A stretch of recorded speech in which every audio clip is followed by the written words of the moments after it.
Did we find out if vermilion is a plant? It comes from the Latin word vermis, which means worm, and the name originated because it had a similar color to the natural red dye made from an insect. So this insect or worm made this dye that became red, that was red, and so that's where they got the name from it. It's also where we get vermicelli. Yes, so it looks like a worm, right? It looks worm-like, yes. Yeah, but it's not a plant. No, it is a plant. Well, there are plants named that, but it's not from a plant. Okay. But there is. So there you go. Yes. Yeah. Therein lies your Bucks County, Levittown sections theme. named after. Yes. Gotcha. All right, where are we going to start? What the hell, the Kardashians. Let's begin there. So Courtney and Megan Fox appear nearly nude in a new photo shoot for Kim's Skims lingerie, apparently. Do they show nip? Because if they don't show nip, do not. Then I don't care. They do not. No, they're not, they're not really, they're covering up. So the pair of BFFs now became close friends through their boyfriends, Travis Barker and Machine Gun Kelly. They are shown in the promotional images topless and wearing the brand's cotton rib thong. Did you see Megan Fox's outfit for the VMAs? Uh-huh. Yeah. Yeah. I mean, come on. Yeah, she's pretty much just it's underwear. Yeah, that's she's what it covered is. by a sheer cover. Mesh. So, It was actually very similar to Zoe Kravitz's outfit for the Yes, Met. exactly. Yeah. One of the wildest ones you remember years ago is Rose McGowan. Basically, was naked. Yep. Yeah, that one was one of the first ones to go, oh my God. I guess maybe Jenny from the Block. Oh, J-Lo. She had, I think it was at the Grammys, maybe? Yeah, the super wide opening. That went all the way down to her crotch. Yeah, right. So that was the first, oh my God, outfit. And then either Matt Stone or Trey Parker wore the same dress. Yes. Oh my God, I forgot about that. That was excellent. By the way, Megan Fox captioned the pictures on her Instagram with "Court forever isn't long enough. Aww. Welcome to our Skims cotton shoot, an immersive experience." I love those gals. Well, we'll stick with them for a moment because Machine Gun Kelly will release a graphic novel next week. The comic book in which he shares writer's credit is named after his album Hotel Diablo. The book details the afterlives of hotel guests and weaves a ghoulish tale of their stay. A super deluxe edition, which features an exclusive vinyl reissue of the album, has already sold out, by the way. Do you have to buy the crayons separately? Yeah, I think you got to get those separately. Additionally, the book comes in softcover and hardcover and goes on sale September 28th. So he's diving into that world. Yeah. I thought he was really good as Tommy Lee in The Dirt. And he's talented. He's talented. Yeah, he definitely is. He's an arty type. I got a funny picture sent to me. A guy said, you remember that we were talking about the war of words between him and Corey Taylor. Yeah, I couldn't understand it. And he on stage said, the last thing I want to be is, 50 years old wearing an effing mask on stage. And somebody sent me a series of pictures of him in just these stupid outfits. I know. And bizarre makeup choices. And it's like, dude. My thing is, come on. I didn't know what your name was a year ago, and now all of a sudden you're getting into tiffs with Corey Taylor and Conor McGregor, and I'm like, you're not that important, dude. But you got to watch that stuff. Making him get there by creating these things. So, all right, anyway, moving on. Jenna Johnson had to take a day off from rehearsals Tuesday after hurting her knee during her and JoJo Siwa's history-making routine at the end of Monday night's premiere of Dancing with the Stars. I heard her entire leg is ripped off at the pelvis. Wow. Yeah, but they're going to fix it. Oh, they fix it? Yeah. Okay. So the dancer told Page Six, "I slipped on JoJo's dress, and both my feet actually came out from under me while I was in that process of trying to squeeze and not fall.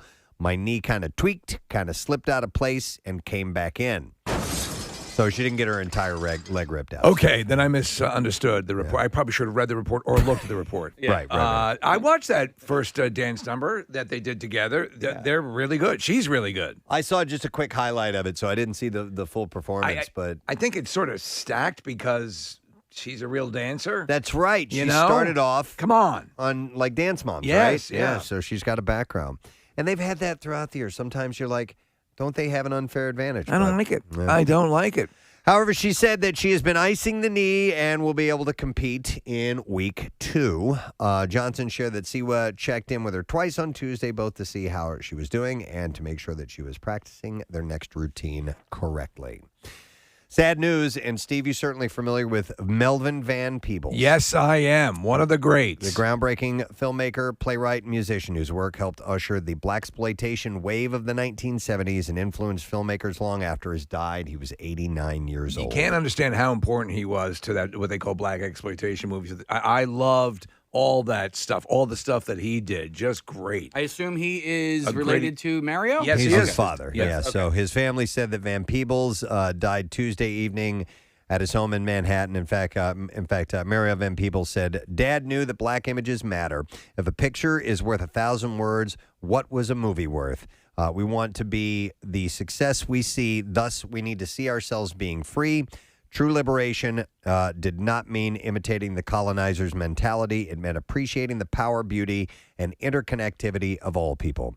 Sometimes called the godfather of modern black cinema, the multi-talented Van Peebles wrote numerous books and plays and recorded several albums, playing multiple instruments and delivering rap-style lyrics. He later became a successful options trader on the stock market. But he was best known for Sweet Sweetback's Badass Song. Yeah. One of the most influential movies of its time. The low-budget art house film, which he wrote, produced, directed, starred in, and scored, was the frenzied, hypersexual, and violent tale of a black street hustler on the run from police after killing white officers who were beating a black revolutionary. They made it for about $500,000, including $50,000 that was provided by Bill Cosby. So he invested in this. It ended up grossing $14 million at the box office, despite an X rating at the time. Yep. Limited distribution and mixed critical reviews. So it was a huge hit given its limitations. The New York Times, for example, accused Van Peebles of merchandising injustice and calling the film an outrage.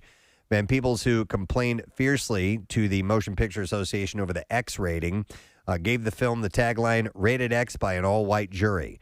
But in the wake of its success, Hollywood realized an untapped audience, and then they began churning out the box office hits like Shaft and Superfly. So he kind of got the ball rolling He on did. that. And but at that time, an X rating, Midnight Cowboy, which won the Oscar for Best Picture of the Year, was in the theaters rated X. So how would they police that? The reckoning was a lot different for what constituted an X rating. So they had to. That's how over the years how you end up with an NC-17 or those the ratings got modified because they were very broad what constituted an X rating. So you had Triple X was, Deep Throat. Right. And X was Midnight Cowboy. Okay, Right, now yeah. they have like NC-17. Right, yeah. Is there still an R rating? Yeah. Is that before? Is that PG-13 and then R. then and then NC-17? NC-17. Okay. So after, Shaft and Superfly started hitting, and then that started bringing in top musicians like Curtis Mayfield and Marvin Gaye and Isaac Hayes to work on those soundtracks. But Van Peebles did his own music. After his initial success, he was bombarded with directing offers, but he chose to maintain his independence. He then got involved in Broadway, writing and producing several plays and musicals. His death came just days before the New York Film Festival is to celebrate him with a 50th anniversary of Sweet Sweetback's Badass Song next week. The Criterion Collection is to release a box set, Melvin Van Peebles' Essential Films. A revival of his play, Ain't Supposed to Die a Natural Death, is also planned to hit Broadway next year. So there's a lot going on surrounding Yeah. So at least before he passed, he got to know that these things were going to happen. So that's cool. It's That's funny cool. how these things work their way into your lives too. Because I grew up in Lillywhite, mainline PA, and I had friends that started liking these types of movies, Steve, like Shaft and Sweet Sweetback, and all of a sudden they became. You realized, oh, these movies exist and they're fun and funny and awesome, and so it exposes you to. I grew up watching Star Wars and Caddyshack, and then all of a sudden you start getting these glimpses into stuff that isn't in your wheelhouse, but you realize, oh crap, this is just as good. Did you guys know there is for his first movie, he got this little known band to do the soundtrack. They were called Earth, Wind, and Fire. Oh, really? For his very first movie. First movie. Thank you, Wow. Craig Lagans, for that little tidbit of information. So sad news about Melvin Van Peebles. Anthony Rapp, the actor, and his lawyers are petitioning the court for permission to call witnesses to refute Kevin Spacey's allegations that he fabricated allegations of sexual assault against the actor. You fabricated that. No. According to documents obtained by Radar, Rap is demanding the court allow him to call witnesses he told about the incident to the stand because Spacey continues to cast doubt on his memory of events. The actor is accusing Spacey of making a sexual advance on him in 1986 when he was just 14 years old. So, but Spacey's back on set. He's acting again. Yeah. I wonder how all this is going to play out. His attorney writes in the court documents, in the 35 years since he was sexually assaulted by Spacey, Mr. Rapp has disclosed the assault to friends, work colleagues, and family members. A judge has not yet ruled on that matter, so we'll see if that goes anywhere. Speaking of this, this is a bunch of heavy stuff here, but Elvira, Sandra Peterson, claimed that she was sexually assaulted by Wilt Chamberlain. Whoa. Yeah, in a very aggressive, it wasn't like there was any question about what was going on. She made the allegations in her tell-all memoir, Yours Cruelly, Elvira, Memoirs of the Mistress of the Dark, which was released on Tuesday. She claims the former Harlem Globetrotter and NBA star had forced her to perform oral on him. And she said in the book, when a 7'1", 300-pound man has his hand wrapped around your neck, there's really not a lot you can do. So we're talking to her, right? Yeah, next week. Yeah. She also references Chamberlain's memoir where he detailed his history of romantic relationships with women, which he claimed to be 20,000. Remember that? I remember that. She said, I had to wonder how many of those women actually consented to having sex with him. Wow. She also wrote about her experiences with other male celebrities when she was a Vegas showgirl, such as biting the lip of Andy Williams, who allegedly tried to forcibly kiss her. And she claims that Tom Jones accidentally sent her to the emergency room following an internal injury sustained while they had sex. Wow. Oh, my God. So it sounds that's like the guy, man. it was an accident. Yeah.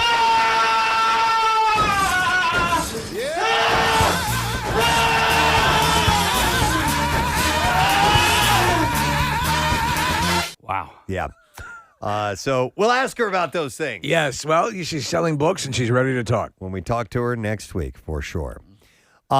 Literally, Jordana Brewster says Vin Diesel is like family. Like family. Yep. Jordana's like my family. We're all a big family. It's about family. Jordana Brewster Family. recently told people she feels as close to Vin Diesel in real life as she does when she's playing his sister in the Fast and Furious films. While promoting the F9 director's cut, the actress said, My favorite thing about being Vin's on-screen sister is that I kind of get to be his off-screen sister and share that title with Sam, who is Vincent, his real-life sister. The Family Feud. I got you. Brewster added... Toothbrush. Survey says... Number one answer. Vin, congratulations. Oh, no. Sorry. There you go. So, Brewster Hazmat? Bathmat. Oh, bath mat. Sorry, I misunderstood you. Brewster added that she will call him for advice. Jesus. Has that, by the way, have they ever done that? Has the Fast and Furious family ever done Family Feud? They should. Maybe early on? I don't know. She added that she'll call him for advice over her own family. Who is this? Adding, it's really wonderful that I have him as sort of this steadfast guide, and that's been really great. So They're already doing pre-production on the next one. Oh my God. Okay. It goes what on and on and on. Listen, the movies have been fun. I'm not going to deny that, and they're certainly crazy. But the last one, even for the most ardent supporters of the franchise, they were saying, "Okay." Do you remember it's time to reel it in? In Back to the Future 3, they make fun of the Rocky franchise by saying, Rocky 16 or whatever. Mm-hmm. No, it's the Fast and the Fast Furious. and Furious. Yeah, That's yeah. the one that will never die. Rocky 5. Yeah. Yeah. 1,000. Yeah. Is that what it was? Yeah. Okay. Well, no, they also had Jaws. They Well, that was Jaws 3D, and then they had the big thing. By the way, CGI they thing come really out. did have a Jaws 3D.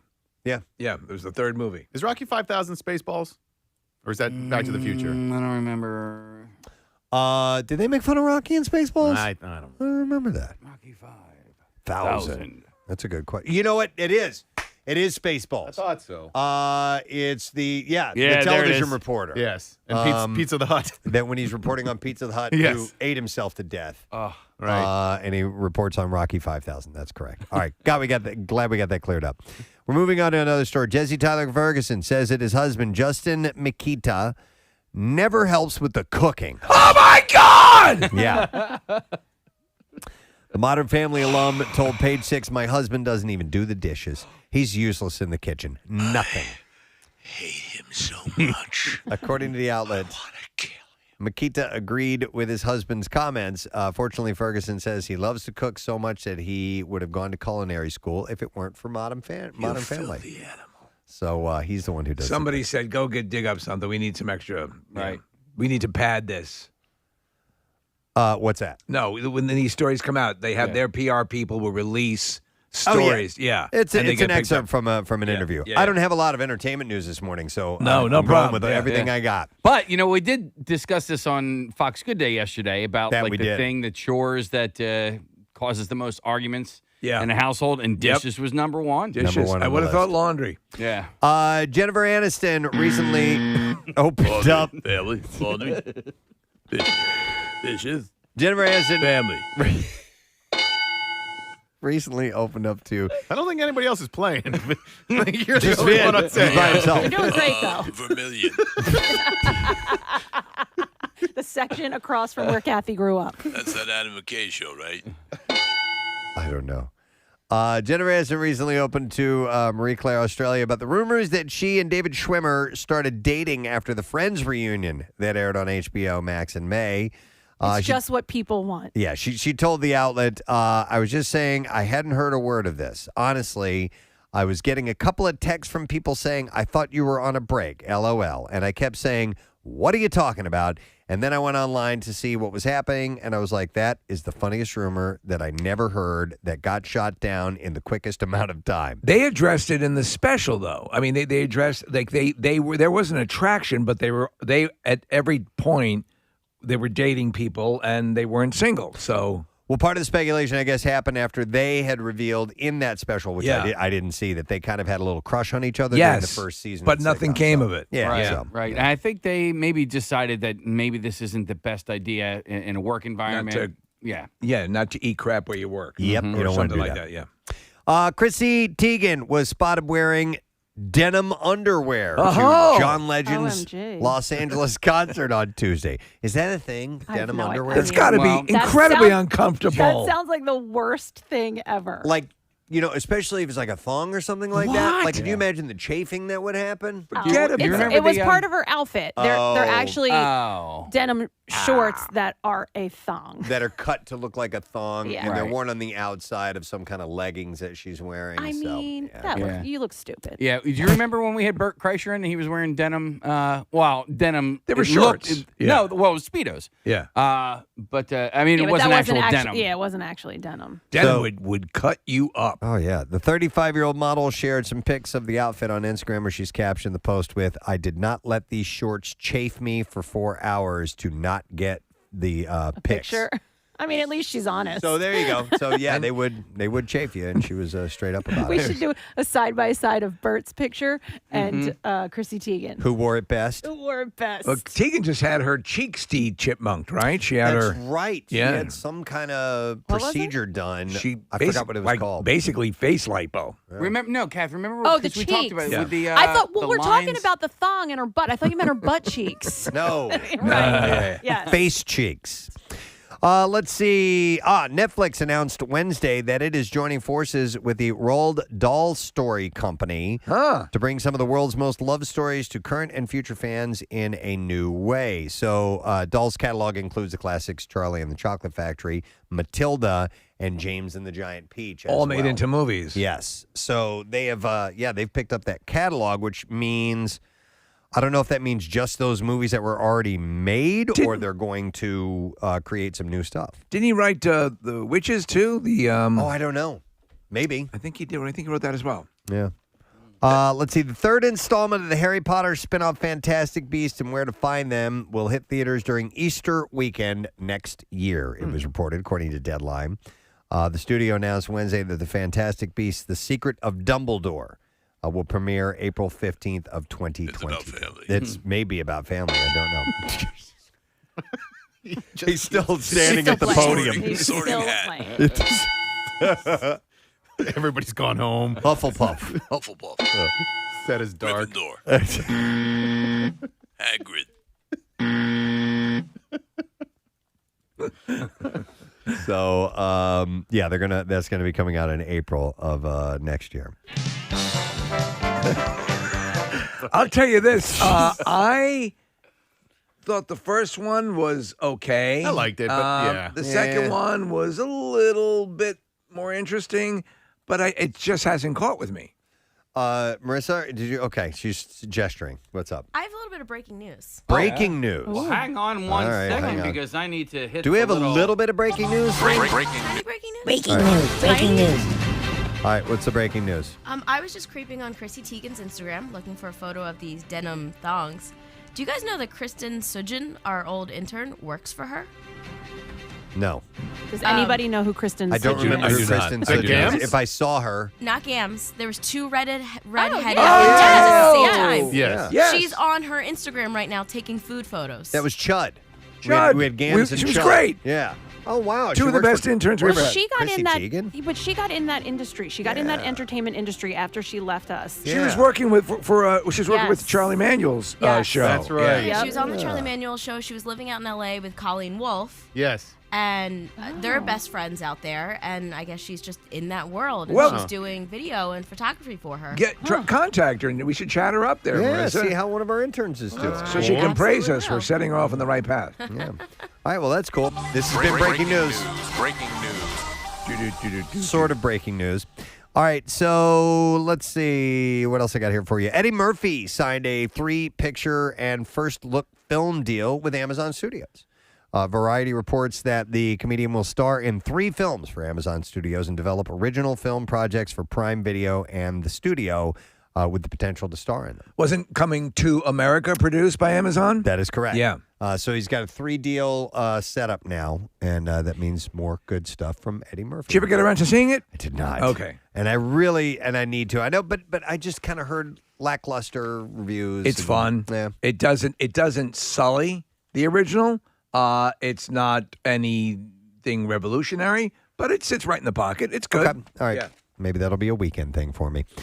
Owen Wilson is set to host the October 2nd premiere of Saturday Night Live. Wow. SNL has revealed some of their co-hosts or their hosts coming up.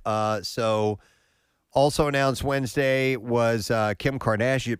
Kim Kardashian. It's a first time for a Kardashian, right, on the show? Yeah, that I know Yeah. of. Rami Malek and Jason Sudeikis. Rami has done it before, yes? I believe so. Okay. I think you're correct. Thought he had. No case? I don't think so. Uh-huh. All right, I well, don't think so, Osborne. He played Freddie Mercury. I know that. he did do Yeah. that, yes. And he was the Pharaoh in the Night at the Museum movie. And he's also the villain in the new Bond movie. Ooh. Yes, he is. Could be And he's good. Mr. Robot.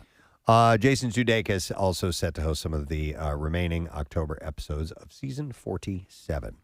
One last little bit of information. Let's see.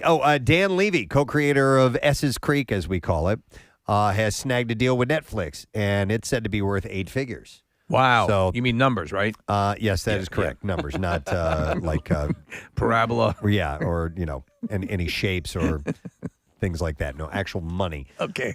Which, you know what, Eugene has got to be so proud of his son, man. Oh, my God, The yeah. fact that he's becoming such a success. They came out to present an award during the Emmys, and they were treated like royalty. I was No like, kidding. wow. I mean, wow. But everyone, they did. They got a standing ovation, and He had a goofy-looking outfit at the Emmys. There was one outfit that I thought there was one of the guys from Hacks who was great on the show, but he was wearing an off-the-shoulder thing that just looked weird. Like Yeah. it looked like, off the yeah, right. I saw It just looked weird. I guess you have to make a decision. Am I going to be? What look am I going to go Right. for? Am I going to be weird and they're going to talk about it, or am I going to look stylish and fit right in? And be, Right. I don't know, think it's classy? satisfied either. You know who looked really good? Derek Hoff, who we had on Yes. last week. He kind of went with like traditional / not traditional tux, but he Okay. looked. I mean, it was like classy. You know. Yeah. I'm like, that's Said how, no sad bro. that's on how it. everybody Did it dressed. really? Oh, that's great. Per Variety, Dan Levy will work on movies and TV with a rom-com he is set to star in, write, and direct already in the works. So a big score for him. Is he actually gay, or is the character on he's shit? gay, Oh, Yeah. hang on, I just cursed because I said the actual name of the show. Oh. You guys didn't hear that. I didn't even hear I it. didn't hear you No. say it. Yeah. I've watched Ship's Creek twice. It's just a fantastic program. It's so good, beginning to end. They said it live during the We it was literally asked our lawyers, our company Yeah. lawyers, whether or not we could say it, and they said no. So I mean, whatever. You're gonna fight the It's lawyers. spelled with a C. I know it's insane. All right, mystery clips. Oh! Mystery clips. No one has brought me the magic sheet. What happens Right. is towards the end of the entertainment news, somebody comes in, Marissa, and hands me a sheet with Voldemort. the You still playing? with the clips and the little setup and the description and who it is and all that stuff. So Do you guys want the harder one first or Yes. the easier one? Okay. let's do the harder one. All What do right, you think? Take a look just quickly up with Connor. I guess secured a picture of Vin Diesel hosting Family Feud. So we're going to play a clip, and if somebody knows who it is, they raise their hand and they try to get the answer. It's a All right, contest. So here we go. Here we go. First, mystery clip. It's the harder one of the two, Casey says. He's unlike any other character I've played before, and there's kind of nothing to get right with the character because he's like a riddle, really. That I don't play one man, I play a series of men who, for a time in their life, inhabit the role of the Emperor of the Galaxy. Huh, Nick. Timothy Chalamet? No. That's it a good sounds too with hard. Dune. He sounded at first a little bit like Jeff Daniels, but that went away very, very quickly. And it sort of moved a little into slight Seth Rogen, and then it ended up with Dame Judi Dench. and then Vin Diesel. Judi Dench. No clue. I have no idea. I don't even know who this person is, but Marissa do. Okay, who is Lee it? Pace. Marissa? Oh. Yes, Foundation is Apple TV's new science fiction series about a collapsing galaxy and the actions civilization must take to save it. That was Lee Pace explaining the specialty of playing the Emperor of the Galaxy. Yeah, he's in The Guardians. Yeah, who does... Oh, he's Ronan. He plays Ronan. Yeah, you'd recognize him. That is correct. Yeah, and he's in. That's the main thing I know him from. But of course, he talks like this. Right, when yeah. He's in Guardians of the Galaxy. All right, let's do next mystery clip. Let's see if we can identify who this is. The easier of the two. Here we go. I just felt really ready. I felt like I had done everything I could do. I had immortalized everything I could think of to immortalize, and I had lived the character in every way that you can. I realized it on stage and then got to fully bring him into like a human life on screen, and so I just felt ready to go. God. God, it's hard. See, this one is Oh my God, it's so hard. Stage to screen. yeah, this one moves my needle. I know why it does because it's the your daughter loves the musical. Mm-hmm. And Well, what's so do his I. name? Ben? Is his name Ben? Yeah. Wait, you got it? What It's is it? Ben. What's his last name? Platt. Yeah. And it's what is it? Dear Evan Hansen. Dear Evan Hansen, which is a movie Oh, that guy. from Broadway. It's Yeah. tragic but inspiring. He was story. also in Pitch Perfect. I like Also him. in Pitch Yeah, Perfect. he's the guy who really wanted to be in the group in the first Pitch Perfect movie, and finally at the end he gets to realize his dream. I wonder how this movie will. I hope it gets good reviews. It's because not. It's not. And that's unfortunate. It's not. And so I have a screener of it. I'm trying to set a date with my daughter to watch it. Last night was supposed to be the night. Hopefully, maybe tonight. But we are all huge fans of the I musical. know you are. and- She's a massive fan. Yeah, and so I want to go see it again on Broadway because Jordan Fisher's the new Evan Hansen. But I love Ben Platt. Hey, explain to me again what the concept of All right, this so is. the concept is he suffers from social anxiety, right? He's a socially awkward guy, and he suffers from social anxiety. And his therapist has him as an exercise write a letter to himself every single morning, and it's just sort of like get him going. Right. So he writes himself a letter, and he prints it out, and this kid who's kind of a loner or whatever. But more popular, right? No. Okay. No, this kid who's the loner, not popular, and he's kind of an outcast, drug abuser or whatever. he ends up finding the letter on the printer at school, Right. and he like steals it from him, and then he goes and commits suicide. Okay. And he's got this letter on him, And they that think says, that's that says him. "Dear Evan Hansen." And so his parents think, "Oh my gosh, my son did have a friend." And so they pull Evan Hansen and like, please tell us about Connor Murphy. Connor Murphy's the kid. Right. And so he gets stuck in this. he's stuck in this thing because he doesn't want to tell this kid's parents that he didn't have any friends. Right.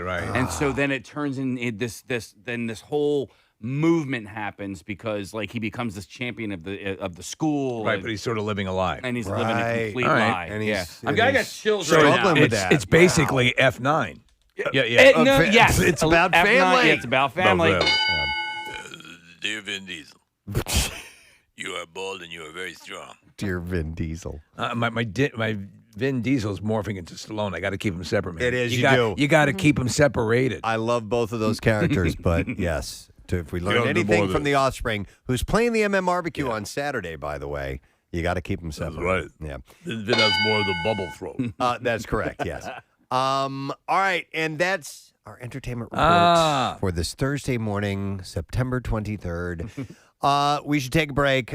We do have your opportunity to win money multiple times today, and it starts at 8 a.m., so we want to be on time for that for the MMR Money Clip. Stay there, and we have a lot of people on the show today. Steve Van Zandt, M. Night Shyamalan, Dorothy, who's playing the Barbecue, all on our program today. We'll be back in a little bit.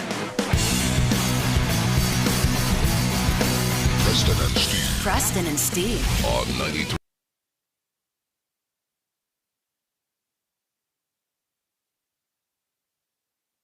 Blink recently shared a new song called Happy Days. Monday, Tuesday. Yeah, the track follows Blame It On My Youth and Generational Divide as the third offering from the trio's new LP, which is tentatively titled Bajmir. Somebody wrote, they texted this, and it says their album is Rim Job Backwards. I thought that was the name of Rim Job Backwards was the name of the album.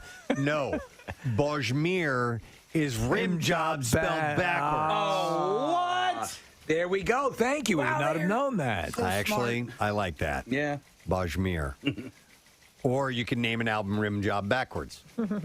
Would it sound that way if you took? I doubt it. Reversed it. I don't think it would. Here, let's all wanna say try it. it? We could. Yes. So just say clearly, say rim job. Can you record it and Yeah. play backwards or no? Yes, I can. Okay, say when. Go ahead. When? Rim Job. All right. Okay, Let's, so Casey will this. record that. All right. Listen, we'll see what that sounds like. All right, okay, say when. Go ahead. When?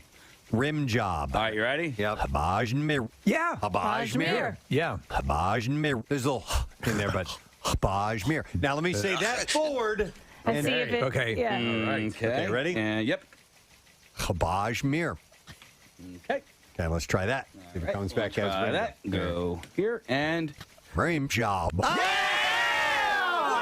We're scientists. Rim Job. Do it again. Hold Do on. it again. You could even do it better. Rim Job. Rim Job. We are ready to transmit. Bajmir. Rim Job. The aliens are about to transmit a message. Rim job. Play it again, Casey. Rim Job. You really got that in there. I love our And now the envoy from Neptune is about to speak. Rim Job. Rim job. Rim Job. Rim job. It's like you've just met in the jungle. Rim job. Rim Job. You. That's my favorite one. It's a Rim greeting. job. It's a Rim greeting. Job. Rim job. You like rim job. Rim. Rim job. Rim. Why did that? I don't know why it's stopping. Me? Neither. Rim Job. Rouge job. You tongue to cream butthole. At the end, I go, Rim Job. Yeah, of course. Wouldn't you? Yeah. It's definitely Rim enough to- Job. That's the natural gagging. Rim Job. Job. Someone wants to point out that we've won awards. Yes. Yes, we have. I know. True. That doesn't Yeah. mean they can't rescind them. Yeah. What? Do you get the spicy chicken at the Chick-fil-A, or do you just get the regular chicken? I have gotten the spicy before. I think I'm just a spicy chicken guy. Like there. Oh dear God, I'm just a spicy chicken guy. Are you coming out right now? I'm coming out. I mean, Pride Month ended, Mom, yesterday. Can we Did it end talk? yesterday? Yeah. Yeah, June. All right. Anyway, Okay, I was well, just joking. I'm Go a ahead. spicy chicken guy. Oh no! But I just wanted to let this be known that Wendy's has, Well, I'll always love you. has the spicy chicken nuggets are back. So That was yes, I yeah. did see that announcement they made. So you wanted to get the word out. I just want to get the word out. Want to All let right. people know it's usually like $6 for a buck. Yeah. I heard. This morning on the Preston and Steve Show, Casey Boy reveals something concerning fast food and an extended offer. We go now to Jim Iglesiewski outside of the Pentagon. Jim, did Casey in fact confirm there was an extended offer? That's correct, Tom. Thank you, Jim. That's all you had to say. Yes, it's correct. It's confirmed. I think I'm just a spicy chicken guy. Like Just a spicy chicken guy. Spicy chicken guy. Oh no! Dear God, I'm just a spicy chicken guy. I just want to get the word out. Want to All let right. people know. Okay, so I want to talk about the movies that are opening this weekend. Where'd Casey go? Do you think he had to make a boom boom? I'm not really sure. There's a lot of things that are off about him today. So Is it even know. Casey? It might not be Casey. Did we check? Maybe it's No, the hair. we usually take a urine specimen every morning. So we usually have a little song that we play. Marissa, I don't know if you can find that or not. It's the 20th Century Fox with the recorder. Yeah. Maybe it's under. I don't know what it's even labeled under. I'll admit this. I'm a little scared. We have kazoos. Don't You could do that, Kath. You're a master of it, Kathy. Play it. Play it for us. I got mine, Kath. All right. I have my egg. You know how it goes? Yeah. All right. I'll give you the. Okay, ready? Wait, hum it for me. Yeah. Okay. Ray, 2, 3, 4. Yeah,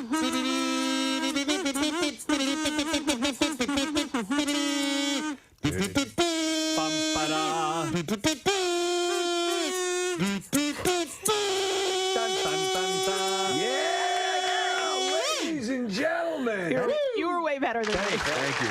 I went for it. That was sensational. little lightheaded. You know what I realized? You have a recorder. I have a recorder right here. You want to do it again?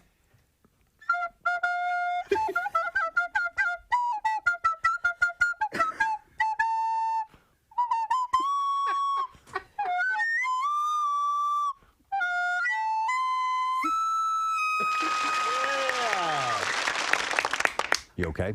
I'm better. Okay. Sorry, I don't feel good, guys. Right over here is Jason Kelce.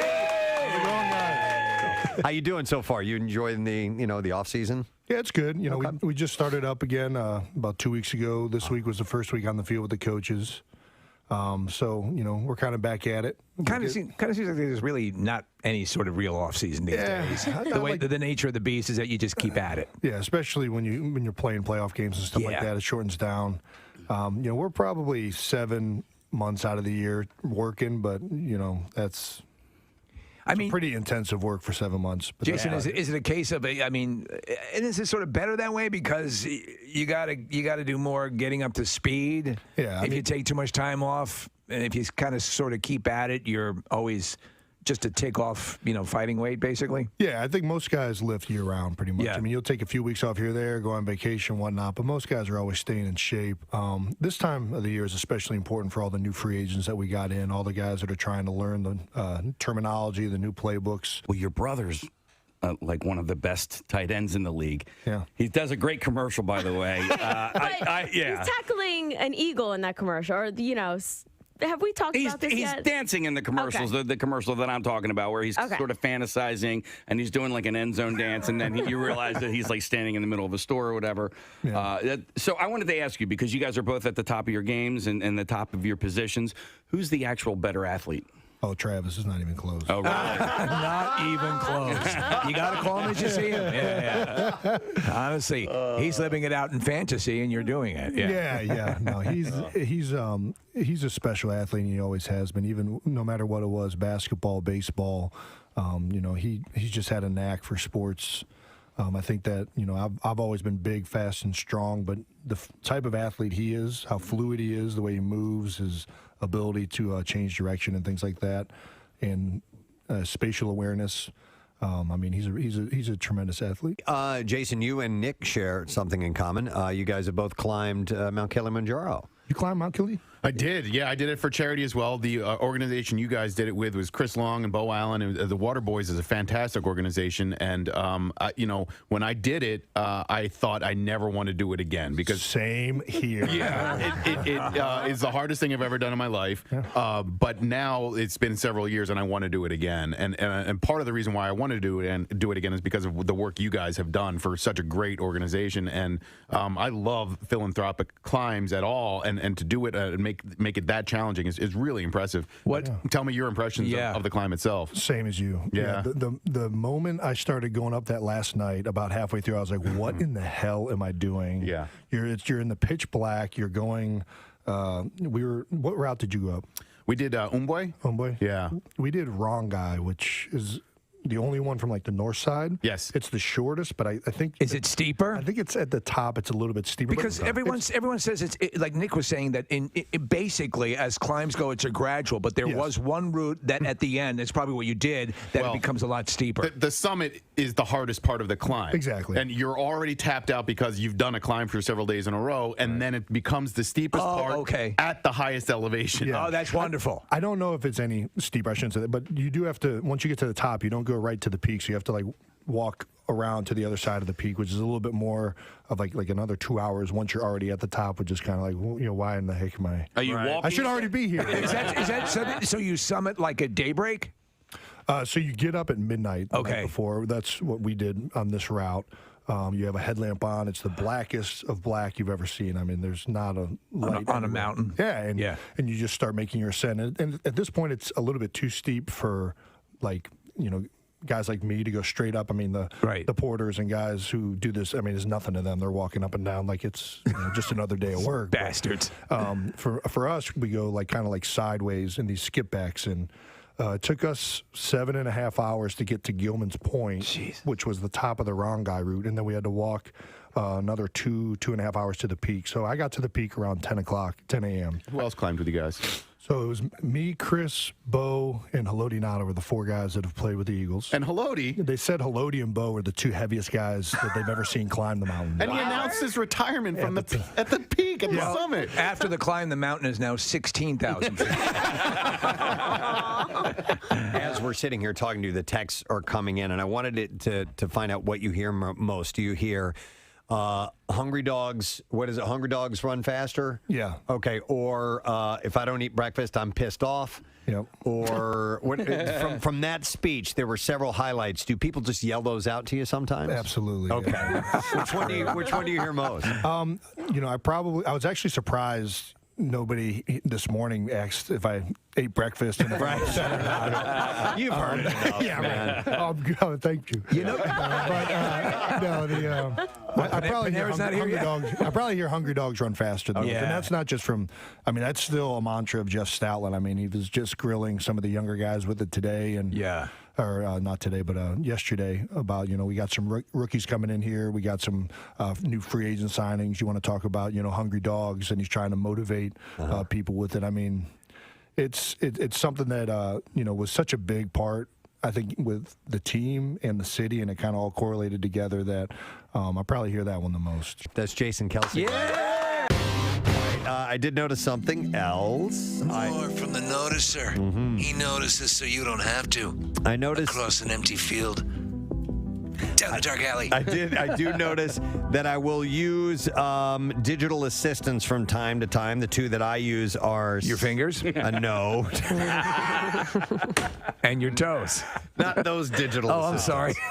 Meaning Siri and Alexa. Those are the two that I use from time to time. Now, okay. Alexa I mainly use for like a timer when I'm cooking, or music to listen to real quick, or something like that. In your kitchen, do you have the Alexa show? Which has the screen on it? Oh. No. It's actually very cool, especially if you're doing recipes or things of that nature. Right. Yeah. So anyhow, there was a new study that finds which is the smartest of them all, and in what order.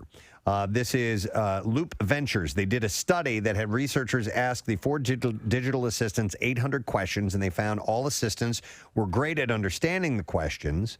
And they have determined who actually answered the most questions. I have them all, or have had them all. This sounds like I'm bragging about sexual conquest. But, yeah, so go through this. I'm curious to see if it lines up with what I experienced. So they found that the smartest of them all is Google Assistant. Okay, so that's what I learned, is that the ability to answer questions and questions contextually went to Google. I can't stand when I ask Siri a question and she just gives me a bunch of websites to go to. I'm like, dude, just give me. Do not like that. However, though, Google Assistant will most often default to Wikipedia. There are obviously silly, ridiculous things that you don't need it for, but you use it for anyway. I still do, yeah. What do you think for you is the most practical purpose for using any of these? Well, honestly, for the when I'm sitting, for example, if I'm sitting and I'm setting up something for the media, you know, I'm watching TV or whatever, and I'm looking down at something, or I need the lights on, or turning lights on and off. It was a new survey that was done. Playing music. They asked 2,000 Americans about their dream job. Dream job. Are they doing their dream job? And I was surprised to see the number of people that say that they have their quote-unquote dream job. Well, that's very encouraging. Totally. I would also wonder, when was this data culled? I don't know the date on this. Okay. It's recent. All right. It was the one poll survey for the Genius of Play. I wonder how, prior to COVID, there was a very high employment rate, and now there's a lot of jobs up for grabs and a lot of enticements for people to go get jobs and to do things and sort of experiment a little bit. It's sort of a job seekers market right now. I wonder if that will result in more people getting into things that they are really interested in. Well, or and this loving. is the root of this is when you were a kid. What did you want to be when you grew up? I see. So you're and people dream who went job. on to do it. The Literal dream job. The dream job. Okay. So, oddly enough, 43% say that they are working their childhood dream job. That's a lot. And and that's what I was surprised at, and that's great. I love hearing No, that. and that means everything. That is advice that I know you got from your father, that I got from my father. Do what you love, because you'll never work a day in your life. So, and then just also we don't work. That too. No, but I'm in that 43%. This was my dream job. I had what I consider to be my pipe dream job. Right. Rock star. Right. Okay. But you don't have to be a star, baby, to be in my show. No, of course not. But radio DJ was my dream job. So there's a similar situation for me. For me, it was television and film that was the drawer. And then when I got exposed, and I'd taken radio classes, but when I got into working within a radio station and doing comedy bits, recorded things like that, I'm like, this is good. So I want to find out who's working their dream job. Yeah. And how that happened for you. 215-263 WMMR. When I went to my 10-year high school reunion, there was a guy that came up to me and he told me, he's like, I wanted to share this with you. He's like, you are the only, he said, we took a class together, and it might have been, I did take an intro to radio and TV. My senior year was a BS throwaway class, an elective class. And he came up to me and he said, you are the only person I know that actually did what they said they wanted to do. Huh. I was like, really? Huh. I was like, wow, that's okay, cool. And I would like you to be my wife. It stood out to him. No, that is cool. I thought that was a really nice compliment. I'm sorry, Case, just to jump in here, because you again, I would say to you, if you're going to work today and it's a job that you're not that thrilled with, always leave open the option of exploring something that you are interested in, because it can only work in your favor if you do. By the way, the top dream job in this was doctor or nurse. Doctor or nurse for dream that. So that's some people dream of being a doctor or a nurse, and it was followed up with a lawyer at 23%, actor at 23%, artist was another one, and teacher. So these are some of those things. What is radio on the list? When I was a kid, astronaut. Yeah. I actually wanted to be in the Navy when I was a kid. Oh, really? I was fascinated with ships, and it was from watching can see that. World War II movies Sure, and yeah, things like yeah. that. So Navy. that was kind of a dream as a little kid. And then when I was, like in junior high and high school, radio caught my attention. I mean, if you talk to anybody I went to college with, they'll say, "Yeah, Casey's doing exactly what he should." Been, what I foresaw, but it's pretty close to what I actually put down in grade school. What do you want to be when you grow up? I'm pretty damn close. I used to write Goofy Sidekick, and I'm a radio producer. So Seriously, you used to write that? No. But it's jokes like that. Yes. Oh, that he make gets, him that makes him a goofy sidekick. So were you? I'm sorry, Nick, to jump in here just quickly. No. We need to cleanse the palate. Yeah. So mine was always comedy based. Like I always thought. That was better than yours. Yeah. You believed it though. Well, it's not outlandish. Well, because I'm like, he is that dumb that he I would want to write be a something Russian like that. ballerina would have been more bizarre. But comedy, right? Yeah, but comedy was the overall arching thing. So you, when did just entertainment in general, because that's what you're doing. You're in the entertainment industry. Right. When did that become everything's on the table as opposed to just being a rock star? Oh, it was. In other words, we started to entertain broadcasting. But that's a good question. But being a DJ and actually specifically what I am outside of just the entertainment industry was a fascination of mine from fifth grade, I think. Yeah. Fourth, fifth grade. I remember I go all the way back, yes. listening to the radio and going, wow. Waking up every morning and turning on the radio going, I want to do that. Yeah. I want to be that. That would be so cool to be able to do that. Yeah. So it goes back that far for me. One of my best friends is a doctor, and I remember freshman or sophomore year of college, he turned to me and he said he wanted to be, like, that was his dream job. And I was so impressed by that because I knew how much work it takes to become that, and it just, the work ethic involved. And so, we're still great friends. We got together a few weeks back, and he told me he's living his dream. And to be able to have that concept in mind at 18 or 19 years old, know that med school is in front of you, that you have this enormous road of and everything, do it. and then at 45, 46 years old to look back and say that dream was fulfilled. I was so proud of him and happy for him to be able to make it to this point. I've got a friend who she in high school said she wanted to be a cop. She wanted to go and be a police officer. She was pretty. She was very girly. She liked nice clothes and makeup and getting her hair done and all that kind of stuff. And we were all like, really? And she was like, yeah. And sure enough, she didn't do it right away. But sure enough, she is a police officer and just living out her dream. If you look at trajectories, and interesting ones, my younger brother Tom was Preston, all in on the rock stuff. He was there. He was auditioning with bands. He went out to California, did the whole deal. He chased it. Right. And then there were the riots at one point out there, after Rodney King, and he started to go down to a range just to learn how to protect his house and everything. He met some police officers, and he's like, I think that's what I want to do. I mean, long hair, Guns N' Roses looking dude, complete shift. Well, I'm glad he at least tried it. He tried it, yes. So he went after it because otherwise it would be a life of regret. Right. You know what I mean? You need to have that. Yes. You need to go for it. But I mean, however it plays out for you, and it can be your dream job could be a numbers cruncher, in an accounting firm. That could be what you want. Yeah. Well, let's go to some calls. I have Sue. Hi, Sue. Good morning. Good morning. Hi, Sue. We're talking about a dream job. You work in your dream job? I am a teacher. Noble profession. When did that first enter your mind that's something that would be a dream for you? I believe it was around when I was in second grade. I wanted to be a teacher. I loved my teacher, and I started torturing the neighborhood kids, teaching them. Really? So you would play teach the other kids in your neighborhood? Yes. Yeah. That's cool. And so this stuck with you your entire time through school, leading up to making decisions about college and post high school.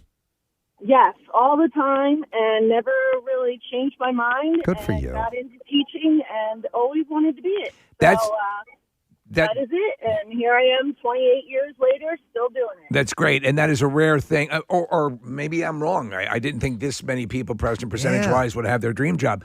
But I always thought it was, at least from the people that I've known throughout my life, that I always knew what I wanted to do and then followed through. it's hard for a lot of people to know. One of the most difficult things that I've seen friends go through it is when they're in high school and they're trying to pick a major. Like, what am I going to do? What am I interested in? What do I like? And sometimes I think you don't beat yourself up.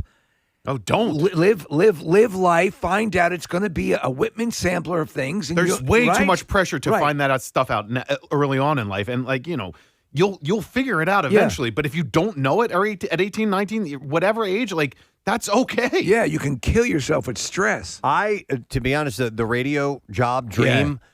I didn't think it was a realistic dream. Okay. I didn't think Rockstar was a realistic dream either. I just wanted to try it, at least. But the radio thing, I didn't think was.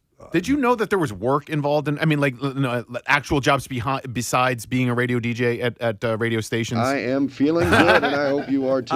No, I didn't. No, I didn't know that there were production departments and promotions departments and sales and engineering and all that kind of stuff. Yeah. You know what happens? Sometimes it is a quick peek at what you'll see it in a movie, Preston. You'll see Johnny Fever on WKRP or whatever, and you say, that looks fun. Or you see a behind the scenes of the making of a movie, or you see something that, and it's not, of course we're referencing, our side of the industry here, but whatever you do, or whether it's a stockbroker or any of that stuff, where you say, wow, that looks interesting. Let me go to Brent. We're talking about living your job, your dream job. Hey, Brent, good morning. Good morning. How are you? Good, Brent. So do you have your dream job? I have a dream job. For the last 35 years, I've been a professional auctioneer. A professional auctioneer. And when did that become something that you were fascinated with? How old were you? I started when I was 13 working for an auctioneer, and that became my passion. And after high school, I pursued going to auctioneer school and then got hired by the company I'm with today. You know what? A niche little But that's it. job. If you can do that. Yeah. I've heard it said, a lot of times teachers will say to students, you got to study or else you'll be, unless you want to end up as a garbage man. And then, like, they were talking to some guy who works in sanitation, and he says, do you know how much money I make doing what I'm doing? Right. So it's all, and he was enjoying it. So to be an auctioneer,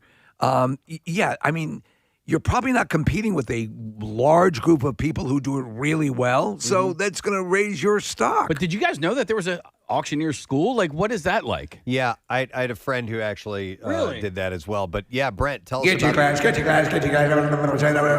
Tell us about that, Brent. Well, in every state is different. Pennsylvania has a little bit more requirement than some states because there's such a diverse amount of things we can sell. We sell art, antiques, real estate, automobiles, jewelry.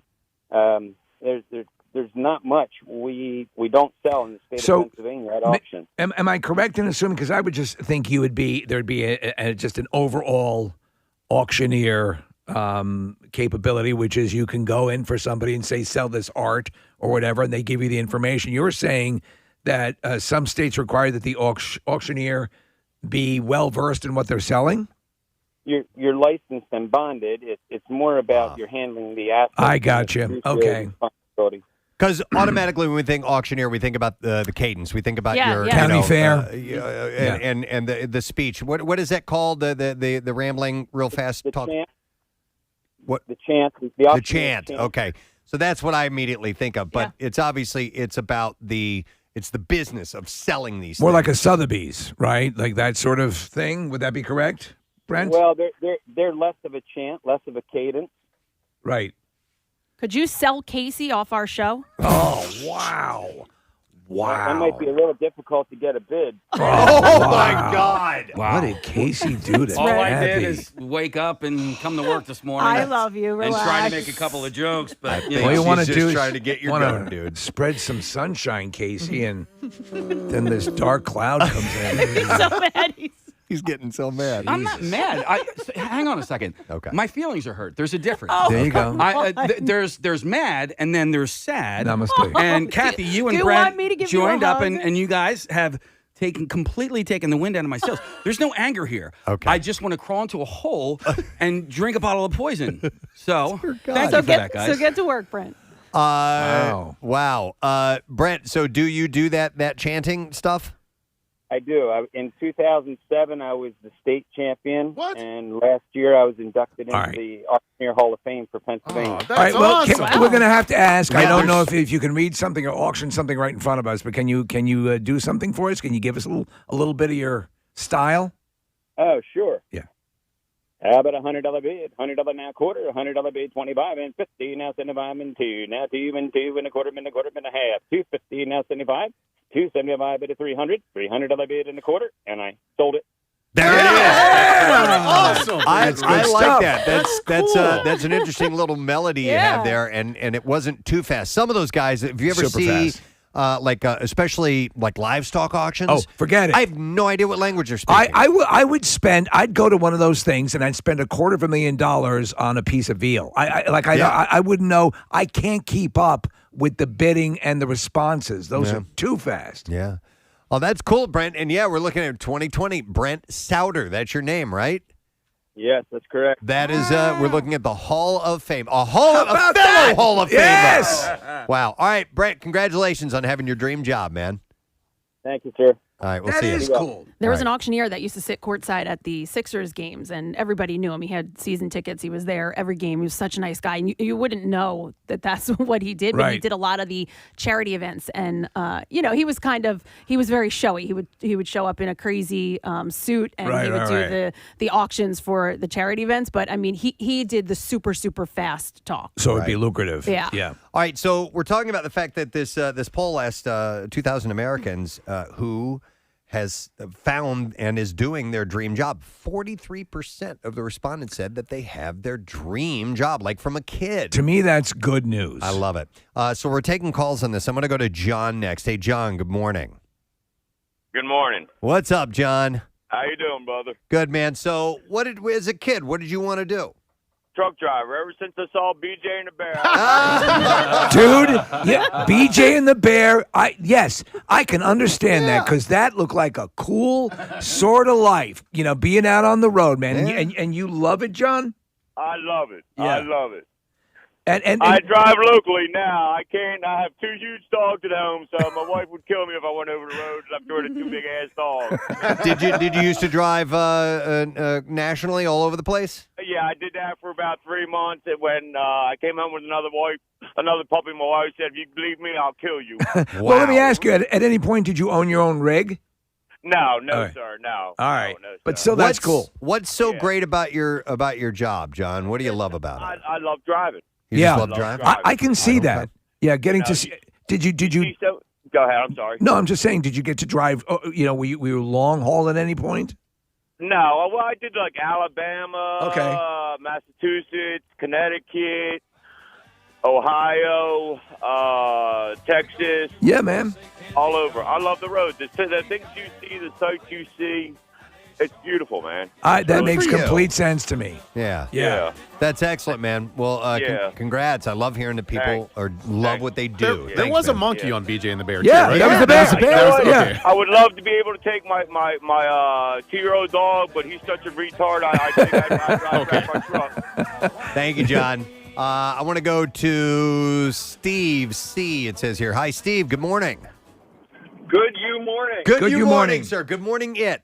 Hey, so you currently work your dream job. Tell us about that.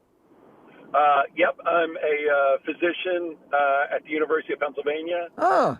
And wanted to be a doctor ever since I was probably about 3 or 4 years old. My dad was a doctor too, and ended up getting to do it after doing another job for about 10 years first, and decided one day, what do I really want to do? And I knew what that was, and I asked myself, well, what's keeping you from trying? And I couldn't come up with a reason for that, and so went back to school, and here I am. The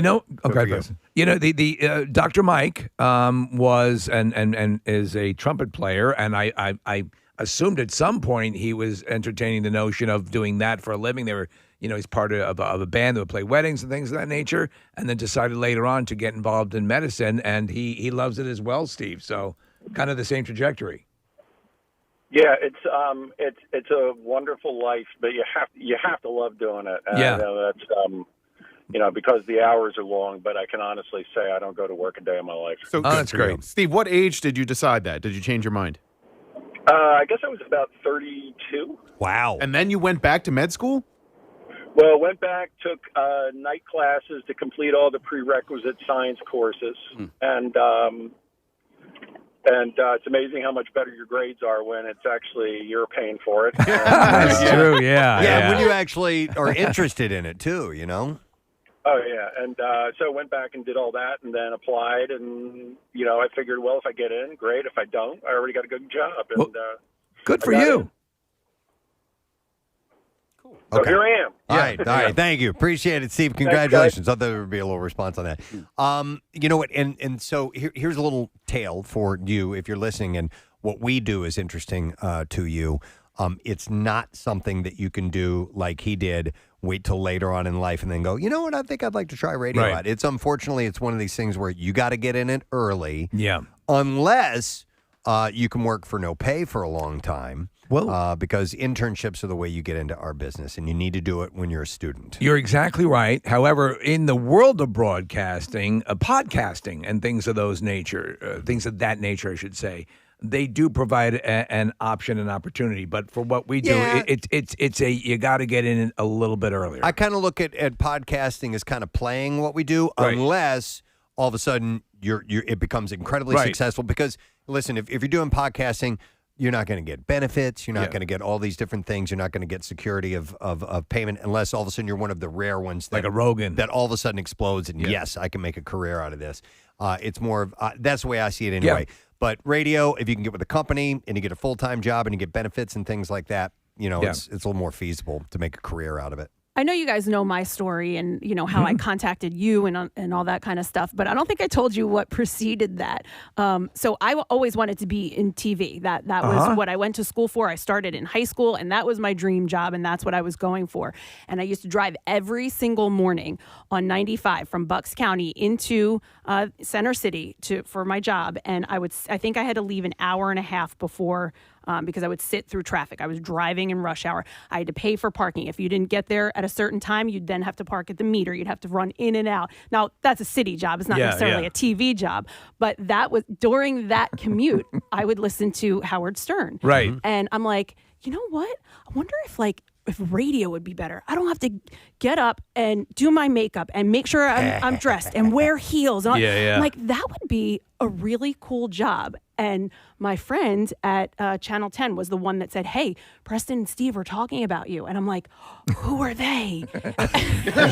And she was like, the radio guys. What do you mean, who are they? You don't know who they are? Because I had listened to Stern the whole time. So then I turned you guys on, started listening to you, and I was like, whoa, they're way better. And then that's when I sent my resume. But I mean, driving in that traffic, I was thinking, I could do, radio seems cool. That's the entertainment industry. It's not exactly what I was going for, but I'm like, that seems like they seem like they have fun. And also I was like, you get to know their personalities. It was much different than TV and news. Nice. Yeah, no, agreed.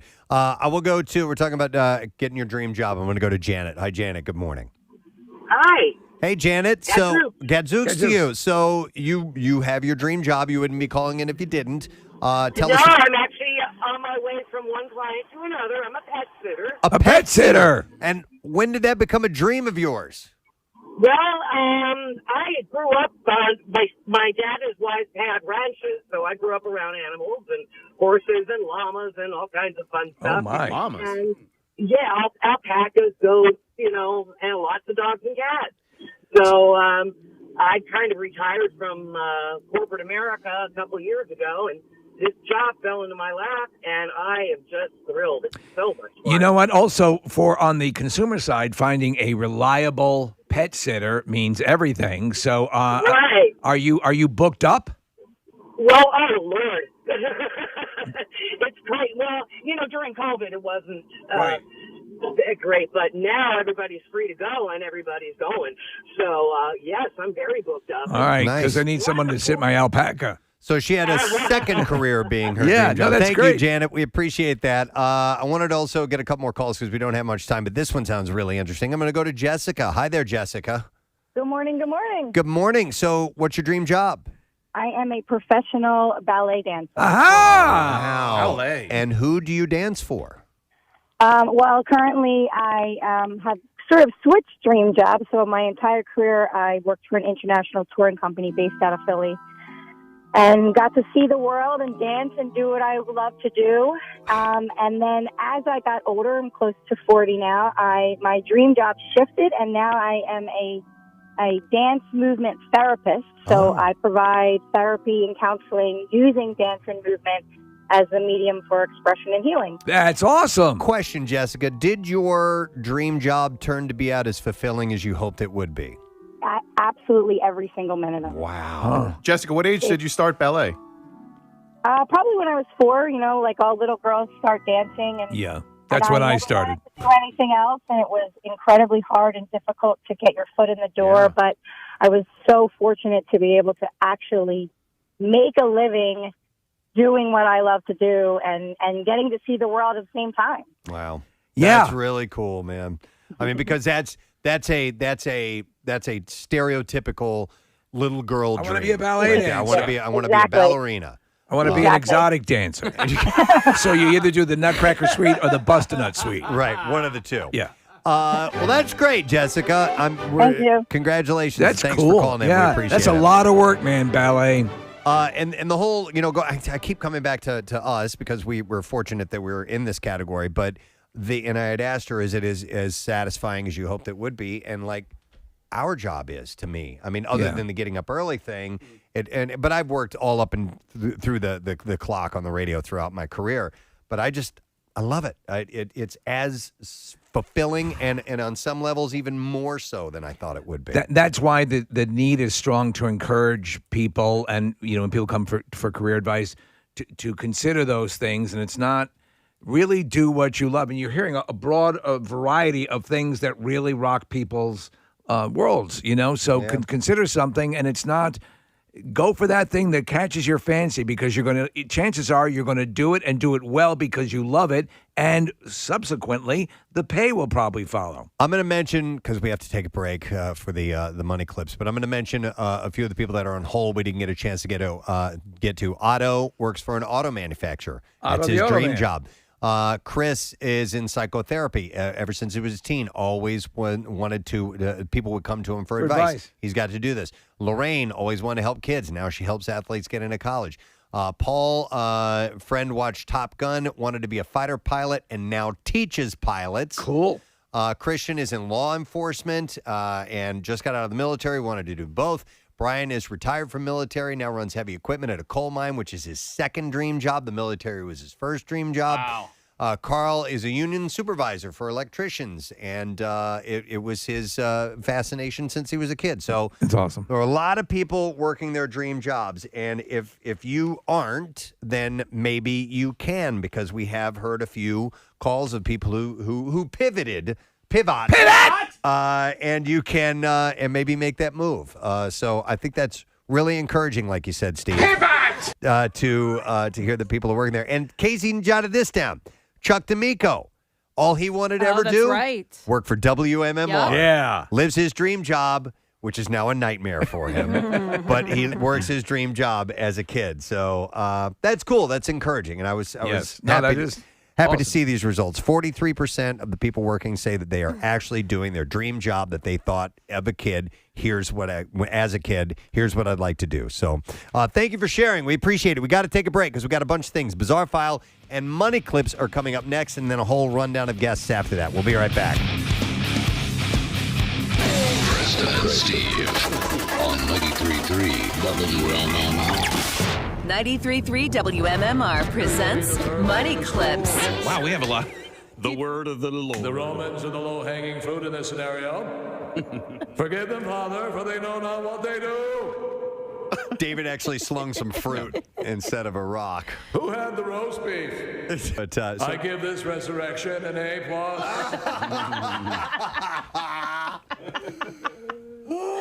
But listen, in my short amount of time that I was going to a Catholic church, my wife is Catholic, and the priest initially spoke at such a level, and you guys know my hearing. Oh, yeah. I sat there. I'm like, what am I even doing here? What is he saying? What is the point of me being Honestly? here? I don't hear anything. You would want a Bill Weston. You'd want someone who projects. Yeah. Yeah. It was just I'm like, the whole time I think this is a waste of time. Listen to me, Preston. Yeah. We've got a priest at our parish that performs each Sunday. Oh, it's about him then, huh?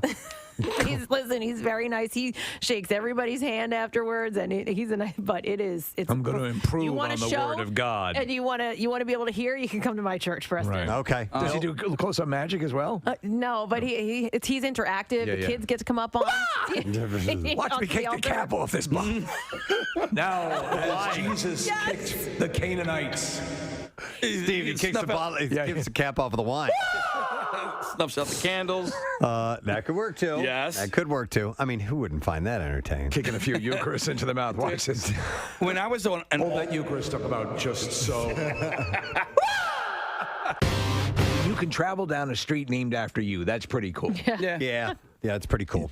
I think a statue would be more awesome. You like a statue? I think on top of a horse with a raised sword? Yeah, with rearing That's up. Preston Elliott. Yeah, rearing up both of its front hooves in the air. Yes. I'd love to have that. Wait a second. He fought in the Civil War? What does that mean? There's a difference. It doesn't mean anything. It doesn't mean nothing. There was a long-standing myth, at least this is what I've read, that it would depend on if there was one leg raised or two, whether they died in battle or, but... Oh, I heard completely other. Apparently that's I heard gay, not gay.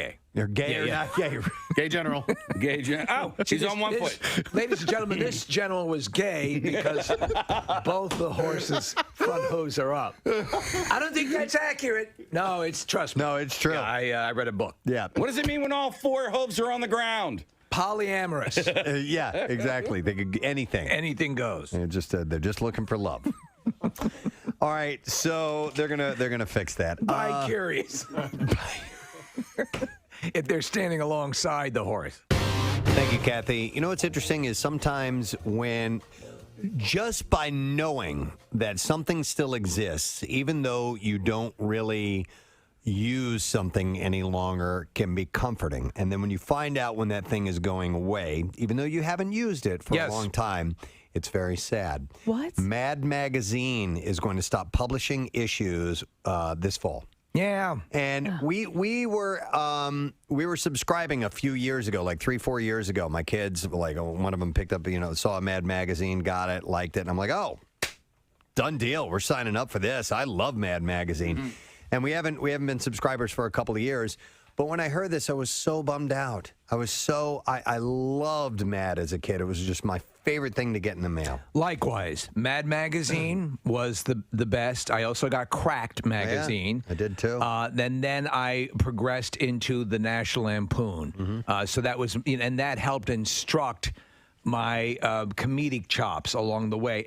So many comedians, so many people, just people in general who love humor, loved Mad Magazine because it was a subversive comic book for kids. Adults read it too, but it was obviously... Yeah, because it would flirt with adult material. It would, all the time. Not blue material, but it would... Political movie parody, stuff like that. But it was very cool. And it had a litany of great artists and features. Spy versus Spy. You had... Don Martin, Mort Drucker, Al Jaffe. The fold out, the fold in, as they called it in the back, you would have a picture, you could fold it to become another picture. Alfred E. Newman, of course, a legendary character. They had the TV series. But man, when that would come in the mail, do you still subscribe to any magazines? Do you get magazines at last home? magazine I used to get at home was because we signed up for one of our family members was selling subscriptions, so we were getting Entertainment Weekly, and then that sort of went away. But in my heyday, I subscribed. I used to get Famous Monsters of Filmland, Starlog, Fangoria, National Lampoon. I was getting lots of magazines at home fairly frequently. I used to get Entertainment Weekly for work. Oh, yeah. I used to get that, but I still subscribe to a couple. I'm Golf Digest and Golf Magazine. There you go. I still want the hard copy magazine in there. I have a hard time reading magazines, a full magazine online. You know what I mean? On the crapper. Now articles, I can see, picking up here and there through aggregator sites and stuff like that. But if I want to dive into a full magazine, what they have to offer, I still need the I need the hard copy. So, did you ever subscribe to dirty magazines? Because I did. The only one I ever had. Playboy. I had a prescription. God knows I needed it. Son, you need something for your boner. Take 2 Hustlers and at night cut it in half. Cut Beaver magazine in half. I had a subscription to Playboy, but that's the only one that I could ever. That one I could get away with. You could, but though. You're not embarrassed about it. I couldn't right? subscribe. Penthouse, maybe. But then when you get into your Hustlers and We and, whatever the other magazines Cherry. Wouldn't it blow your mind that people would get home delivery? Like, because I remember, there were subscription cards in these things for the other magazines. Like, who's getting Sweaty Vagina magazine at home? Here's your bills, and that looks like a good issue. Now, obviously, they would seal them specifically for the mailing, but still, you could tell what it was. I never had subscriptions. The only one that had were there's other two I mentioned earlier, but I was totally into scary movies when I was younger. So Fangoria, what was the other one? There was Fangoria, there was Starlog, there was Famous Monsters of Filmland, there was, like I said, the Monster Times was another one of them. Another one? Am I missing them? You're missing one. There was Fangoria, not Fantasia. It was Biggins? Jugs, and they're Areolas. People that are reminding us the names of Butthole. Some of the other. I subscribe to Butthole magazine. What's this one about? It's a picture of a guy with a pipe. I'm a butthole reader. For this Christmas, give Dad what he wants. Butthole. Steve, what are you reading? I'm reading Butthole, Preston.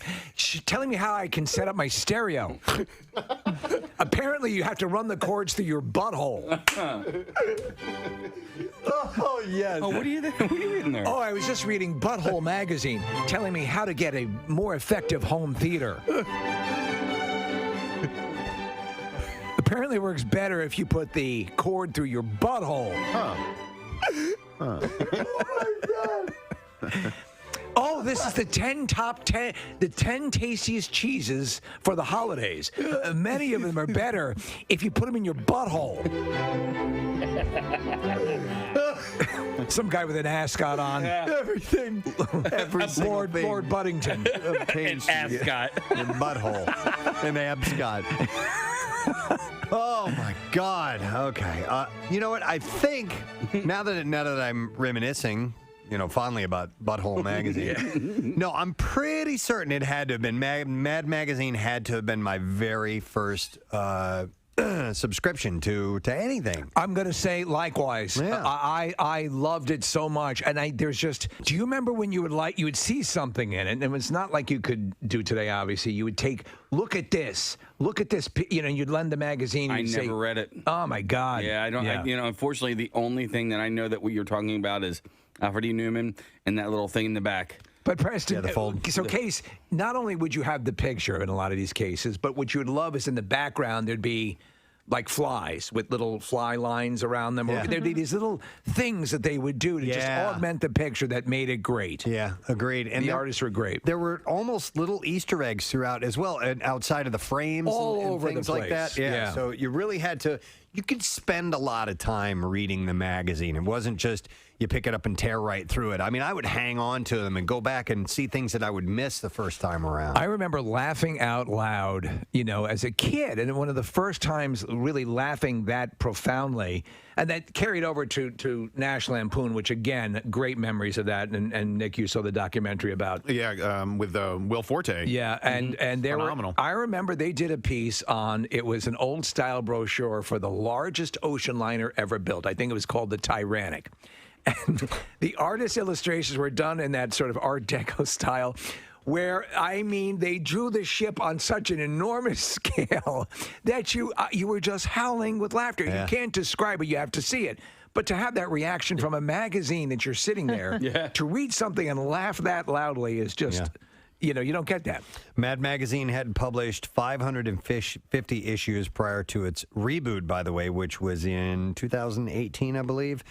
DC purchased Mad Magazine in 2017, but they're going to hang it up. At its height, it had 2.8 million subscribers. Now, they took which was in like 1973, I think. They took a big hit when editor Max Sherman went over to handle the chores at Butthole. And, yes, exactly. Do you know what you're getting into over there at Butthole? Oh, my God. Butthole Magazine. Someday. Yeah, I'm curating their wine list. Yeah.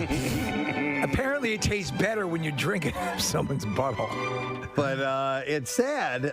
It's sad that it's going away, even though I haven't, actively been a subscriber for a couple of years. But nonetheless. Anything from Silicon Valley to Patriots Day to Crazy Rich Asians to It's Always Sunny in Philadelphia. The list goes on, ladies and gentlemen. This is Jimmy O. Yang. Yeah. How you doing, Jimmy? Morning. I'm doing well. It's Excellent. great. Thanks for being here. Yeah, thanks for having me. Patriots Day, you were fantastic in. Thank you so much. Sadly, not a lot of people watched it. Your character was the one who was kidnapped, held hostage by those guys, and eventually escaped and alerted the police. Hey, I know where these guys are. I know who they are. I didn't know that story. Yeah, that guy was amazing. Yeah. Danny Mang, Chinese immigrant, college student, and this is about, of course, the Boston Marathon bombing. Yeah. And I bugged him every other day. Spoiler alert, he stays alive, in the movie. Yeah. So I bugged him every day when I was in Boston, and we had dinner, went to Chinatown every other day. He was a really nice, warm guy, and he came to the premiere and tapped me on the shoulder. He's like, hey, I think you did a great job. There you go. Is stand-up comedy where you kind of started, or acting, or where'd you begin? That's where everything started. I started doing stand-up at the Ha Ha Comedy Club.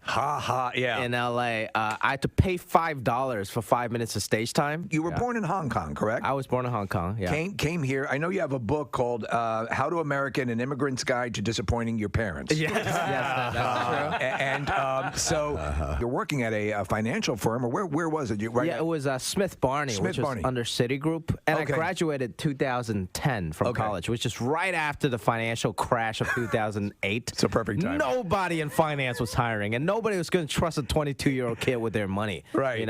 So my dad hooked me up with an internship, and one day he came home, he was like, Jimmy, great news. They're going to hire you full-time. You're going to be a great financial advisor. And literally, tears of joy was coming out of his eyes. And I thought that was just the worst news ever. That to me sounded like a death sentence, And I just didn't know how to tell him. And I was like, I don't want to do this, I had to, disappoint my parents in order to not disappoint myself. Yeah. That was the creed that I lived by. So after college, I did that internship for a little bit just to appease my dad.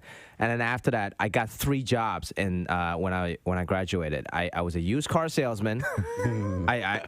I worked at a comedy club as a doorman in exchange for stage time, and then I was a strip club DJ at night. So I did all those 3 things, still not knowing what I wanted to do. But there was no customers in that club, so nobody ever did. Were you doing day stripping, or was it the night stripper? It was night stripping. It was after my comedy club show. There was no prime time in that club at any time. I started off with just a stand-up community, which I thought was so cool. That's one of the main reasons why I did stand-up. So you've seen Bobby Lee's penis then? Sadly, no. I feel a bit left out. Wow. I feel a bit that guy gets naked every time he comes in this studio. Oh, really? I've been to WMMR presents Preston and Steve's Bizarre File. All right, brought to you this morning by Club Risque, the Delaware Valley's premier gentlemen's club, says show your MMRBQ 2021 ticket, no cover, and get a free drink at all locations. Wow. That is Philly, Bristol, and Northeast. ClubRisque.com for information. All righty, got you some stories. Let's begin with this messed up story out of Michigan. I don't know what it is with Michigan. There's a lot of nutty people in Michigan. A man has been federally charged with leaving pipe bombs at cell phone stores and threatening letters at cell towers.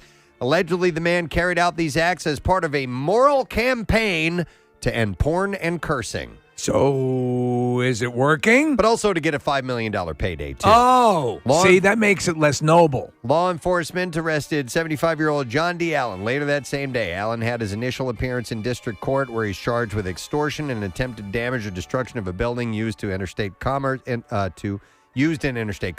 He's facing 2 different 20-year sentences. Is the porn gone yet? The case against Allen began with a Charter Spectrum employee finding a letter inside a polka dot envelope near a telecommunications tower. The letter contained a threat and extortion demand at AT&T, Verizon, and other carriers. The employee turned the letter over to police. More threatening letters were found in similar polka dot envelopes at towers attached to fences with black zip ties. Mm-hmm. The letters each indicated that they were from the Coalition for Rural Telecommunication, or CMT. It's probably just him. And were addressed to AT&T, Verizon, and other carriers. In the letters, CMT claimed to be almost 30 strong and was prepared to travel throughout this country and begin destroying intercity tower communication unless several demands were met. Here are the demands. All telecommunication containing immoral content must be stopped. Okay. The letter defined this immoral content as that which includes cursing, pornography, and all manner of indecent communication. Well, that's a wide net. The demand had a time requirement of 6 months. Another demand was payment of $5 million, which had a time requirement within 180 days. The letters also stated that if any of the CMT's members were arrested, quote, your problems will begin and the price will go up 100 times. The group claimed in the letter its reach was in 27 states. On September 15th, a post office box bearing black tape with a wire coming out of it was placed outside an AT&T store.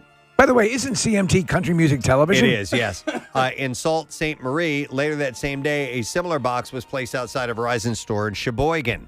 Both devices were examined by the FBI Laboratory Explosive Unit, which concluded they were improvised explosive devices. They were pipe bombs. Wow. The dude was not Yeah, he was pretending. serious. Each of the devices consisted of a metal pipe nipple with two metal end caps, which provided containment for the low explosive powder main charge. Metal spheres and nails were found within the powders of each device. Hardened objects such as these enhance the explosive effect, of course, and can do a ton of damage. CMT was written on both boxes, which also contained handcuffs. Both boxes also bore writing indicating that this was the, quote, last warning and that the next incident would be during business hours. Better morality through pipe bombs. Authorities developed Allen as a suspect from surveillance camera footage and further investigation. They executed a search warrant on his home. They shown surveillance camera images of the suspect to Allen's wife, and she said she was, quote, 95% sure that they were her husband. Well, good for her. She also told agents that Allen had recently made a trip to the Upper Peninsula and that they would find polka dot envelopes in their house. Allen told the agents that he had penned 3 or 4 letters, signed them as the Coalition for Moral Telecommunication, and left them at cell towers. He also admitted to placing the 2 pipe bombs. And he told agents that he bought the pipe bombs components about a year prior to various hardware stores, but he waited a year to build up the courage to place them. I like the one thing that ties it all together is the polka dots. Yeah. Yeah. So this psycho's been arrested, but What's he look? He's looking at substantial time, right? 2 20-year sentences. Yeah. So yeah, he really planted pipe bombs. I mean, that's like Unabomber stuff. Yes, man. It's insane. that's what the Unabomber was doing. Wow. All right. On to something else. Let's see. A Pennsylvania man was jailed after he was accused of underpaying for a bottle of Mountain Dew. Take that, Michigan. I mean, they put him in jail. Yeah. Police said Joseph Sobolewski stopped at a convenience store in East Central Pennsylvania last month. The store had a promotion where 2 20-ounce Mountain Dew bottles cost $3. He grabbed one bottle, put $2 on the counter of the store, and then he left. So he felt he was overpaying. Okay? Yes, he was leaving extra. But a single bottle cost $2.29 plus tax, not the expected $1.50. So he actually didn't overpay as he may have assumed. He underpaid. Police and store workers said that he underpaid by 29 cents plus tax for a total of 43 cents. Store employees called police who found Sobolewski and charged him with a felony. He was sent to jail on a $50,000 cash-only bond, facing up to 7 years in prison. So it's basically shoplifting. I understand the governor called right as they were strapping him into the electric chair, Preston. Listen to this. He was being charged under the state's 3 strikes law for retail theft. He was convicted more than a decade ago for pumping gas without paying. And he was also arrested and sentenced for stealing shoes at a Kmart. The shoes cost $39. He paid $866 in fines and fees and was sentenced to 3 months in jail for a probation violation. He and his wife were arrested for putting craft supplies in their backpack at a Hobby Lobby. His bond in that case was $2,000, and he's applying for a state-run diversion program. But underpaying for the soda is Sobolewski's 4th charge. So that's why I'd say it's a tad bit extreme that they're holding him for or that he may go to jail for 7 years and they're holding him for $50,000 for a soda. But obviously, they're going to look into that. Well, with their long, sharp claws and frightening speed, few predators in Canada's wild hinterlands attack as mercilessly as a hungry grizzly bear. But in a rare turn of events, park officials say a mountain goat not only defended itself from becoming a meal, but was able to kill the attacking bear with its dagger-like horns. That's amazing. Isn't that wild? So how did it do that? So Parks Canada said the recent forensic necropsy of a female grizzly bear suggests she was killed by a goat after the horns pierced the bear's armpits and neck. Wow. According to a specialist, when grizzly bears attack, they tend to focus on the head, the back of the neck, and the shoulders of the prey, and this attack usually comes from above. The defensive response of a mountain goat would be to protect itself using its sharp horns. The remains of the bear, who weighed about 154 pounds, fairly small, and isn't believed to have had any cubs, was discovered by a hiker. The carcass was airlifted out later that day over worries it could attract other predators. Mountain goats, whose thick white coats give them the appearance of ghostly apparitions, high in the mountains, can weigh as much as 125 kilograms, and their black horns can reach lengths of nearly a foot long. I could see, slamming this back as the bear is attacking it in that manner. Yeah. Yeah, I encountered could be one, lethal. I encountered one in Glacier National Park one time, a mountain goat, and they just advise you to, like when you encounter a bear, slowly back away because they can charge. They can obviously kill. Yeah, so this particular goat might have gotten a little bit lucky and landed a fatal blow. It was a smaller bear, so it's a confluence of events, but still, that's pretty impressive. Yep. All right, and that's your B file. You got a little less than 3 minutes to enter the word bliss for our money clip and your chance to win $500. And you can text that to 45911 or enter it via the MMR app or at WMMR.com. So again, the word is bliss, B-L-I-S-S. We're going to take a break. When we come back, Mr. M. Night Shyamalan. Hey. Stay with us. There's something wrong with me. Maybe he only shows penis to white people. It might be, Dad. That might be it. And he tells you guys about, listen, here's what I do with the white. You whip it out. But yeah, like Bobby was somebody I looked up to. I watched Matt TV religiously. Steve Byrne was somebody I looked up to. Ken Jeong. And now we're all like really close and good friends. That's great. Ken, of course, was in the movie. Yeah. It's great. And, you know, we all love each other. And doing this movie, one of the greatest thing, you know, was I felt like I found my creed. You know, of actors, comedians, because we all kind of went through the same phase of disappointing our parents to do this job. We all had the same experience. And, like, when we're hanging out in Singapore, there was no questions of, like, hey, can we go to Chinese food? Like, look, it's not, like, weird Chinese food. It's just like, no, everybody was just down. We're going to authentic Chinese food, and we did karaoke every night. Everybody was just on the same page, and it felt so good. Did you do work with the Harlem Globetrotters? Oh, man. You know, people ask me that. It was one of my very first paid jobs ever. So the Harlem Globetrotters, they go to China for like a world tour every year. Right. And I was like one of the only Chinese American comedians they could find. This was like 10 years ago. And I was the only one they could afford, I guess. They paid me $200. To do what exactly? To be a consultant. So they sent me the script for the Chinese tour to make sure nothing's offensive. Oh. Okay. Honestly, I didn't even read the script. You're good to go. I didn't know. I was like, that was my first job as a comic. I didn't know. And I skimmed through the script. There's something about, like, they bring out, like, a Hello Kitty thing, you know, in the middle of their show. I just told them for $200. I was like, dude, you know, Hello Kitty's Japanese, not Chinese, okay? Just so you guys know that. And that was it. That was my $200 worth of advice. And now on my Wikipedia says that I wrote for the Harlem Globetrotters. So. Silicon Valley, they know we're not on their radar? Yes and no. My dad understands comedy a little better than my mom. Like, he loved it. My mom watched it for the first time. He's like, hey, Jimmy, can you not hunch it back? He's correcting your posture? Yeah, I was like, Ma, I'm playing a character in the show. It's like, okay, play someone who doesn't hunch his back. Another day, another Korn story. Korn has announced that the band will release its 13th studio album, The Nothing, on September 13th.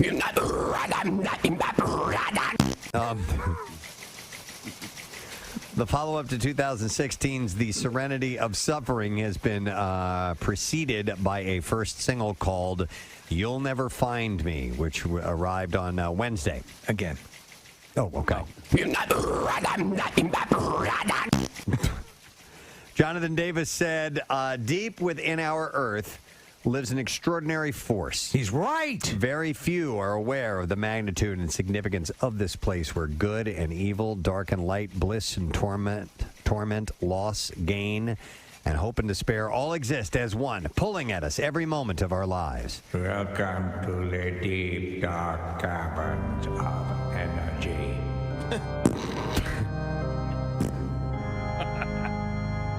You are here because of Korn, yes?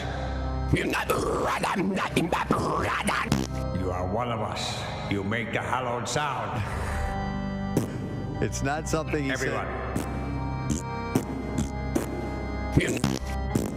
It's not something that we can choose to navigate, he says, but...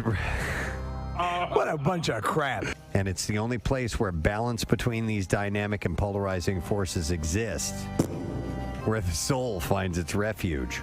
Welcome to the nothing. Did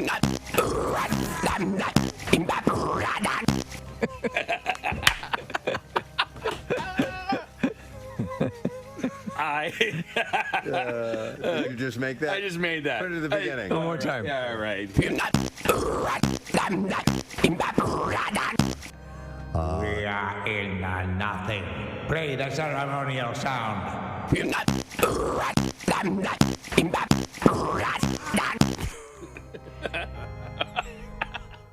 Enter. That's like the password. Yes, at the door. yeah. It's open sesame. Okay. You have approached the boulder of truth. To enter the hall of Korn, you must emit the sound of recognition. Proceed.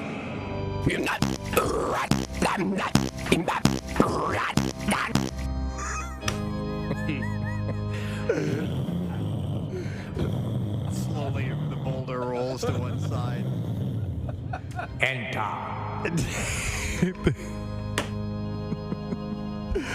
This is as stupid as it gets. Davis is living. Why? Come on in. Come on in. I love songs like that are just, oh my God, you just said it. Yeah. You just said it so plainly. Not a lot of, flowery language or metaphors. You just said it straight out. You know, I love I know that. one that comes immediately to mind. That actually, when I had gone through a breakup, laid it out, and I was like, I know got what it. it is. Say it. Heart of the matter? You got it. I knew it.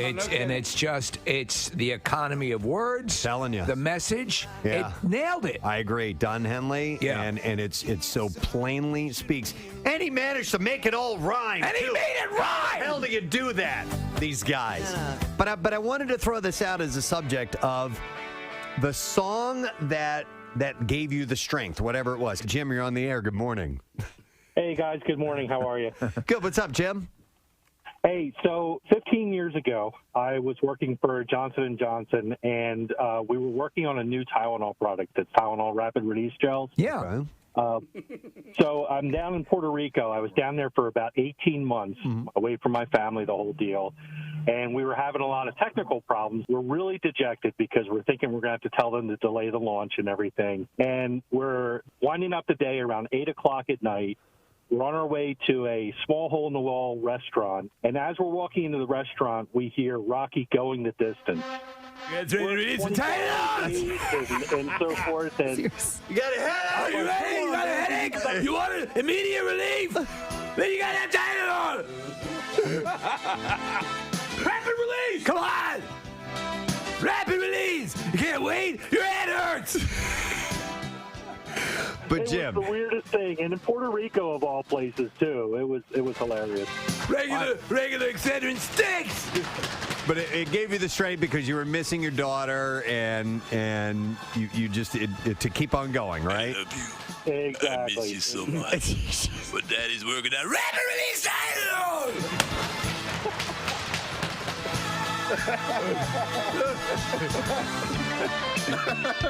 Down here in Puerto Rico. Oh my God. You can't come home like that. It's with the Puerto Ricans trying to mix the rapid release Tylenol. I hope no one's calling in for sympathy. Not gonna get it. Because when you got your head, it feels like it's a punching bag. You gotta have immediate relief. Yeah, well, listen, it could come. What's that up on the roof? It sounds like a seizure. You have to take a few Tylenol, maybe like a billion. But it's like a billion. Yeah. Does it shut down your kidneys? An artificial tongue that can taste minute differences between varieties of Scotch whiskey could be the key to identifying counterfeit alcohol. I was watching this story yesterday, and I guess the guy who invented it, Preston, has a really thick Scottish brogue. Yeah, so they're engineers from the University of Glasgow and Strathclyde in Scotland that created this. Yes. So and it can. The whole purpose is to distinguish knockoff Scotch, basically counterfeit alcohol. Wow. Well, because you're talking about big money when it comes to also some brands of alcohol. Listen, Angus, I'm taking this home for the weekend. It's the missus's birthday. Yeah, it's the artificial tongue. Here, sit on this for about an hour. The study you'll be seeing Israeli parasites in no time. Involving arranging submicroscopic slices of the two metals in a checkerboard pattern of taste buds. Look at that tongue go. Which are around 500 times smaller than those on a human tongue. So the scientists measured the plasmonic resonance, or the tiny difference in how much light they absorb, to identify the types of whiskey. Will this be the companion piece to the fleshlight? Maybe, or the Sibian. It could be used in food safety testing, quality control, security, frat parties, really any area where a portable, reusable method of tasting would be useful. But one whiskey expert casts doubt on the artificial tongue's effectiveness. Charles McLean. This is a crock of crap. A master. You and your stupid tongue. I see right through your ruse, you knob niffler. That's a Scottish insult. Is it? I just made it up. It is now. You knob niffler. Niffling knobs all day. No, his title is he is a master of the quaich. You're a master of the quaich. The Scotch. You wee weenied prick. The Scotch whiskey industry's highest accolade. Oh, it's a compliment I just paid you. I didn't even know it. Is master of the quaich, by the way. You're a master of the quaich. Master of the queef. And your wife is a master of the queef. Yeah, I said it. You tongue-building ass. He said, flavor assessment in the whiskey industry is done by smell, taste, and texture. Of all the 3 R's. Of all... What? I'm Scottish. Of all the senses employed, smell is the most important, he says. Absolutely. Whiskey blenders and quality assessors rely entirely... Stick your tongue in your nose. So anyhow, they made an artificial tongue. You made it. Look at you. Yeah. You're finally living the dream. You made your stupid ass tongue. You fake tongue freak. You frig nibbler. Frig nibbler. He's just making things up. I'm making them up and they're sticking. I love it. I'm rubber, you're glue. You frig nibbler. You frig nibbler. You chowder huffer.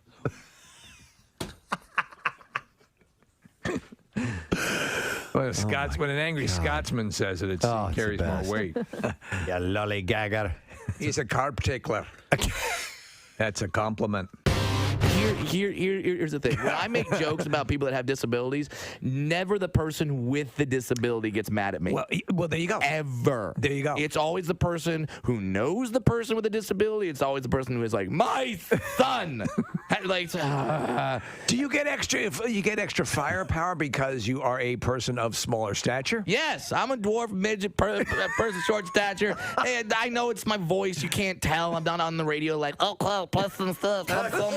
Woohoo! I don't sound like that. But yes, I get a little more leeway because it's really hard to get mad at the dwarf who's making jokes. Do you ever have someone get pissed off at you and then not realize that you are, and then like you see them like Yeah, on the radio. Yeah, on the radio that happens because, like I said, it don't sound like. And then they come like, "How dare? Well, how would you like it if you have a disability?" It's like, I can't wear adult clothes. Like I gotta pick up chicks with Bob the Builder on my T-shirt.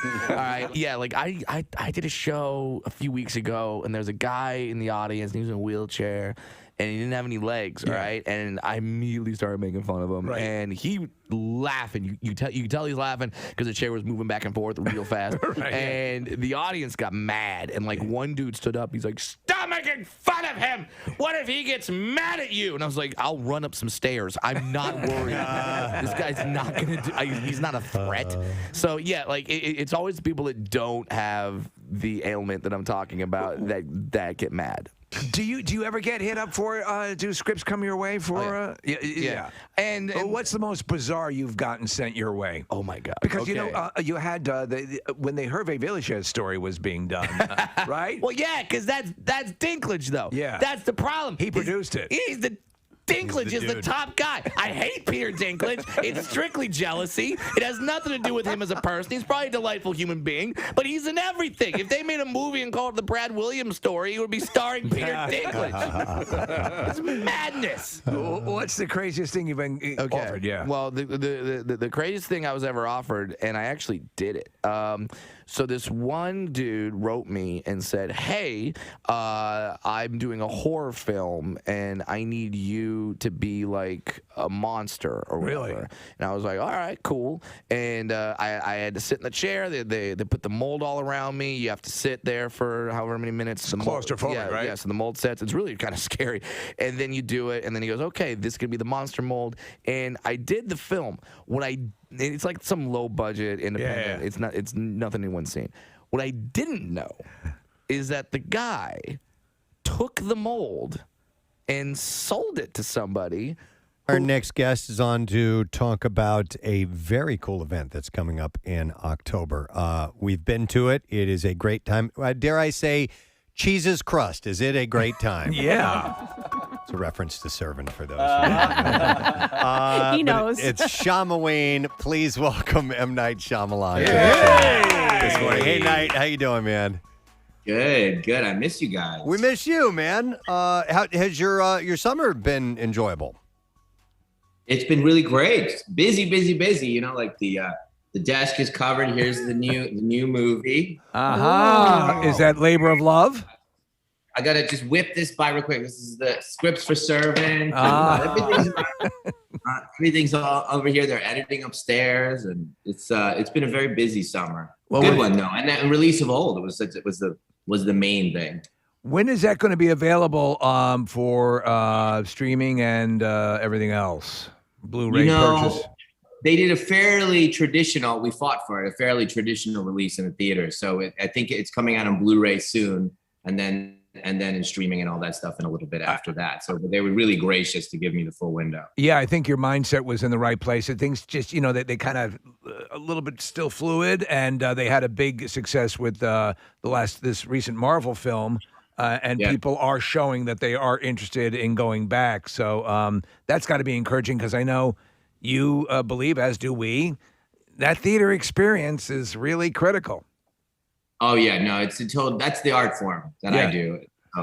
The other version of it, where you watch it at home whenever in a context that you can pause it and eat your taco, and then your mom's calling you, and your girlfriend, and the dog's on your lap, and, all of that stuff. That's a different kind of experience. So for me, this is what I do, and the specific part. And we've you all of us have talked about this before, but the idea of 500 strangers getting together and watching something together is the art form. It's a beautiful thing where we all come together and experience it together and get affected by each other. It's a very different thing. There was a wonderful thing, not to keep referencing Marvel, because Lord knows they're hurting for cash and they don't.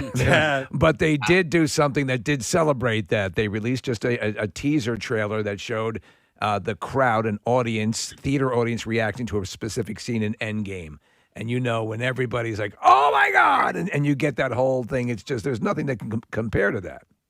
Yeah, it was a wild summer, because I think, obviously the pandemic was there in a very unusual baseline. But then you also had the launch of all these. I mean, in reality, kind of a one-time moment where an entire new platform was being released by these billion-dollar companies, trillion-dollar companies, and they were launching on that summer. And so you'll never get that confluence again of the launch of all those things. So when, our ads were going up, a lady in Iowa is seeing our ad, our commercial on a game or something, and you see our ad, then you see an ad for Turner and Hooch, and then you see an ad for this other thing, and then Loki, and then this. She doesn't know what's a movie, what's a TV show, Right. what is on streaming, what is on both, what is only in the theaters. And so it kind of becomes very kind of noise out there. And that's what we found this summer. It was really difficult to penetrate. And then as that mixed release started to become very obviously detrimental to the movies, meaning that no one went, it created this weird kind of apathy. When you can get it anywhere, you actually don't make a decision to actually watch it, and you become passive. And that's interesting. I mean, Really? it is. It's listen. We're all pop culture junkies, and this art form and your art form, and there have been so many things that, like for example, so in our industry with podcasting and things of that nature, for all the years that podcasting has existed, no one really has a handle on how to do certain things, or to make something a hit, or to make it, or to monetize it correctly, or whatever. And so you have the similar case with all these things firing at once, and you make an excellent point, and everyone's head spinning, and then you have like Scarlett Johansson, suing Marvel, and like, well, wait a second, this was this, and how many eyes are on this, and I think you're right. By nature, it's going to return to a more classic model with hybrid options, because that's the only way it makes sense in the long run. Do you agree? Well, I was totally, I was surprised that Scarlett was the only one that this summer, because every single movie that was not released in the theaters alone got hurt. And then all of our contracts are based on performance in the theaters. So it's a fascinating thing. That particular Marvel movie, I think, will be the only non-profitable Marvel movie at the end of the day. Right. But it was done for other reasons, to get subscriptions for a totally different platform, nothing to do with the movie or the movie theater. So it was a fascinating summer that happened, but it kind of already you've seen it recalibrating back. Our movie was theatrical only, some of the other Universal movies as well. And then Disney and everyone else started to go back to theatrical only by the end of the summer. And then you started to see all the grosses go back up again, right, back to what we used to. So I'm sure we'll circle back to movies and your projects and Servant and these Yeah. other things, but let's talk a little bit about Shyamalan. It's back. This is happening. It's one of the my favorite events to go to, and it's all back on track again, right? Yeah, I'm so happy. Obviously we had to take last year off, and it's been 2 years, and we're all super excited to get back together again in a safe way, and we're thrilled. We have this amazing secret place that we're going to do it. As you guys have been there, it's the best party of the year. I mean, that's not an exaggeration, right, guys? You tell me. The legend is justified on this. It's so unique that, I mean, number one, it's not just a costume party of sorts, but there are a variety of entertainment elements that are going on at this event. It's usually really dark and kind of mysterious. You don't know where it's going to be in the first place, which I think is a draw. I love the fact that it's a secret location.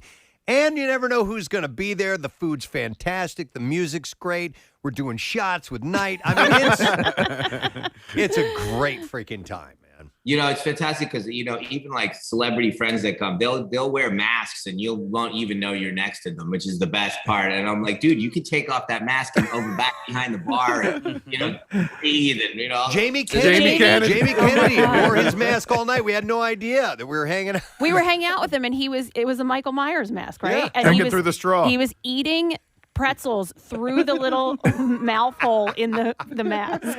I love that.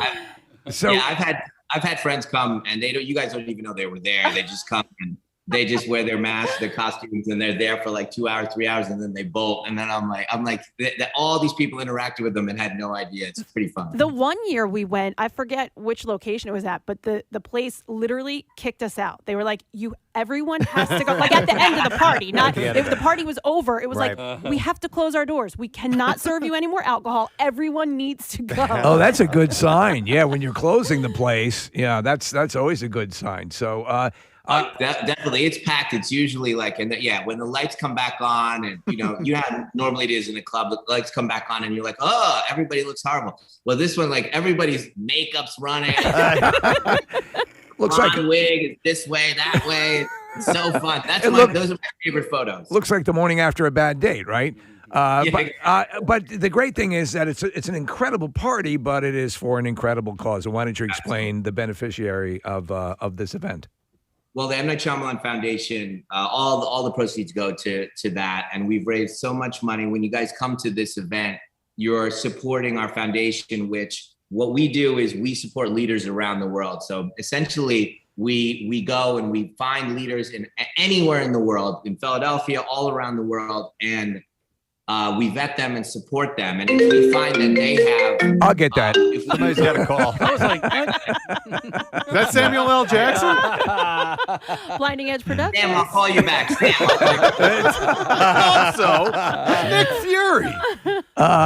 Well, you were saying, allow me to, while you handle that, I think now, Knight, more than ever, and we have been strong supporters of what you do, because putting this money in the hands of the people who are on the ground handling the issue and we're seeing, listen, it's been a tough year, but a lot of times you see people who are remote from a predicament trying to handle it and don't really have an understanding, and it goes awry. When you have people who are plugged in, who are really tangential to the issue at hand, that makes all the difference in the world. And the success rate of what you are bringing this money to, and the people who are endeavoring to change people's lives for the good through your foundation, the evidence is there. It's a proven, workable way to do this. So you've got to be very encouraged about how things are going. Yeah, I mean, you're referencing a very interesting dynamic that we kind of discovered as we got into philanthropy. This idea of kind of coming and from 3,000 feet, trying to make a difference and giving money sometimes backfires on you. You end up kind of bringing your norms, your mores to the table into cultures and situations which you don't understand. And you think you coming with all the right intentions, and you give this money and you do it in this way, and it actually causes more problems than helping.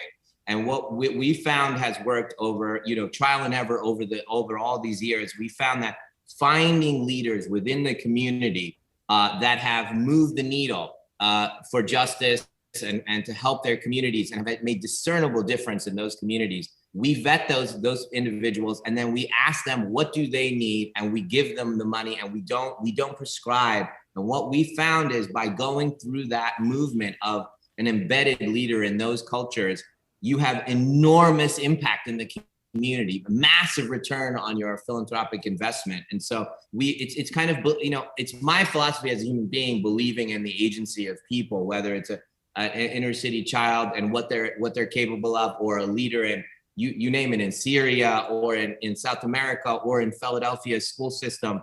I believe in their ability to change the entire system. I believe all of us have that ability. And so we're basically following that philosophy by supporting them. And we have found just incredible returns on our money that will change generations forever. So your money, when you come to Shyamalan and support our foundation, has this amplified effect because of that. So it's an amazing cause. We can tell, you can look up all the leaders that we support, and we keep finding them around the world. They're about to go on another trip around the world to go find more leaders for next year. And you and Bhavna do this. You guys handpick this. How many... Do you narrow it down to a certain number each year of how many people you're going to be able to help? Because there's only, you don't want to spread it out too much. You want to make sure that you have an impact with the contributions. That's true. What they do. I'm going to say without being modest that I am not what ends up happening is Bhavna goes and does all the hard work, and she goes out around the world with Michelle, our head now, and they go. For example, they're going to go now. They're going to go to different countries now and vet. And it's hard. You go to different villages, you go to programs, you're seeing very, very difficult things, and everyone's doing good, but you're assessing who has this kind of ability to actually change their environment, this combination of these ineffable things about them that make them able to, in impossible situations, do incredible work. And so they vet that, then they bring it back, and then we do a kind of a presentation essentially where they tell me, this individual is doing this. He's buying school buses for this thing and changing the community. This is the data of how much they've changed so far. She would like this so that she can do X. And then we make our decisions for each of those leaders here. So I'm part of the process of evaluating. I'll ask the million of questions and say, what does she plan to do this? How does she do this? Where did she start? What was her training? Blah, blah, blah. How does she have her infrastructure? And we make those decisions. And it's been very, very effective. We've met, the most incredible people in the world, and you guys will meet them when you come to Shyamalan. These are, I would describe them as angels that live on this planet. Yes. Just amazing individuals. Well, the truth is, a bureaucracy, a lot of times the people involved in government, it's been described as a self-licking ice cream cone, and like stuff just stalls and doesn't seem to get done. And then you put it in the hands of someone who's passionately saying, if I could just get some resources, I could make a change. And again, meeting the people that you're speaking about, they're motivated for such pure reasons, and they haven't become part of the cynical mechanism, and that's where the change occurs. So I think it's so great what you're doing. And then of course you can do shots if you go to the event. So it's all good too. Yeah. Hey, Knight, I wanted to ask. It's funny. Go ahead. Sorry. I think we lost. There he is. Go ahead. Sorry. Back. Is he there? Yes. Hello. All right. There we go. Still there. Okay. So you were about to say something. Casey interrupted. He was going to let you continue. No, it's funny you made that juxtaposition, which is, it seems that they don't go together. This idea of like tequila and philanthropy. But I bet they go together quite nicely. But the idea was like, Bob and I and our family and our cousins, we didn't fit into that kind of stiff. We're gonna have a dinner and it's gonna be formal, and we're gonna raise money for our work that way. That's just not who we are. We're much more having fun and dancing and much more family oriented and have a great time. So we're really good at throwing parties. We're really good at it. And so we're like, hey, let's take these two things we're really good at and combine them. We're really good at finding leaders from around the world that we're really good at throwing parties. So we had the intention of like messing up the kind of philanthropic band in Philadelphia and just say, hey, we're going to throw the best party of the year, and that's going to raise a ton of money for these incredible leaders. We always, help put together, fundraisers for our school. And, my philosophy is if we're having people come out and donate their money, I want them to get something in return. So if you're going to give them a fun night out as a result of their contributions, like that's, it's a win-win for everybody. So I totally understand that. I wanted to pivot and ask you about, so obviously movies, your venture into streaming platform TV. Have you ever considered getting into stage production, writing a play? Because I don't think there are many thrillers out there that are done on the stage. And I thought, like I think of the movie Saw, right? Saw. It was originally a musical. No. It could be a play. I think because the way Saw is set, most of it is one little set, and like that would actually be a really good play. And I wasn't sure if that sort of, Well, that's a good point. If that's a challenge for you, or something you ever thought about doing. No, it's actually something that's been on my mind a ton. A bunch of Broadway producers have come to ask me to do kind of, an Agatha Christie type of play. I have a notebook where I started writing ideas for Broadway. It would be, it's a different muscle. I have to do it kind of essentially through dialogue only, mainly dialogue only. And I love that challenge. I definitely want to do it. It requires me stopping, this for 6 months to sit down and write this play. But it's been on my mind a lot. I love the theater. I hire mainly theater trained actors for my movies because of the way I shoot long takes. I don't do a lot of coverage, which is different angles. I do, a lot of oneers, a lot of one shots that require theater training. And so for me, it's a very beautiful art form. In fact, in terms of acting, I think it's the highest form of acting. Actually, I think it goes, theaters and then movies. I think it's a great idea. A lot of people, Dial M for Murder was a stage play. The Audrey Hepburn film, Wait Until, I think it was, where she's all those were done as stage plays, but they build the tension. I think that would be well within your wheelhouse. Again, talking about your cinematic style, that would do it. Of course, as you said, you just have to seize up things for half a year while you put that together. So I like the idea of Saw the musical, though. Now you'll have to cut your arm off. The key is in your rectum. So much potential there. See, that's the kind of challenge I'm looking for. Well, we could write the music for you, and you can take it from there.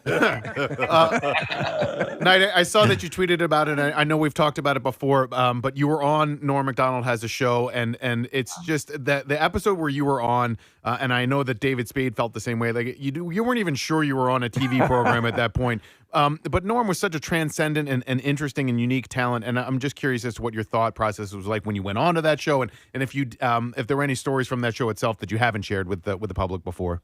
Oh, wow. He was so nice to me. He really was. I got there. It was one of those things, you do it on a press tour and they say, oh, you're going to be on this talk show. And normally, exactly what that means. You're on this, on this talk show, you go to the Tonight Show and you do all this thing, or you do like The View or whatever. You get what it's going to be before you get there. So I got there and I was like, the Norm Macdonald Show on Netflix, what is this gonna be? And I was like, my publicist is like, don't worry, it's gonna be great. I get there and then Norm was like in the hallway and he's so funny. He's so deadpan that you can't tell what's happening. And we were talking in the hallway, and then I couldn't get a sense of whether he hated me or I couldn't get. I was like, I know he booked me on the show. I know I'm the main guest. He must think I'm okay. Like, in this conversation, I would have thought, no, this is this guy hates me.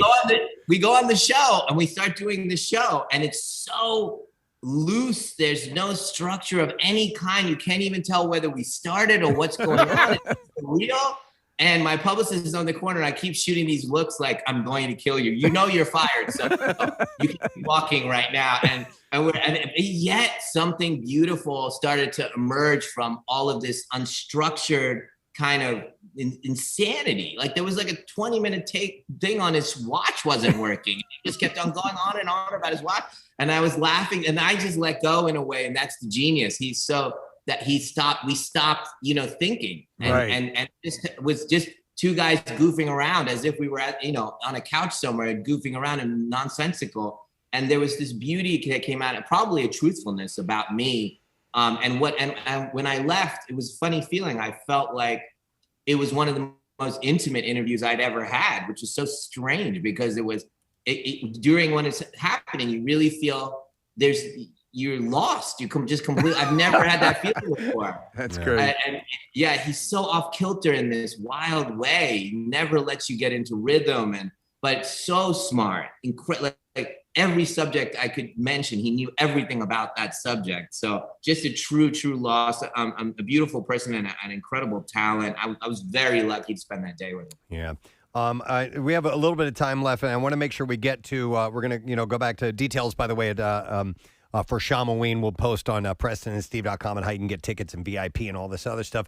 But I definitely wanted to ask about Servant and when the next season is going to be coming out, what's shooting like, and all that encompasses. Because I'm dying to know what that last scene was all about. What was it? And which in just classic Shyamalan form, it's a big shroud of mystery that we can't wait to uncover. Oh man, thank you so much for following the show. We're so excited about it. We tripled our audience in our second season, and everybody's so excited. I'm almost done editing the third season. I want just a tiny bit of touches to do, and then we're going to mix all the sound in. But I have to tell you, I want to say this I know I have no currency when I say this, but this third season is incredible, just absolutely incredible. What we did philosophically when I started to do the show was something really different. I kind of approached it almost like a mini independent film studio. So I would see. I'll go see a. I'll go see a movie, or I'll watch a movie from a film festival in Zurich, and I'll find a film and I'll say, can you come here to Philadelphia? I'm going to hire you. I'm going to get you a work visa. Can you come and direct an episode of Servant for me? And these people have almost never done anything like this. Or I'll even see a short film from someone, and I'll talk to them, and I'll Zoom with them, and from another country or from here in the United States, and I'll say, I'm going to give you a shot. Come in. And this is essentially me curating and saying, I just believe in you. Come to Philadelphia and direct this. So when you see our show, you're really seeing specific voices. And I think the third season is the biggest form of that, where you're going to see 10 episodes and you'll know, unlike television, when you watch it generally, this was a specific person that came here and had a very different voice than the previous director. So, I directed the first episode, and then each episode, as you'll see these incredible filmmakers. And we did it with, film level standards for us. And so I hope the audiences appreciate and can enjoy it. I said to Apple, I'd love to do 40 episodes of this, 4 seasons. It's a lot, while I'm editing. And I have to write the other season because they have to overlap, and to get it out once a year. And so it's a ton of material. We only do half hours, right? 10 half hours, but that's, 5 hours of material that I have to deliver. So it's 2.5 movies every single year. It's a lot, and it's very theatrical. And the fans, I know, I would say this: take your time. Whatever gets it done right. It's such an interesting series. Now you come in on okay, this is going to be a horror suspense thing, but the truth of the matter, it's multiple character studies, and there's all sorts of things where no one quite gets away without a little bit of, man, that was pretty reprehensible what they just did. and it makes you look at yourself and go, what would be my decision in this case? And so, I think in many ways, the real horror ends up being what anyone's capable of at any point, and how they respond to certain things. And that's why the show is so awesome. Oh, thank you so much. That's very sweet. We found, we got very, very lucky. One of the great benefits for me is I've been able to work with a large group of storytellers, which I've never gotten to do because I essentially, here I'm in Philly, I'm away from everybody in Los Angeles, and I write, in by myself, and then I go shoot a movie with a group of our Philly crew, and then I start editing with one editor, and that's pretty much my life for the last 25 years. But now with this show, I have, writers I talk to every day, a group of writers, and we laugh and joke, and then the directors all come in. And there was one moment in the building where I was just kind of giddy because there was like 7 directors there, and we were all hanging out. I'm like, this is the dream has happened. I have like this, community of filmmakers. So it's been fantastic. And my job for the audience is to say, hey, I'm committing to every single thing. I put in every footstep. I decide every single thing. And you're going to come and watch something that is worth savoring and remembering and watching again. And my hope is these 40 episodes, when we're all done this, and that you'll remember every single one of those 40 episodes and do it at a high quality. We don't want to have any kind of vamp episodes where it's like, oh, it was all a dream episode. Right. Yes. You're suddenly at South Fork. It's a Dallas episode. But how cool is it? I know you're proud of your children, now adults, but how awesome they have been contributing to the show. Your daughter directing, which we love, the pizza episode, which was great, and then obviously their participation in it. Was there ever a moment? I mean, because you know how talented they are, but as a father, I assume you have to go, is my father instinct overriding their assessment of their capabilities? And how cool is it to realize they're really, really good at what they're doing? Yeah, I mean, all of the above. There's a mixture of feelings, obviously. But at our house, if you could be at our house, it's when it comes to the arts, I don't joke around. So this is not. I don't joke around about the arts at all with regard to. If you want me to watch something like a trash television show, I'm going to tell you all those reasons that they made a mistake dramatically. They'll be like, It's just the Kardashians, Dad. Just relax. I said, Kim. At this moment, Kim should have done this. And then if they captured this, would have been, or wow. Do you know why you're feeling that? Because the camera is doing this at that moment. That handheld camera is doing this. It's actually evoking this, and sometimes they just want to shut off their brain. But it's a constant, relentless art school the whole time, and I'm brutal on them. I'm like, that's not good enough. I do not want another person on this planet doing the arts for fame or for money. I zero interest. Please do something else. Do anything else. I'm always telling them that. And so they come at it with an ethos that they have to be vulnerable. They have to risk themselves, and they have to bring something singular that only they can bring. So these are the things that they're taught. So that's great. That's great. It shows. Yeah, express, entertain. Do it for that reason. It makes total sense. All right. Well, listen. We unfortunately got to wrap because we have some other things that we need to move on to, and we got to do it in a certain amount of time. But Knight, it is always great to talk to you. Very much looking forward to another Shyamalan. It is back. Tickets are available. And like we said, you can go through mnsfoundation.org, M. Night Shyamalan Foundation, if you need to remember that. We'll post information on PrestonandSteve.com to make it easy for our listeners, but there are general admission tickets, there's VIP tickets, there's all kinds of extra stuff that you can get, and we come back with stories every year after this. You see that pompous Met Gala, and you think, okay, here you got something where the everyman can be a part of this, and pick your level and go in and hobnob with the knobbable, whatever that means. I like that. Knobbable. Next film by M. Night Shyamalan. Knobbable. Yeah. But no, we're looking forward to everything, and obviously you've Labor of Love is going to be your next film, so maybe we'll talk as that's being presented. But there's so much to talk to you about. But man, it's great to have you on, Night, and we'll talk to you very, very soon. Okay. I love you guys. Thank you so much. Continue all the great work you guys do for Philly and for everybody. We appreciate it. Night Shyamalan, guys. Thank you so much.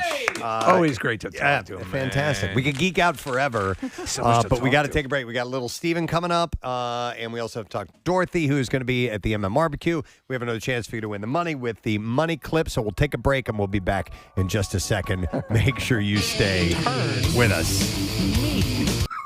Into a sex toy. Are you kidding? That is There's a Brad Williams sex doll? Yes. Well, not anymore because I sued them.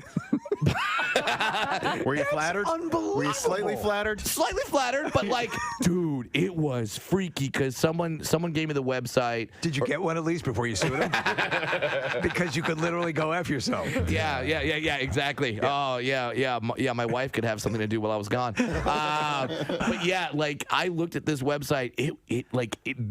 It was me. It was God, me. And I just thought to myself, like, how weird is this going to be if someone on the street who bought this sees me walking the other way and just goes, whoa, like, and it just like has this weird reaction. I'm like, why are you acting like that? He's like, I usually put my penis somewhere on you. That's great. Was it being marketed as Brad Williams? Or? No, I'm sure not. Yeah. No, it was marketed as like a midget sex toy. Like this is how you could bang a dwarf. And what I'm just a world! Like, wow. Yeah, and I'm just like, world. Wow. So yeah, I had to get my legal team involved in that. Oh my Brad, what were they going for? Do you know? I'm just curious. It was like $125. It was like an expensive sex toy. Wow. I once was asked to play in a charity golf tournament, and I thought, absolutely. Great, I'll go play in the charity golf tournament, and I do. And they had these golf carts that had the names of all the celebrities on the golf carts. So I'm walking, and it's Bill Engvall was in it, and like some guy from Greece, not John Travolta. So who the hell cares? And then I see my golf cart. It says "Wee Man" on the golf cart. No way. It says "Wee Man" on the golf cart, and at first I was pissed, and then the group I was playing with start walking towards me, going, "Oh, we're so glad we got Wee Man. All our friends got lame celebrities. We got Wee Man." I'm like, "Oh God, now I got it." Yep. Now I can't be like, "Oh, you actually did get a lame celebrity." So I faked it. I faked being Wee Man because I thought, these guys are giving a lot of money to charity. Sure. Let's make sure they have a good time. So like I faked it. I started saying I was Wee Man. Then we get to this hole. that's sponsored by Hooters. Because if you play in these charity golf tournaments, there's always the holes that are sponsored by different restaurants, corporations, whatever. So the hole is sponsored by Hooters. It's a bunch of girls. They're the Hooters girls. They have the wings and beer and stuff. And we walk up, and this Hooters waitress sees me and goes, "That's not Wee Man." Wow. And everyone, and I'm like, wait, what?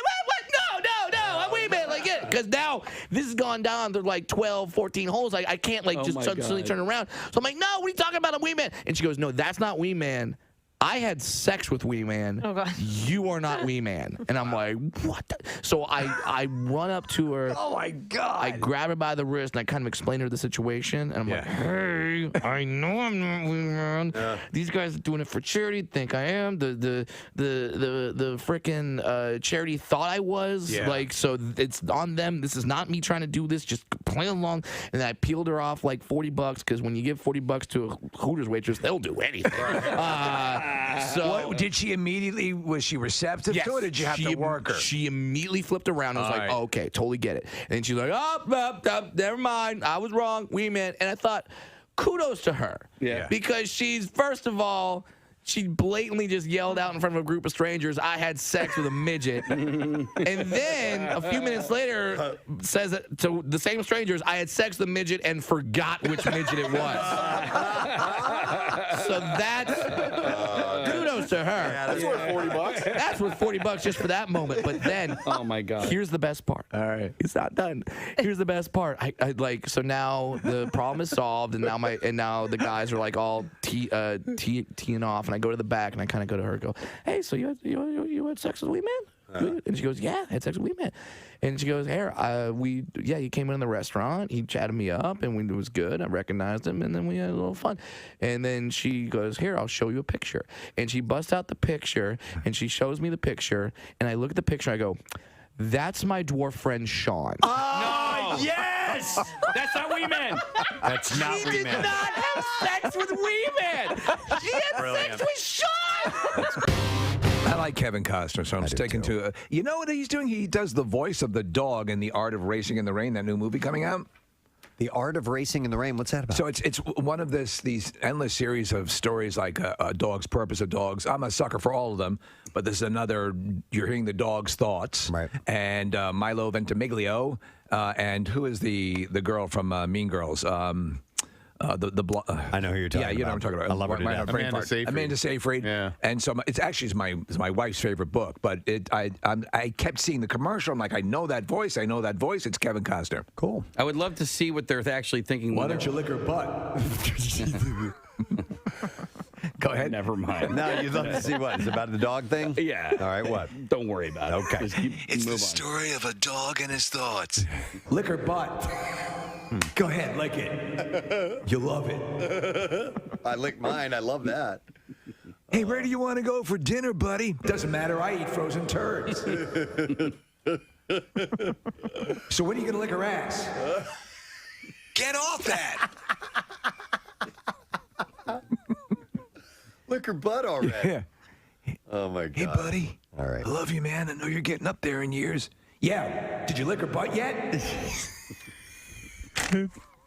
Because that's really a lot of what dogs think about. That's what they do. They love it. Yeah. Hey, I just ate some tampons. Oh, my God. Dude, we eventually... So I know. It's finally stopped in our house. We finally got a trash can with a little closing lid on the top of it. Right. They're predators. For the bathroom. If they're going to rip a rabbit to pieces in your yard, Yeah, exactly. A tampon's like a buffet. Oh, my cats can get into those trash cans. Oh, really? I have to put the heavy tissue box holder on top of the trash can with the lid. No kidding. Okay. Pets are so fun and Aren't cute. they? Aren't they They're adorable? eating your tampons. Yeah, they rip animals apart in the backyard. Buddy, is your paw hurt? Yeah, it doesn't feel too good. Did you lick her butt yet? I have a question for you, Steve. Lay it on me.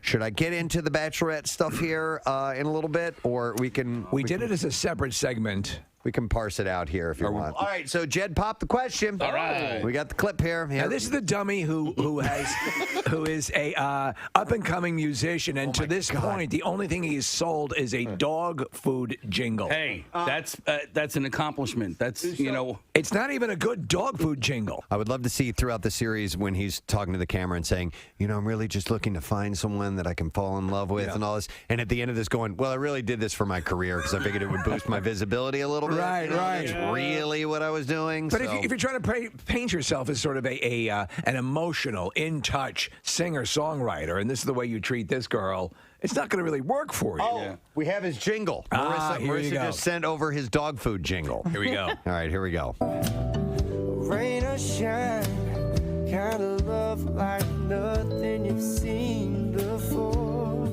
What? This is for dog food? It's for dog food. Okay. And the dog is waiting. The dog's what? The dog's waiting for the master to come home. Okay. And it's a high-quality dog food. Okay. Is the dog wearing something sexy? Sexy, lingerie, yeah. And has a dildo in one paw. Okay. The dog really does deserve the best. So go pick him up some better balls. And the thing, it's metaphor. Okay, so here's the deal. And his reason for doing the commercial is real, because this is the food that he's been eating at home himself, because the career's not going well. Man, I love this stuff. You put it on some bread, it's delicious. And then the last birthday today, our favorite butthole, Hope Solo. Hope Solo's butthole. Hope Solo, the goaltender for the women's U.S. Soccer team. And then we found out there was a Twitter account called Hope Solo's Butthole because she had posted naked pictures of herself, and apparently you could see that particular part of her body, and somebody took upon that name, and we just thought it was funny. Our favorite Twitter account. That and Bill Weston's hair. Do you remember she had, there was some controversy of her being abusive, I think it was? Yes, to an ex-boyfriend. Yeah. So, a family member too, right? Yeah, something along those lines. She beat the hell out of like a niece or nephew or something? I've forgotten, but... she was arrested in 2014, charged with 2 misdemeanor accounts of assault and in the 4th degree. Wow. Lest I remind you that her butthole has never been arrested. Not once. Yeah. How old is she? I'm just saying. I'm sorry, ma'am. We're going to have to arrest your butthole. Why? How do you cuff them? Wait a second. I'm just collateral damage. I didn't do anything. We're taking this butthole downtown. Why does anybody talk to me about it? This is not right. Get my lawyer. What, do you just expect me to pucker up and go along? Right, sorry, Mr. Butthole. Oh, yeah. Mister. Yeah. Happy birthday, Hope Solo and her butthole. You guys are just being wacky. They both turned 38 today. They're both 38. He's one of the co-creators of the band Mr. Big. He's one of the biggest, most badass guitarists in the world, in my humble opinion. Ladies and gentlemen, please welcome to the program, Mr. Paul Gilbert. I want to explain to some people who may not know the name Paul Gilbert. You have a lot of fans. Most guitarists would know who you are. Everybody who knows me knows me. Yeah, exactly, right? 100% of those But I've only had one. I was only famous for 2 weeks in 1992. So, that's so Paul, when I do meet people and we're talking music and I'll say, well, one of my favorite guitarists is this guy, Paul Gilbert. If they're a guitarist, they'll know exactly who I'm talking about. Some people don't, and I have to explain. Okay, so, he was in this band, Mr. Big. Before that, there was this band called Racer X. You may or may not know. Metal, real intense, shredding, crazy, really technical, awesome music. But then I try to explain your solo career as well. Good luck. And that's so it's hard to quantify it, because there's elements of blues and jazz and metal and all this stuff. What's a good way to describe your music? Well, it's still evolving, and the discovery I made was that I really always wanted to be not a guitar player, but a lead singer.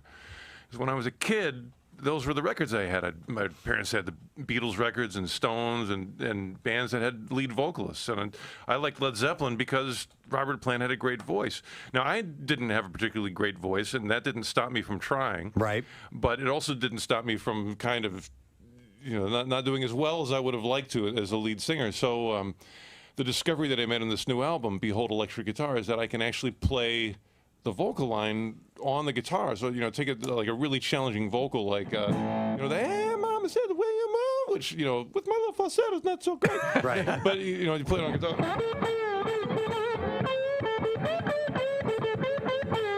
And suddenly, those notes are there. And it's just, it's my responsibility to get them right, but at least I can hit them. Well, I was mentioning to you the song Let That Battery Die, which is on the new album, and that is exactly what I thought. I'm like, it sounds like someone singing. Yeah, well, that's how I wrote the tunes, was that I would have a lyric, and, the initial lyrics for that were like, what was it?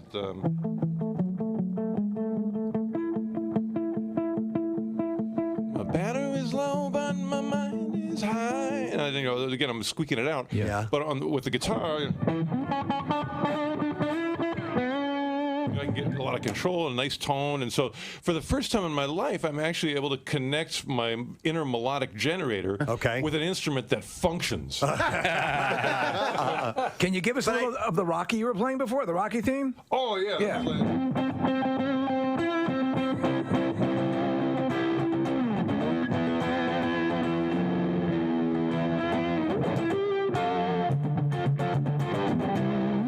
We're going to have Steve Van Zandt on in a little bit here, but I do have time to do, I want to send out a butt plug.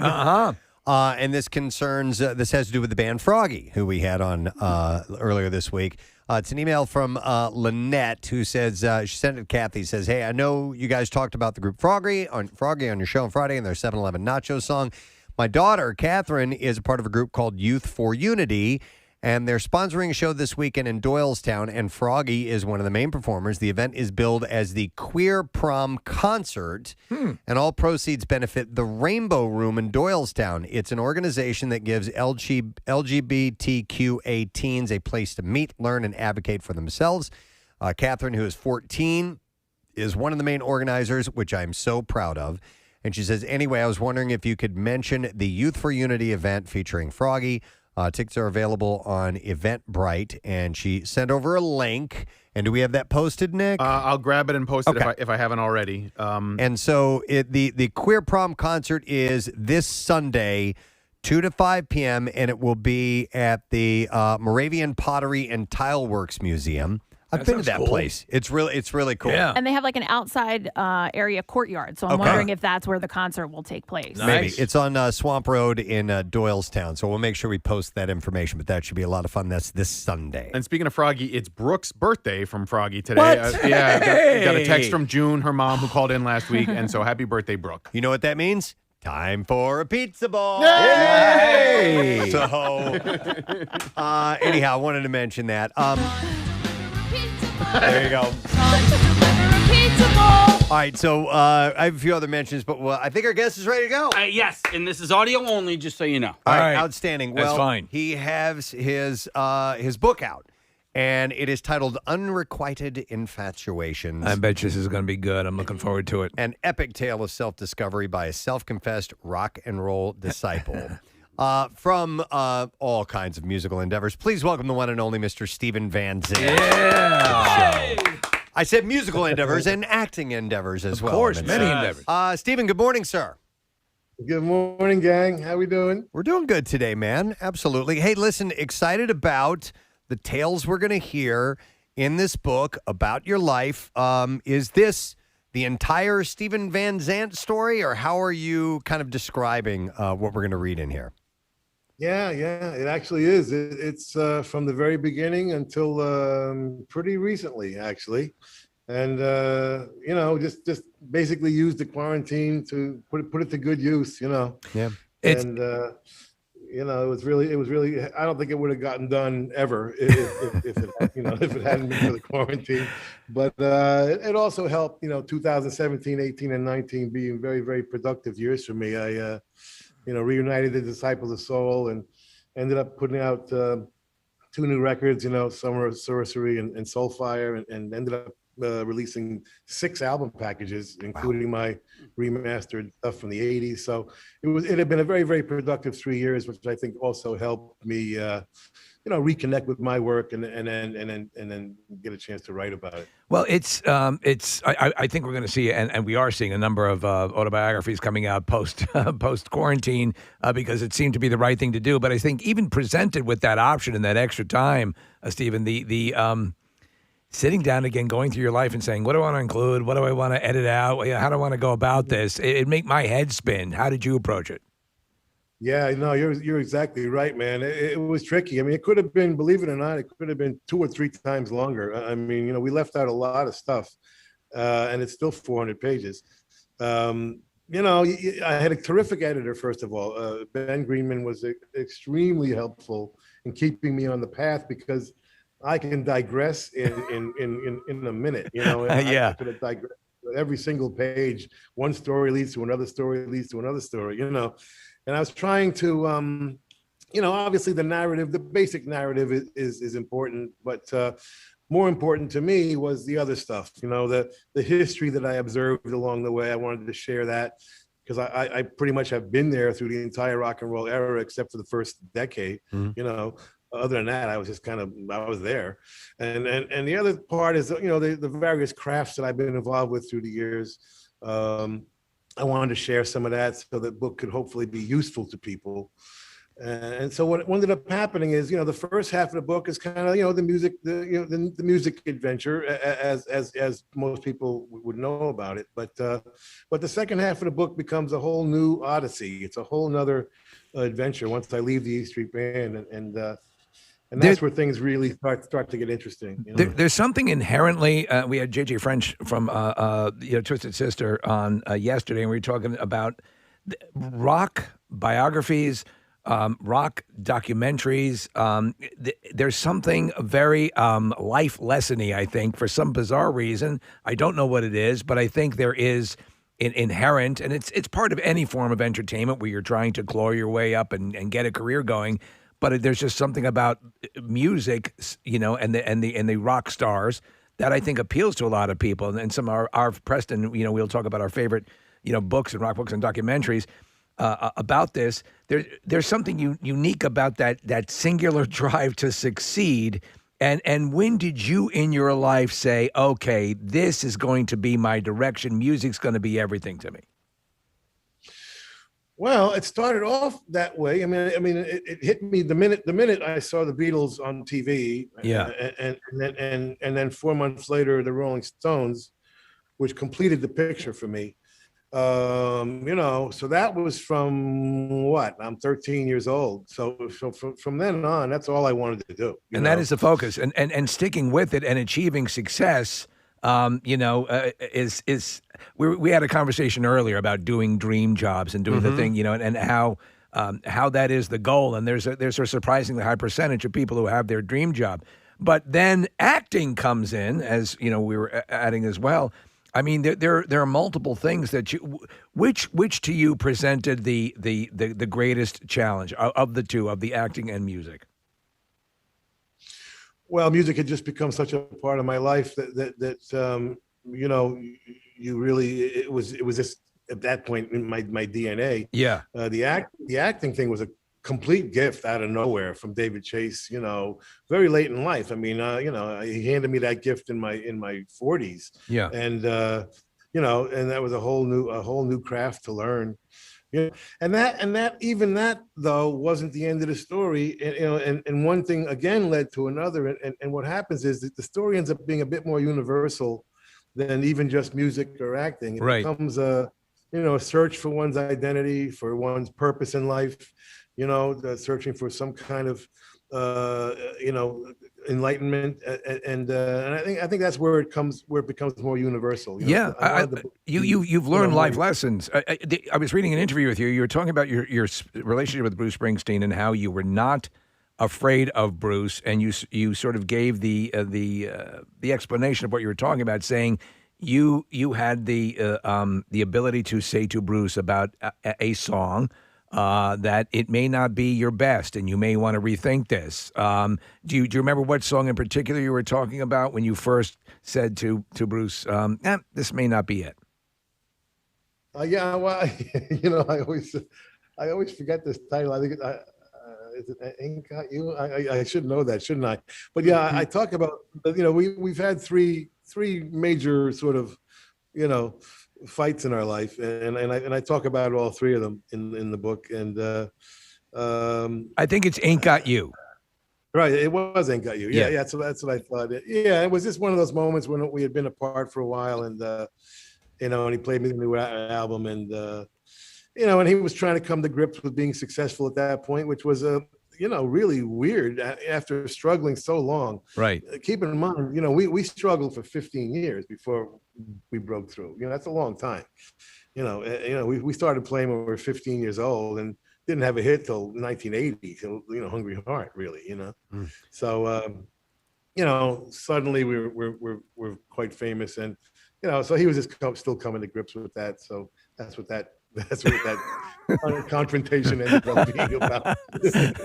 Stephen, but we recover very well from our disagreements, right? Yeah. Stephen, I don't know if you've had a chance. The movie doesn't come out until next Friday, The Many Saints of Newark. But have you had a chance to see the movie yet? I just saw the premiere last night, as a matter of fact, and it's just terrific. What did you think about John McGarra's portrayal of a young Silvio Dante? It's great, and it's hilarious. I mean, it got one of the biggest reactions of the crowd. I'm not going to tell you why, but you'll see it when you see it.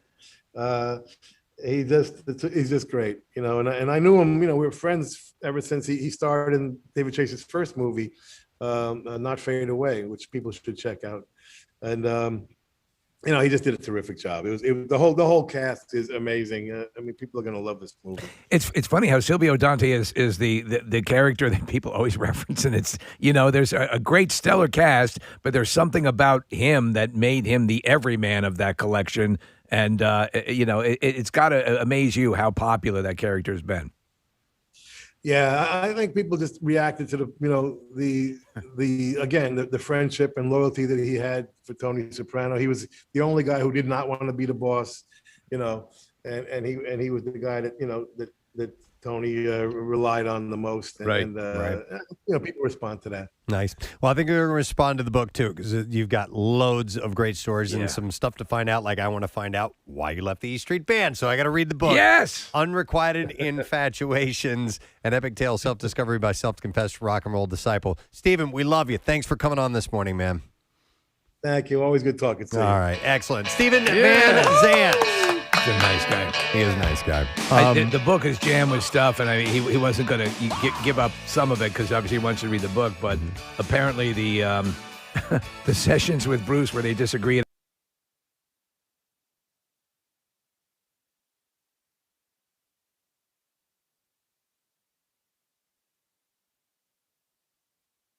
Baltimore Jack was a town.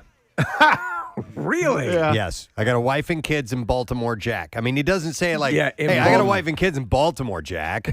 But the inflection was got a wife and kids in Baltimore Jack. And I'm like, wow. Is that a suburb of Baltimore? Yeah, I'm Is that looking for is that Baltimore Jack.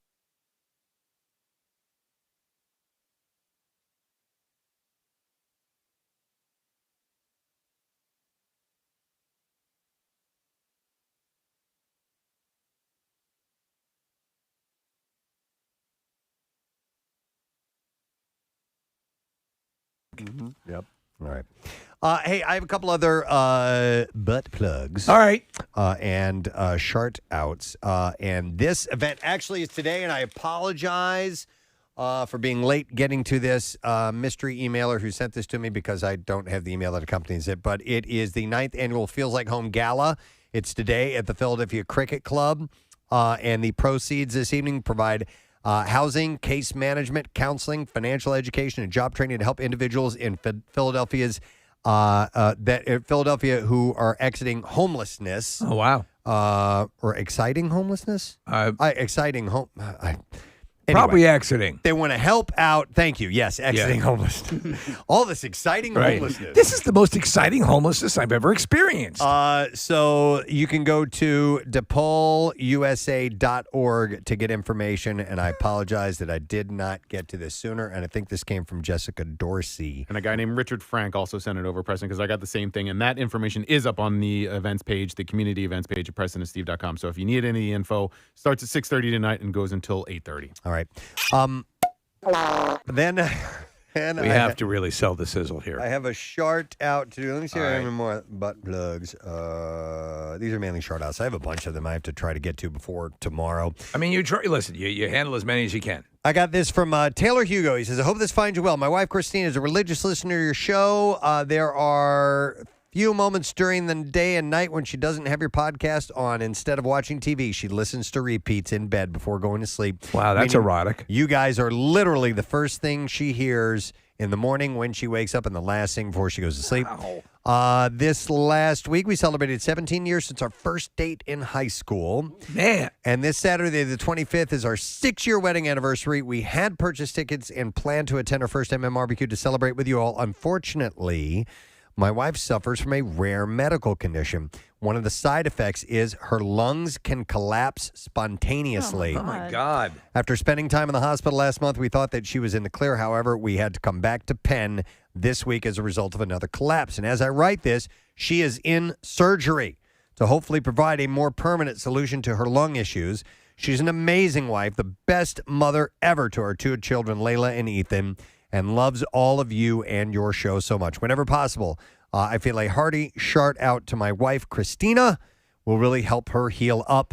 Congratulations on your Hall of Fame induction. We can't wait to see you at next year's MMRBQ. Thank you. And that is from Taylor Hugo. Let's Tom Jones this up. Okay. Kids. Yeah, she's on the mend. She needs some Tom Jones love.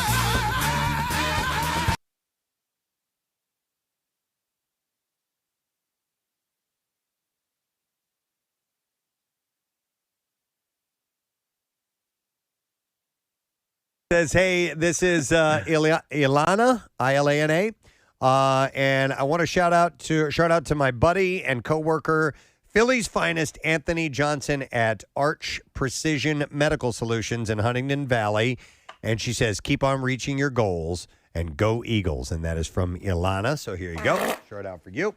Then another one says, let's see here. How about this one? I'd like to give a big shout out to my husband, Sean, who's been a fan of yours for years. Sean is turning 31 this Friday. Yay! This is Sean's second week back to work after finally getting some help with his addiction. And I'm so grateful for him putting in the hard work. You guys were his saving grace. He woke up and turned you guys on every day. Thanks so much and keep doing what you do. And happy birthday, Sean. I love you. So that is from Brooke Persh. So here's a shout out to you. You can't imagine how much that means to us, right, Preston? Totally. People talk about going to medical treatments or whatever, or listening to the show or the podcast, or you do far more for us than we do for you. But we're glad to hear that that helped. Absolutely. And Casey, you had one? Yeah, I want to give a shout out to Jimmy. So you guys all know the Jimmies. They show up to the Camp Out for Hunger every year. Yeah, they're great. It's father, son. And so Big Jimmy is getting married this weekend. Oh, what? Yeah, so somebody's getting married. Somebody's getting married. But Jimmy and his fiance are headed to Las Vegas, and they leave today. So big shout out, and this is from Joey H. And then also Sexy Chewbacca, who invited me to Jimmy's bachelor party a couple of weeks ago. I was unable to attend, but congratulations, man. Nice. Great. Excellent. So with all that stuff out of the way, and I have a few more that I will get to tomorrow, I thought this was kind of an interesting thing. You know, we talked earlier this morning about the dream jobs and the fact that 43% in this particular poll of Americans said that they are actually working their dream job. Which is great to hear. Now I have for you the most dangerous jobs in the United States. Okay. So they come out with these yearly. I wonder how much they fluctuate from year to year. 'Cause Right. There's usually the top 3 or 4 remain in a cluster and just change places. So this is Penn State researchers that did Okay. this, and they found that logging and landscaping are the most dangerous jobs in the United States. Sometimes it's farming. What about crab? The deadliest catch and all that yeah, stuff. the fisherman. It says in the United States, so Okay. maybe it's more dangerous in other. I don't know, Steve, but this is what they came up No, with. the logging. In fact, there was a show. It's probably still on because these shows tend to remain on for 50 years about the logging industry. Yeah. And in the coming attractions for the show, they always show, timber swinging on chains and the saws and all that crap. Yeah, it's very dangerous. Dude, Rochelle showed me a video that she saw. I don't know if it was on Facebook or anyone in social media, and it was the most wicked contraption I've seen in some time. Oh. So, okay. All right, can I guess? Sure. Because I think, is it that thing that hangs from the helicopter? No. Oh. So it's this thing that it's essentially it's like a clamp with a wheel on it, and they put it at the base of a tree. Oh no. And it shoots straight up. The wheel turns. This thing rides up the tree, and as it goes up the tree, it cuts off branches on the way up. Wow. And it goes up Wow. super fast, and you just shears off these branches. And I had no idea that this thing existed. It was really That's got to be in a horror movie. this freaky looking. You got to have someone run up a tree and they send that up. Oh my God! Yeah, it was Wow. pretty wild. So they have all kinds of intense equipment. I'd be in terrified. the logging industry, and the Penn State researchers found the risk of death for loggers is more than 30 times higher than all U.S. workers. What was the thing from the helicopter? So what they do, Preston, is they hang it's got multiple spinning blades on it, and it hangs directly down from a helicopter, and the helicopter will fly through the woods and do what you're talking They about. do that for power lines and stuff, for right? power lines as well, and it just shears off massive branches as it's moving along. I want I one. think it ended up in one of the Bond movies where they ran one across a BMW. Okay. Tree care workers also encounter hazard rates of far higher than a typical worker. We've known people who've had falls that work on trees. Yeah. And you can die from that, no problem.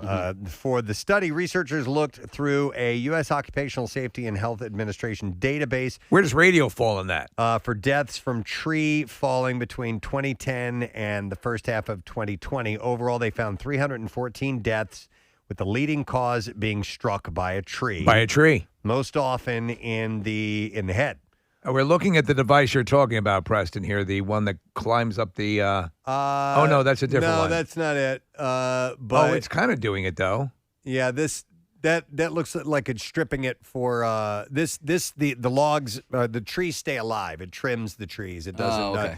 This is taking logs that have fallen in it. That looks like right out of Matrix Revolution. Totally, man. Some of that equipment is insane that they have. Yeah. You guys know of any accidental radio deaths? Not making a joke, but is there anything out there that... I mean, most of them involve logs getting hit by trees. I don't know. We've come close. You rode your bike to a wall of fire, Case. Dude, it was very dangerous. It was Believe actually it or a not, piece of heated plywood. dude, I separated my shoulder doing that. No. All right, I know. Yeah, so I didn't experience this. It was after I worked at this radio station, but there was a guy that I worked with, and he said that the station was knocked off the air. The transmitter went down. An engineer went to the transmitter to go take a look at it, and he was tinkering with the transmitter, which, you know, some of these are like 50,000 watts. They're very, very, very powerful. And he was reaching for something, and there was a metal table, and as he placed his chin on the table, zapped him, killed him, died. Killed him? Oh yeah. Oh my God. He died. They I'm found him calling in to win Zapbox. I just heard the sounder. like he was on fire. The whole Oh my thing. God, dude. Yeah. So. Oh my God, that's awful. But that's in engineering, so I'm not familiar with any legendary radio on-air accidental deaths. radio deaths. Yes. No, I don't. No. I mean, we almost killed an intern. Yes, more than once. Yes, But that was with situation. nacho cheese. It involved though. nacho cheese. And they worked for free, so Yeah. that would have been an accidental radio They're death. listed in the vouchers as expendable. I mean, there are people that have died during radio stunts. yeah. Yes, that's for sure. Yeah. Okay. There was one That that the woman that drank too much water. Yep. You remember that? It was Elder a urine. contest to see how much you could water you could drink, and you can die from toxicity, from water toxicity. For all the things we've done, we've remained. We've had pubic hair eaten and foot shavings and stuff like that. We've been pretty good. Bill doesn't like it when we do eating things. Yeah. No. Because the potential. I for don't like it. Joking. I can understand that. Except soup. Soup? No. You're not going to choke. They're all going to laugh at you. Brings back bad memories. People could get burned. Cause stains on the floor. Minestrone. Overall, they found 314 deaths with the leading cause, like I said, being struck by a tree. Bad decision making was a key component of fatal incidents. Like standing next to the tree that's being chopped down? And in some cases, bystanders were killed due to the actions of others. I could see that. Oh, my God, yeah. Years such as 2012, 17, and 18, with abnormally high damage from Atlantic storms, saw high numbers of landscaping deaths that might be related to storm damage, while 2014 and 15 had quiet hurricane seasons and few deaths. So the weather has a little bit to do with that as far as the landscaping side goes, which is interesting. It's interesting because you would think like things like building high rises and crane stuff and all of that would account for a large amount of injuries and death, but it doesn't. Yeah, so there's a scene in Shang-Chi where there's a fight scene that's on the side of a building in the scaffolding, right? And in the scaffolding, they're using bamboo.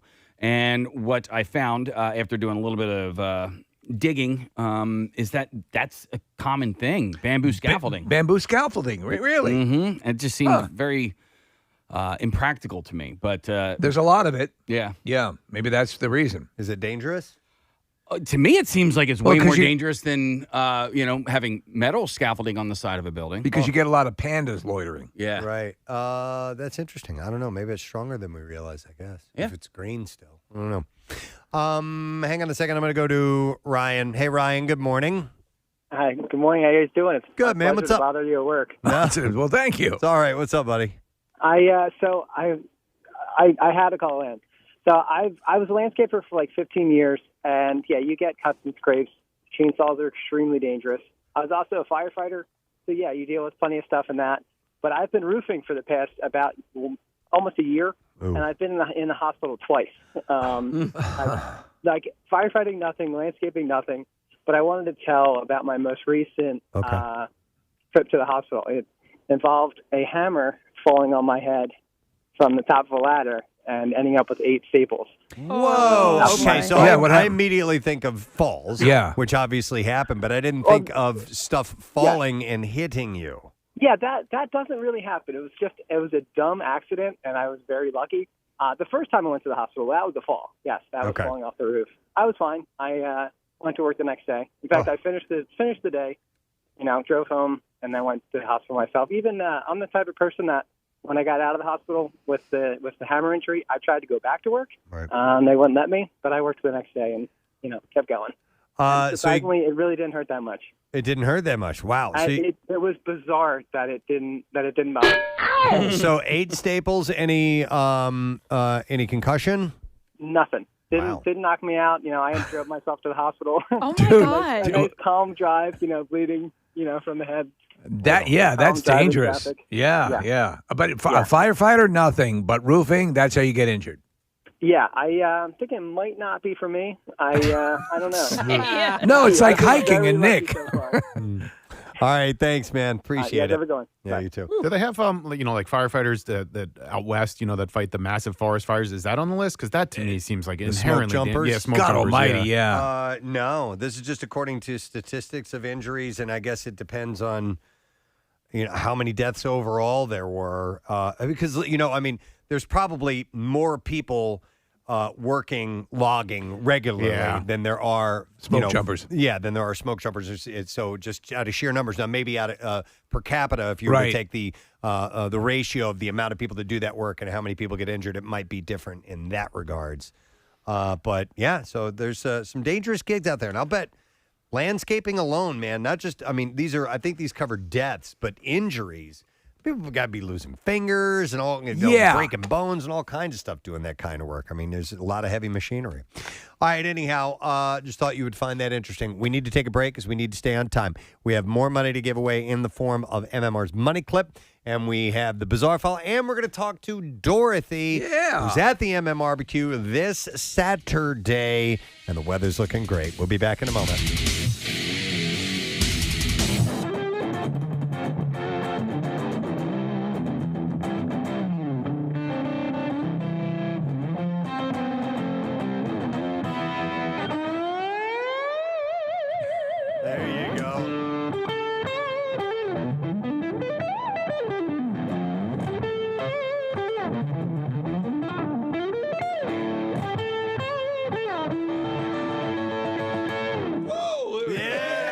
YouTube thing you mentioned is amazing. I grew up with albums, so I never expected to communicate with the world that way. And I do have to mention one. If you're in YouTube, there's one where I was doing a clinic and I had this little loop pedal, and I decided to put like the most scary, frightening shred lick that I could ever do inside the loop pedal. So I just pressed the button and it goes. Yeah. And I would pretend to play with my teeth, and then I would press that button, and the whole audience was like, "Oh my God!"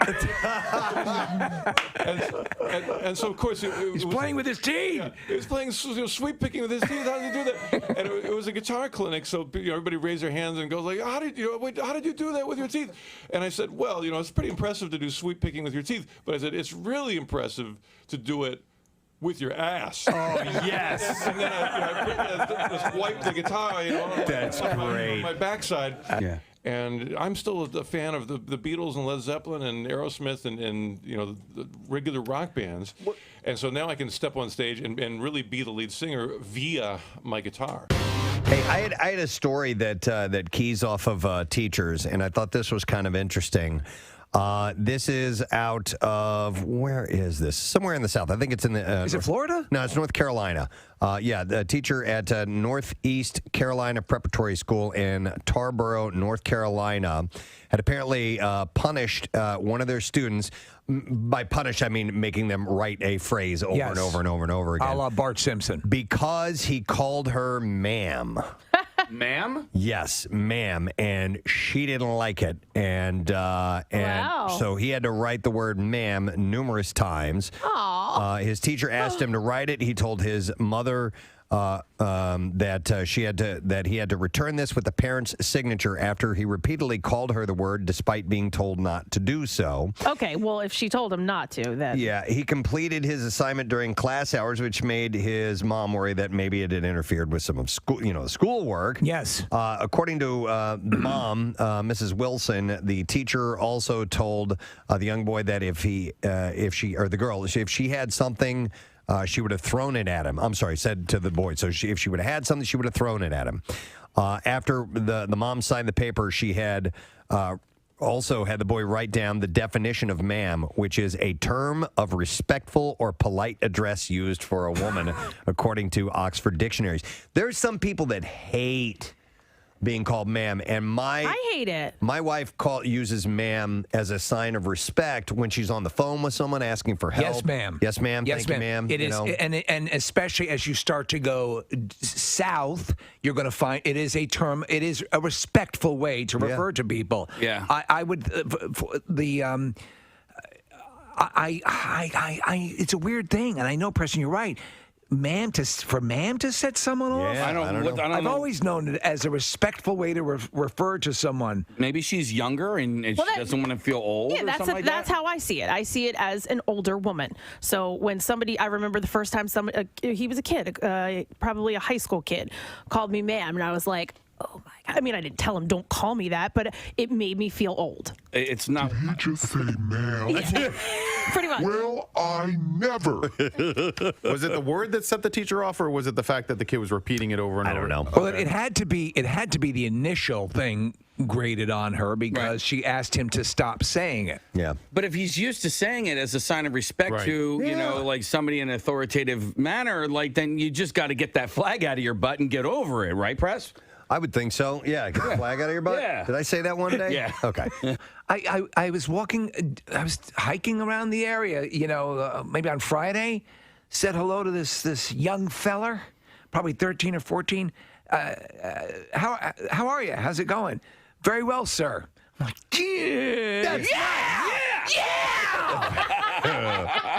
It's a title. It's a title. We're not this kid walking along, that you come with me. I want to show other people what you just did because it was so good. It's a title you've earned. I earned it. Hey, here's a text that says, women should know better than to call other women ma'am. I joke that they're traitors.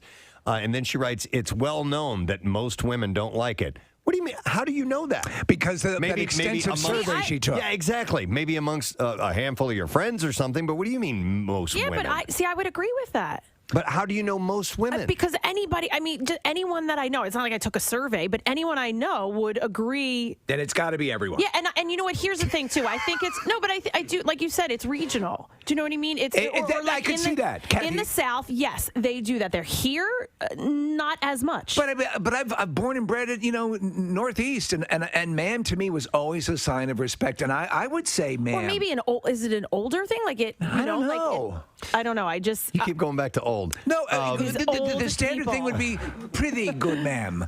Wouldst thou takest me? But here's the deal. I think it's all about intent. And if you hear someone saying it clearly as a sign of respect, you should understand that they're just being polite. Yes, of course. I'm not going to get mad at them, but it doesn't make me like it. It's still, right. I still think it's. I don't like it. Yeah, no, I don't. One gosh darn bit.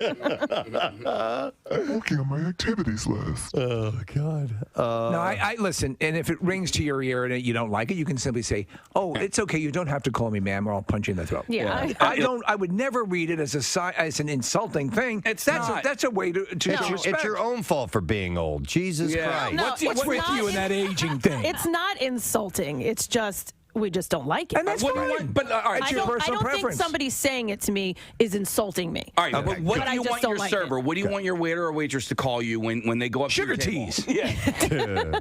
Young lady, maybe? Lady. Oh my God, she has to see my ID. Now we're living in a fantasy. Now you're getting into pandering territory. I haven't been underage for 38 years. Wait, let me tell you something that happened on Saturday. I have to tell you this.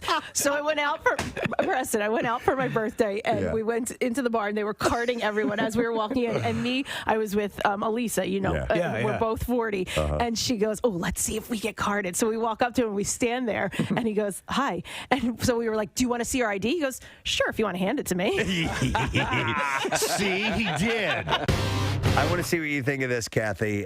Kim Kardashian, Chrissy Teigen, Queer Eye's Tan France, and trans model Andreja Pajic are sporting some eye-catching new accessories. It's all in the name of Simon Huck's conceptual art experience called A Human, and it's already roiling social media. So Kim has a glowing necklace, and it looks like it's implanted in her skin. But Preston, okay, and I wanted to ask you about this. It's clearly not an implant. Right. It is a flesh-colored thing made to look like an implant. And it lights up, Kathy. That freaks me out. But you've got to see. It gets worse. Marissa, see if you can find. She's on social media, and there's a comment. She says, It lights up to like my a heartbeat. Oh, and she looks like an android, dude. To begin with. I know, it's so Preston. It's such a shame. She's got the lips like. Yes. Yeah. Full on constructed duck lips, so she doesn't have to make the She doesn't pout have to do duck anymore. It lips. does it automatically. Close to the beat of my heart. Yeah, exactly. It's like this.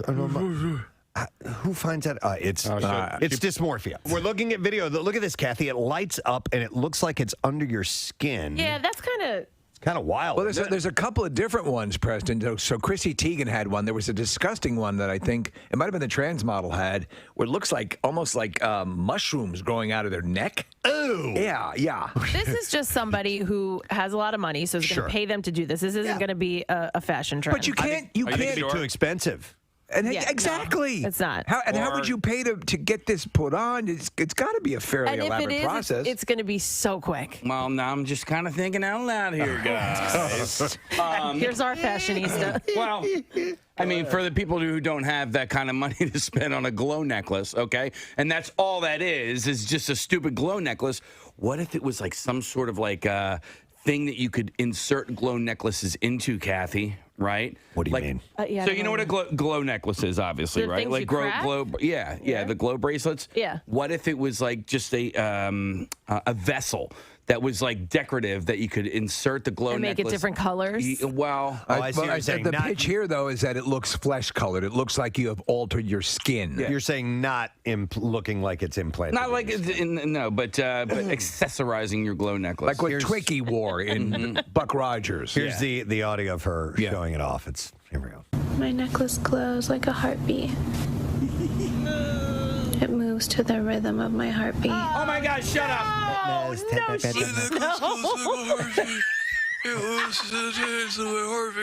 My necklace glows like a heartbeat. Wait. It moves to the rhythm of my heartbeat. Oh my God. My heartbeat. Wait, Steve, what are you putting in your mouth? Trying to get something to puff. Give me something to puff out my lips. Give him something. Wait, you need like here. Hold on, I have something. Do you have cotton or something? Tiny flashlight. wait. Steve was trying to put a flashlight in his mouth. Not a flashlight, a flashlight. Yeah, we do have those. Stick a flashlight in your mouth. Try that case. What do you have? Yeah, okay. Close to the rhythm of Wait, my this is heart. too big. What do you think I am, a Watusi warrior here? What'd you give him? Do you think somebody told her to say that, or is that all on Well, her I'm sure own? she's getting paid for Well, it. I know, but like where they like say it's, Sure. it's to your heart.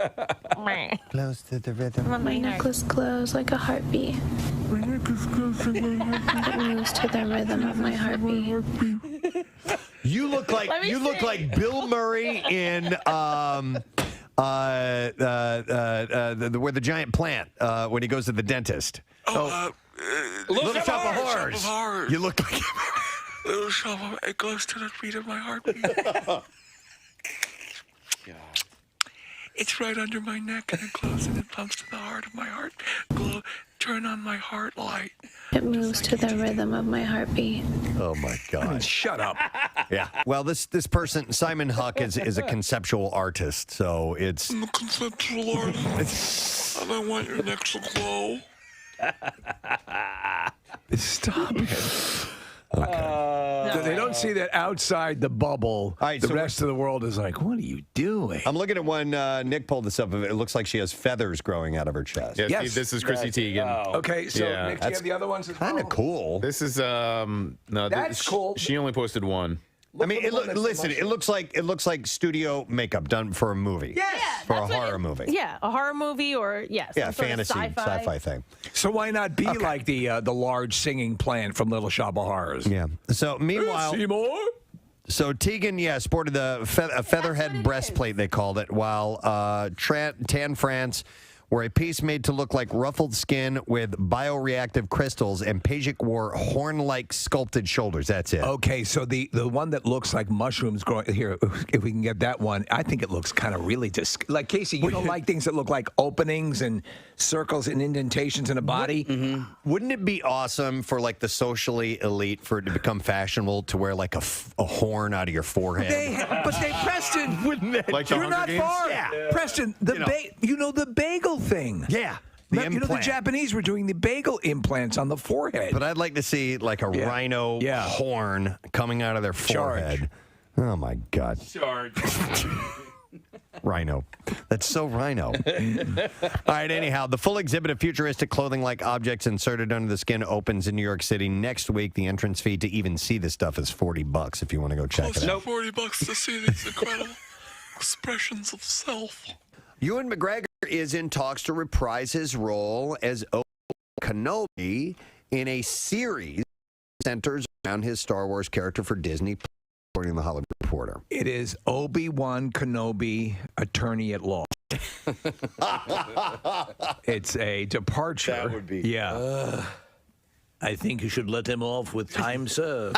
I'm giving you time served. He's using the Jedi mind trick to sway the judge. I think you should find him innocent. I'm finding you innocent. I object? There's no way. WMMR presents Preston and Steve's Bizarre File. This morning it is brought to you by Revivalist Spirits. Voted USA Today's top craft gin distillery, offers online ordering and delivery of gin, vodka, bourbon, and pre-made cocktails to all Pennsylvania residents. You can use the promo code Preston for 10% off of your purchase. RevivalistSpirits.com. An Oklahoma man has been sentenced to more than a dozen years behind bars after he pleaded no contest in a case in which he was accused of illegally performing a surgery at a cabin in the woods. Oh my God. Okay, what kind of surgery? Wait till you hear. Oh. Bob Lee Allen had been set to go on trial this week, but agreed to a plea deal. According to prosecutors, Allen performed a castration on a volunteer at the cabin and then stored the removed body parts in a freezer. And the person told police that Allen later joked about eating those body parts. I don't think he was joking. I We've don't- had stories like this before, and this is like a thing. This is a fetish thing. Yeah, there are some people that want to be castrated. Yes. And so a medical doctor won't do it just because you want to have it done, and they will find somebody who will do it. You've had a couple of bizarre file stories just like this. Allen was arrested after the volunteer went to a hospital because of bleeding after the surgery. Allen pleaded no contest to felony counts of conspiracy to commit unlicensed surgery, practicing medicine without a license, and attempted distribution of a psychedelic mushroom. He was sentenced to 2 years in jail and it says in 2 years in jail and 10 years in prison. So I don't know what the differences are there. But Now anyhow, they're just splitting hairs. Allen told the judge that he believed the plea was in his best interest because, quote, a jury might convict me. Good rule of thumb, if you have any sort of medical thing you need done, don't go to a cabin. Yeah, not a good Yeah, idea. go to a hospital. What the hell is the difference between prison and jail? Well, one is like temporary. Yes. A prison, like a state prison or a federal prison. You know, that's where you get sentenced for a long time. If you county jail is something else. So you're under 2 years in county jail. You can and be then locked after up. That, Yeah, okay. like if you get a DUI, they'll toss you in jail. But if you cut off someone's penis, in a they'll give you a van. little more. In a cot, yeah. Right. You're in prison. But you also, don't you go to jail while you wait? I don't know. To go Yeah, to here prison. it says jail can be used to describe a place for those awaiting trial Okay. or held for minor crimes, whereas prison describes a place for convicted criminals of serious crimes. Like if you cut someone's penis off. Maybe that. A man reportedly offered free hugs outside a restaurant near downtown Madison, Wisconsin, was arrested Saturday after allegedly trying to fight anyone who didn't want a hug. Oh, so you had no option. You had no option. Additionally, during the same call, officers also took into custody a man who had been banned from the restaurant 2 weeks earlier. Hug me. Jeffrey Johnson was standing outside the eatery, wanting to give people hugs. If someone did not want one, though, the 33-year-old would allegedly become confrontational and combative. You son of a bitch. He had left before officers arrived, but authorities soon located him later and took him into custody. While being detained, Johnson also allegedly started spitting and kicking at the officers. Oh, I guess they didn't lovely. want to hug either. Yeah. Making threats and ended up damaging a cruiser.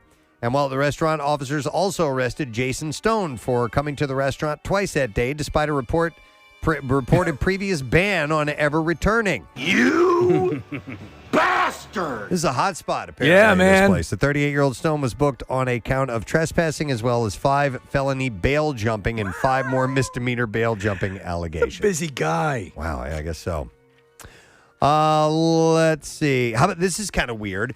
As part of a pandemic project suggested by his wife, Jack Epstein began last month going through his papers that were taking up space in their attic. While cleaning out old letters from readers of his budget travel book on Latin America, the journalist with the San Francisco Chronicle made an unexpected discovery that he, unbeknownst to him, he had corresponded with the Unabomber.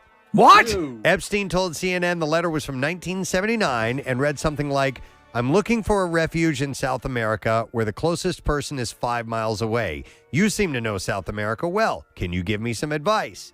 Epstein, who had been a journalist since 1980, looked at the return address and it said T.J. Kaczynski. Oh, man. And he said the first thing that came to mind was Ted Kaczynski. And I thought, it can't be him. It can't be the Unabomber. He Googled Kaczynski and found out his middle name is John, and then he knew it had to be him. At that time, at the time that he received the letter, Kaczynski was unknown to the general public. The Unabomber first came to the attention of authorities in 1978 after a homemade bomb exploded in a Chicago university. It was followed by a series of attacks that killed 3 people and injured dozens. He wasn't caught till 96 after his brother identified his prose from his published manifesto. But Kaczynski not only sent 1 letter, but 2, the second being a thank you note for giving him advice and being helpful and courteous. He had said, apparently Epstein said, I'm glad I was helpful and courteous because, this guy was sending bombs to people that he doesn't know. Yours truly, you bomber. After confirming the authenticity of the letters, Epstein had to do what he does best. He said, I've got to write something. This is so weird. I have to write something down. So he published his own story about the letters in the Chronicle on Friday. How wild is that? It's insane. As was he. I love this story. Young Danes, okay, so the Danish. Yes. Are sticking nicotine pouches up their asses and inside their foreskins in a trend that has left health experts concerned and baffled. What is this, for like a nicotine rush? Health experts from across Denmark, included the country's National Health Institute, confirmed the trend. Multiple threads on Scandinavian forums where users discussed placing nicotine pouches on or up intimate body parts. Nicotine pouches are popular in Scandinavia, especially among young people. Snus, which is a wet tobacco pouch that originates from Sweden. What the hell? Has a particularly long tradition in the sub-region, despite being illegal in every European Union country, save for Sweden itself. Snus is. In Denmark, the word snus is oftentimes used as a catch-all term for any tobacco or nicotine pouch placed underneath the upper lip. Users report a mild burning sensation in the gum during use. And in July, a Danish law came into effect that banned the use of snus and other nicotine pouches during school hours after reports of students sticking these packets around classrooms. Steve, I think they were hiding the fact, and you can still get the same effect. It goes into your blood system. So like after a meal, you go outside and stick a snooze pouch up your butt. Yeah, that's it. So one teenager who spoke recounted how he and a group of friends had stuck nicotine bags up their foreskin of their genitals while drunk at a party. Meanwhile, the health expert said that a boy she had spoken to had claimed to have done the same thing. Denmark is not only Scandinavian, is not the only Scandinavian country where teenagers seem to be putting nicotine pouches in odd spaces. A student in Norway who asked to remain anonymous had experimented with placing snus inside his foreskin as well. So as risky as this seems, it's not as dangerous as putting a lit cigarette up your ass. Probably. Right? Yeah, not as bad as a burning sensation. And there you go. That's what I have in the bizarre file. Can you get snus in the U.S., Casey? Oh, yeah. Yeah. Okay. Camel makes a snus. Where's it? Is it convenience stores mostly, kids? Yeah. I mean, it's just where you get chewing tobacco. Okay. Wherever butt nicotine is sold. Yeah, so if you're looking through a new thrill, they don't recommend it, but, it's all the rage right now. All over Denmark. Absolutely. Well, to cut down on that, will they start vaping with their butts? Maybe. Maybe you could do that. If you can find a way to suck in, sure. Go for it. Yeah, some people can do that. I grew up with a guy who could make himself fart. He would essentially suck air up through his I've butt. heard about it. How do you? Yeah, and it's got to be. I can't even imagine how you do that. Yeah. And you guys never dared him to take a cigarette and try and inhale? We were too young at that point. Okay. Although, you know what? I did hang out with him later in You're life. young, dumb, and full of snooze. You did hang out with him later in life? Later in life. But when we first learned about it, I was, we played lacrosse. So I was probably in like 7th grade or something like that. Yeah. Oh, wow. But you got to be It's a careful. gift. Got to be careful. Smells like a turd covered in burnt hair. You can burn yourself. What? We have to do this. 93.3 WMMR. It's time for an MMR Money Clip.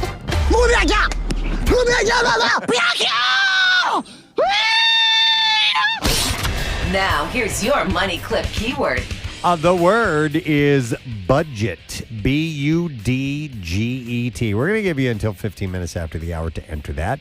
3 ways for you to do it. You can text it to the special contest short code number, which is 45911. Or also, you can, if you're interested in the $10,000 grand prize, enter it via the MMR app or at WMMR.com. And one random entry wins $500 in our company-wide contest. That person will get a call from Beasley, so be sure to answer your phone. Contest rules are available at WMMR.com, and it is sponsored by Horizon Services. So again, the word for you, my friend, is budget. B-U-D-G-E-T. GET. Make sure you enter that. Don't miss your opportunity to win. If you can't do it right now, got another one coming up in a couple of hours. We're going to take a break. When we return, Dorothy, who will be at the MMRBQ, will be joining us, and we'll get trash, music news, and more. Stay with us. It's totally illegal. Oh, my God. I think you need to go to sleep. I got to go to sleep. That would be... I would be brilliant. I would totally attorney at law. This isn't the evidence you're looking for. Yeah. Even if you're stone cold guilty, give me a call. Yeah, exactly. Those are the commercials. Yeah. Demand Kenobi. Yeah. And he's licensed in Missouri. I am. Yeah. And even if I'm not, I'll convince them I am. Yes, that's right. I'm licensed in Missouri. He's licensed in Missouri. Better call Obi. Would he wear a Would he be a cowboy hat? Space cowboy. Lawyer? Yeah. Type? Oh, my God. Obi-Wan Kenobi, attorney at law. Anytime, day or night, even on New Year's Day. Coming soon to Disney Plus. Or Life Day on the Wookiee home planet. No, this could be good. I loved him as Obi-Wan Kenobi. I didn't care for the series of movies, but I thought he pulled it off wonderfully. He was the thing that kept me watching, and he provided, I believe, the emotional core to those. The second and third movies I really do like. I think they're good. In just tone and in some way, the distinction between the Abrams movies, the artificiality of the first trilogy was almost too much. It was so CGI'd that it was hard to connect to. Yeah, But everything on the screen was fake. Yeah. Except for the people, and even in that case, a lot of like Jar Jar obviously was fake. But there's a big stretch of time where we don't know what happens with Obi-Wan, and maybe they'll fill in that time. Yeah, with his law career, law school, with his, passing the bar. Mr. Kenobi, do you have anything to say? John Houseman. So anyhow, we'll see when that eventually he gets his own surfaces. judge show. Obi-Wan Kenobi. This bitch still got my TV.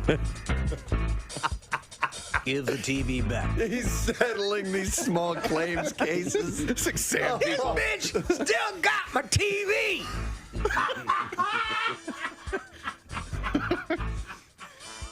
Oh my God.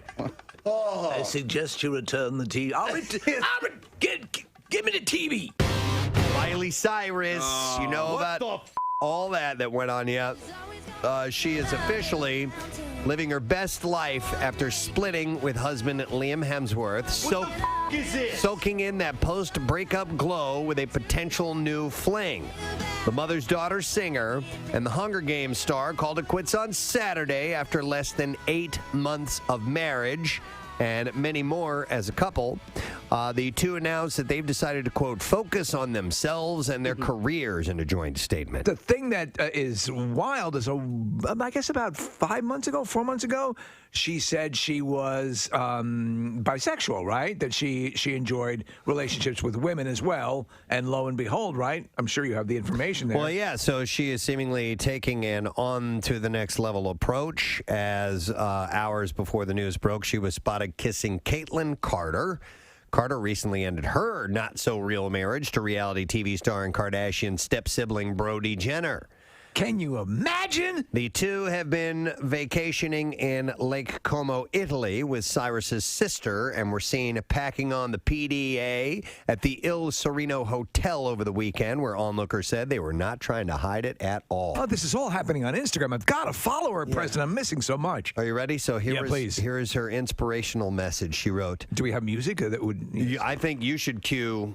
this is inspirational, so this is... Oh, you want the anthem. So she wrote, don't fight evolution because... I hear you, bro. You will never win. Like the mountain I'm standing on top of, which was once underwater, connected with Africa. What? Change is inevitable. This is my fight. Take back my life. All right, and life is a climb, but the view is great. This is my fight song. Take back my life. You know what? I think you need a different one. Can you read that line back to me again? Which one? The climb one. Okay. This is Life is a climb, but the view is great. There's always gonna be another mountain. I'm always gonna wanna make it move. That's the name of this song. You love that song. I do love this song. I think that's probably why she wrote it. Yeah. So She's so smart. Hemsworth, meanwhile, has been the only one in this love square, laying relatively low. He stepped out with his brother Chris in Byron Bay, Australia, where the two picked up some frozen yogurt. So they hit up Froyo.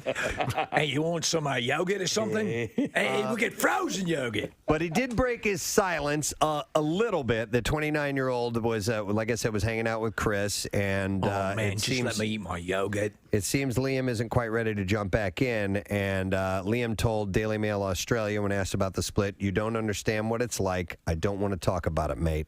I feel bad for him. Yeah. I mean, he entered it. She seemed like a safe bet, Miley Cyrus, that she would be the wife he had always wanted.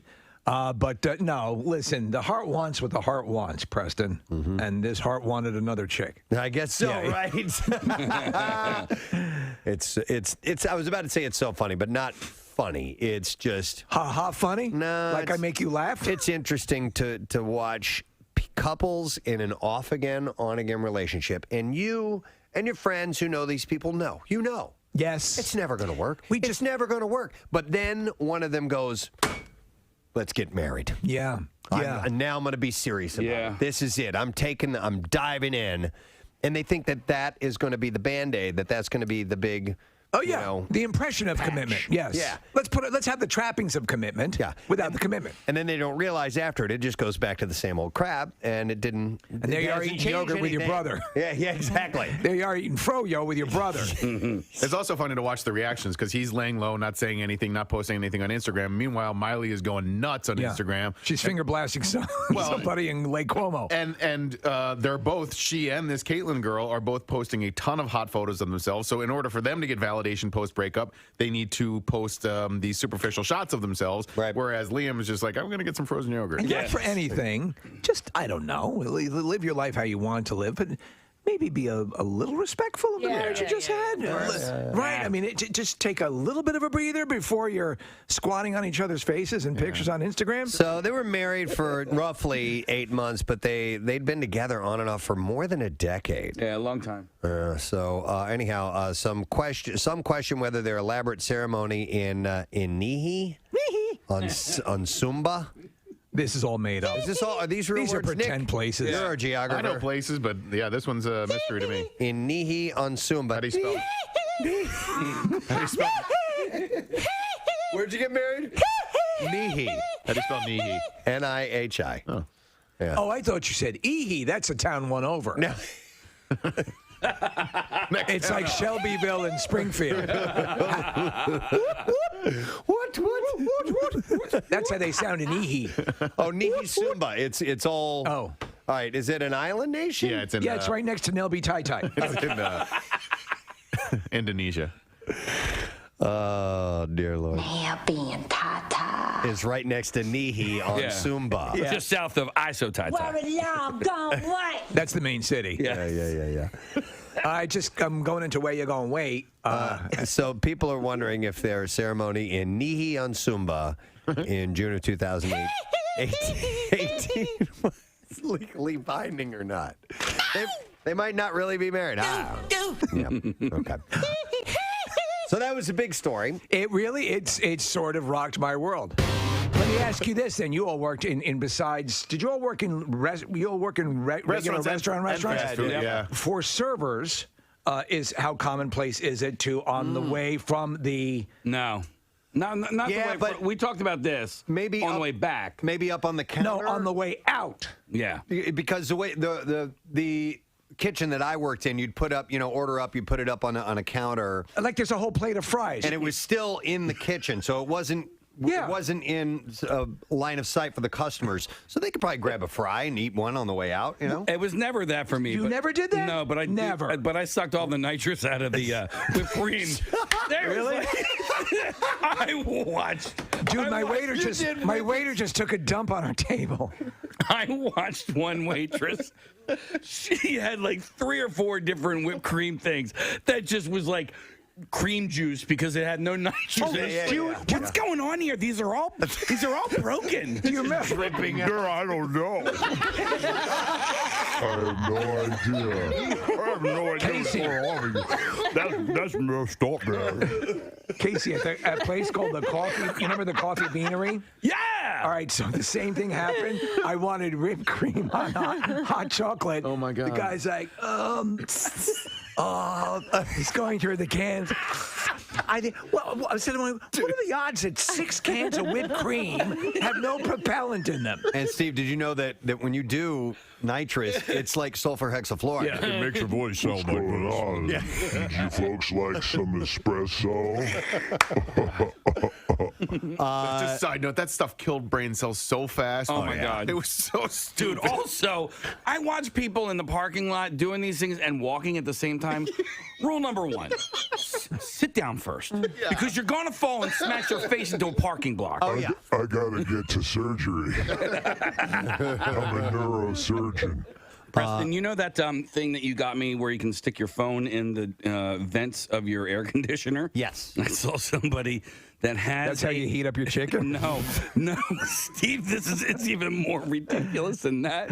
And he listens to the show.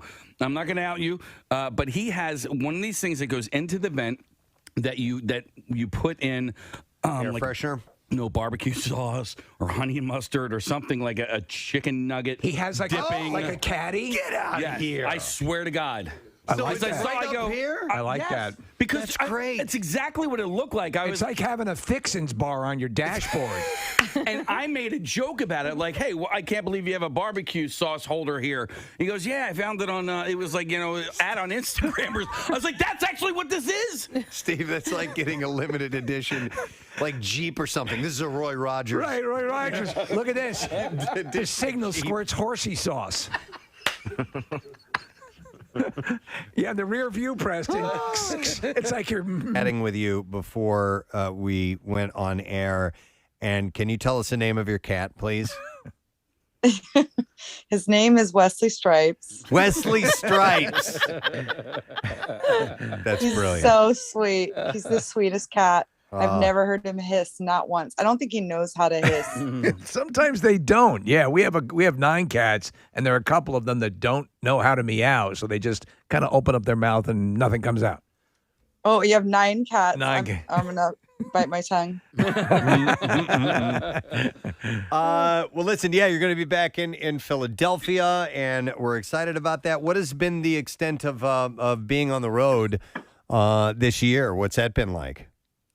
There has not been much of it. I think everyone's kind of dipping their toe back in the pond, like tours are getting canceled and then getting booked. And then, but we have some hopefully big, exciting announcements coming in October, and we're just excited to come play the show. Okay. I'm seeing things that are, listen, it's the word we've been using for quite a while, which is staying fluid. But I mean, last year we couldn't have the MMRBQ, and we're having it, and it's going to be great. It's going to be a lot of fun. So things are getting adjusted, and people are accommodating. But I mean, when what you do for your artistic expression is to get up in front of people and sing and do all that, and then to have that be stalled for a while, that's just got to be. This has got to be really kind of a bad thing for an artist like yourself. You know what? It was really frustrating. 2020 was obviously a very difficult year. It landed on an album cycle for me, so I was able to keep writing and recording Gifts from the Holy Ghost. Right. And I got lucky in that sense that I had, something that I kept striving for so I wouldn't lose my mind. So I went to Nashville, I went to Brooklyn, and I went back and forth to LA and made this album mostly throughout 2020, the end of 2020. And so now it's finally come to life, and I'm like, thank God I had that, and it was also a time to be still and do a lot of soul searching, and we all had to re-examine life in a way. So I think because people were not distracted with their jobs, or, they were forced to lock down, I think they were faced with asking some big questions about life, which I think is going to be a good thing. Yeah. As we watch this like Star Wars trilogy play out, because I feel like I'm in a freaking movie. Yeah. It's a good way to describe it. Hey, you know what? Going to a practical question about what you do and what musicians do, and the rigors of an intense touring schedule. For singers in particular, the muscle that you use is very finicky and can be irritated. Is it better to have these breaks, or can that be funky as opposed to, singing almost every night and doing damage to your voice? Oh yeah, you definitely need breaks. You get really strong on the road, and I remember it was at the peak of the Greta Van Fleet tour when we were playing the Masonic Theater in San Francisco. I just had like this out of body experience of, we'd been on the road, I think a couple weeks, and really warmed up, and my voice was doing things I never imagined it could do. But of course, yeah, you have to take breaks. And for me, in between, obviously, like, no messing around, no talking. I literally have to go on vocal rest, and it's annoying because I can't communicate with people. So I'm just texting or holding up a sign like, feed me, please. So you're going to be in Camden on Saturday, right? And so in Camden, when you're on the lawn, it overlooks, you see the beautiful Philadelphia skyline. I love that venue. For you, what venue has been your favorite to play just for the ambient setting? And what venue have you not played yet that you look forward to performing in? Oh man, there's been so many good ones. We've played Fillmore, we've played Masonic Theater. Sometimes I just really like a good theater, like the House of Blues, with the lighting and the more intimate atmosphere. The bigger the arena or shed, sometimes it's almost like hard to have a connection with the full audience because there's so many people. But have you ever played Red Rocks? That's the one. That's the one I want to play. I listen to a lot of live stuff from Red Rocks, and I just can't wait to go there. Yeah, just the view alone, I can imagine as a performer, looking out and seeing that would be a whole other level of ambiance, as Casey. Well, I mean, and even for the performer, for the person attending the concert, you have that, but for the performer as well, you have the Red Rocks on the side. And I think of like a venue like the Gorge Amphitheater in George Washington. It is a beautiful theater. I've never been there, but it seems to me like when you're a performer, you don't get to see the best part, which is everything behind you. Right, yeah. There's a huge like gorge and river and everything. Have you ever played Gorge, by the way? I have not. No. Have you ever been there by any chance?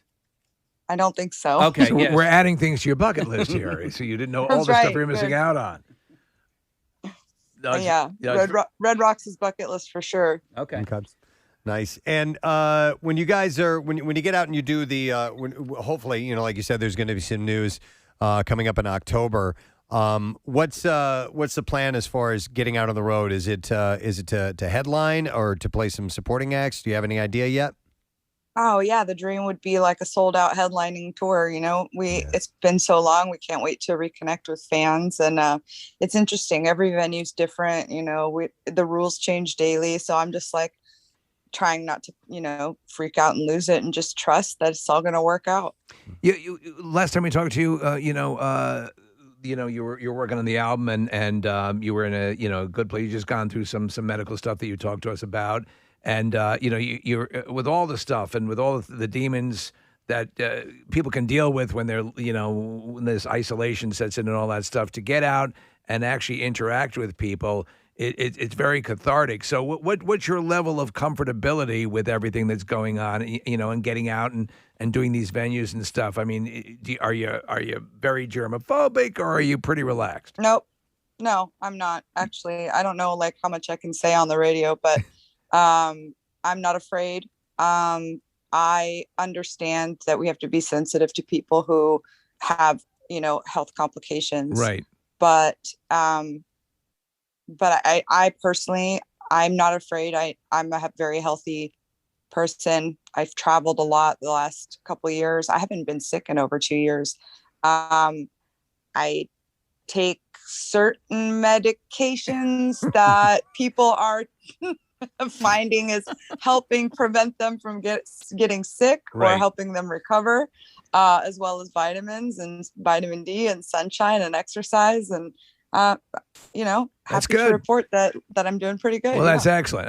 Listen, I think that everyone's so freaking excited for Saturday because it's that sort of thing. You need to get out. You need to see faces, and you need to also be respectful of everyone's sensitivity level. So I always say, you do you, and everyone try to be safe and get on, because we need more of this to have that long time where there were all the people associated with the venues that were shut down and all the peripheral businesses that were shut down, and these entertainment venues. To see people back and working is a wonderful thing. Yeah, we're not meant to be isolated. I think that's just devastating for human beings. Yeah. I loved when you were in the studio. I love you. Can't wait to see you on Saturday. But I love you even more because I saw your Instagram stories. Marissa and I were just watching them, and you're already packed and ready to go. I see you have your outfits ready. That's like me. I pack like a week in advance before I leave for somewhere. Oh, it's neurotic. I can't sleep. I think I packed at least 2 days before a flight. Oh, so you're the antithesis of Marissa, she'll actually purchase her stuff at the airport. But I kind of agree. Okay, so let me ask you, since as a practiced person who's toured and get yourself packed, what is your luggage of choice? Tumi's good. Tumi's really good. But I just get the cheap stuff from like TJ Maxx. Yeah. It's got like a 10-year warranty. Really? And it's light, and it's it rolls in all directions. That's all I care about. All right. When you get to the hotel, do you use the actual drawers to put your clothes in, or do you keep it in your luggage? No. I literally live out of a suitcase. Do you check the room for bed bugs? I don't stay in hotels that are known to have bed bug problems. All right, so you do your research. You're a smart person. There you go. Nice.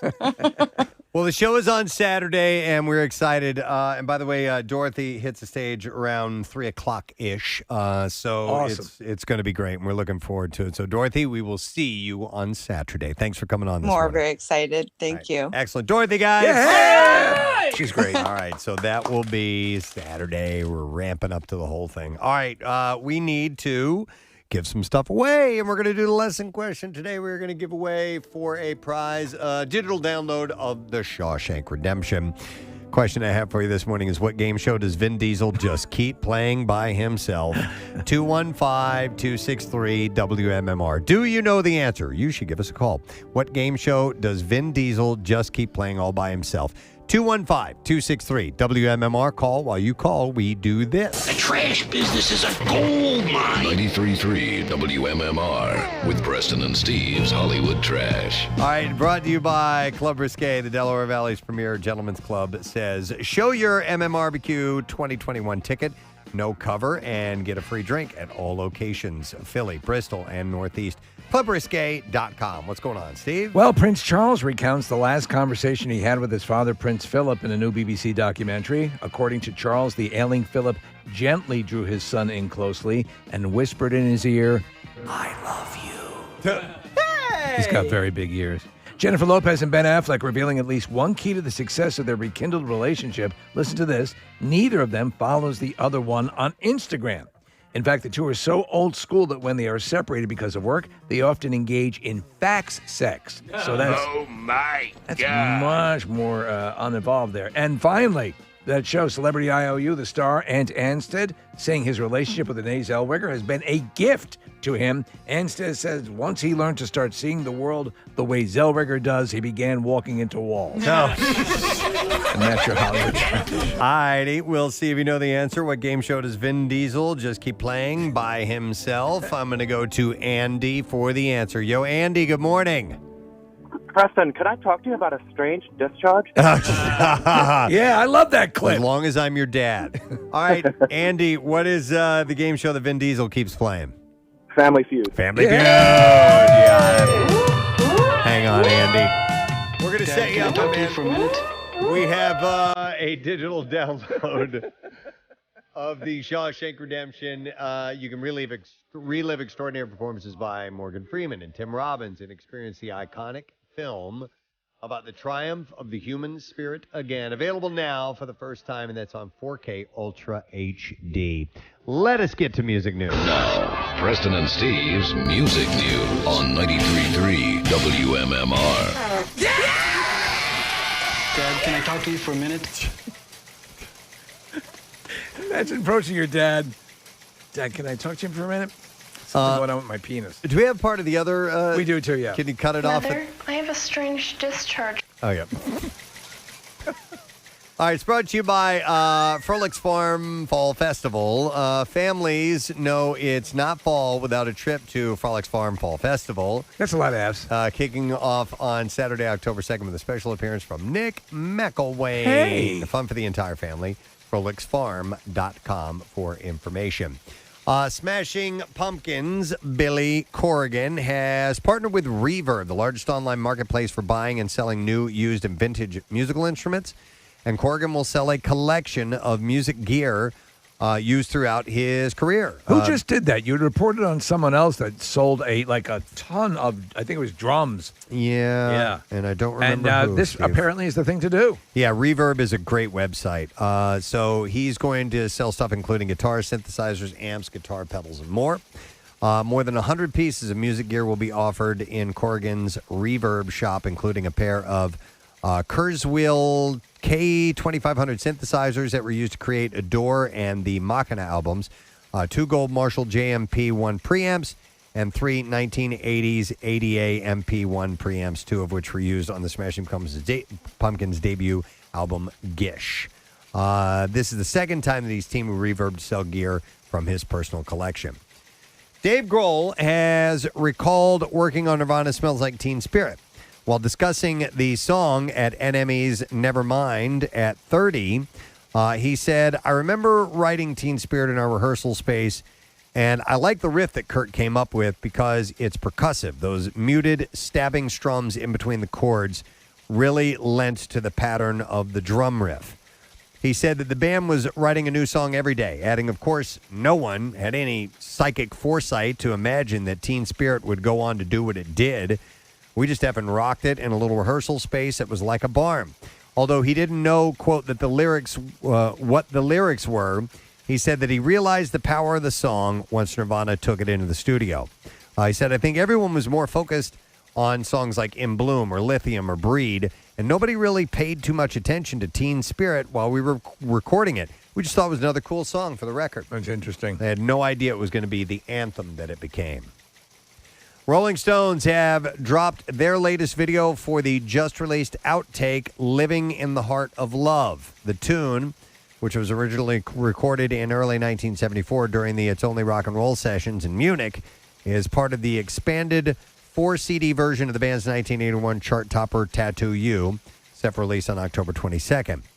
Clips of classic Stones videos pop up in the footage, including She's So Cold, Start Me Up, Hang Fire, and Worried About You as well.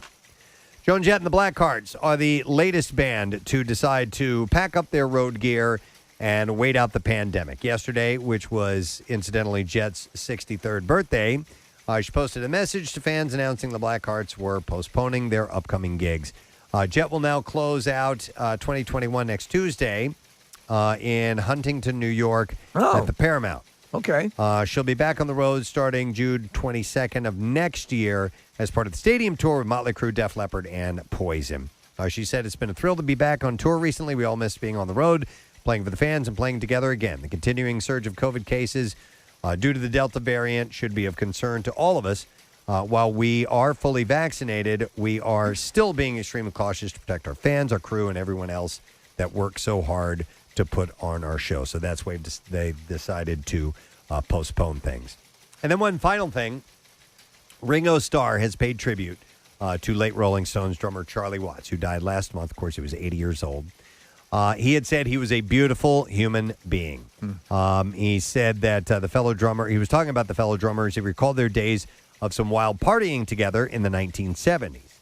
He said that Charlie was a great guy, a lot of fun. He had a harder band than I did to keep together. But looking back fondly on one memorable night with Charlie and Led Zeppelin's John Bonham, Ringo said, I had a party in the 70s, and I had a drum kit up in the attic. Charlie came, and so did John Bonham. And so we've got 3 drummers just hanging out, and Bonham got on the kit.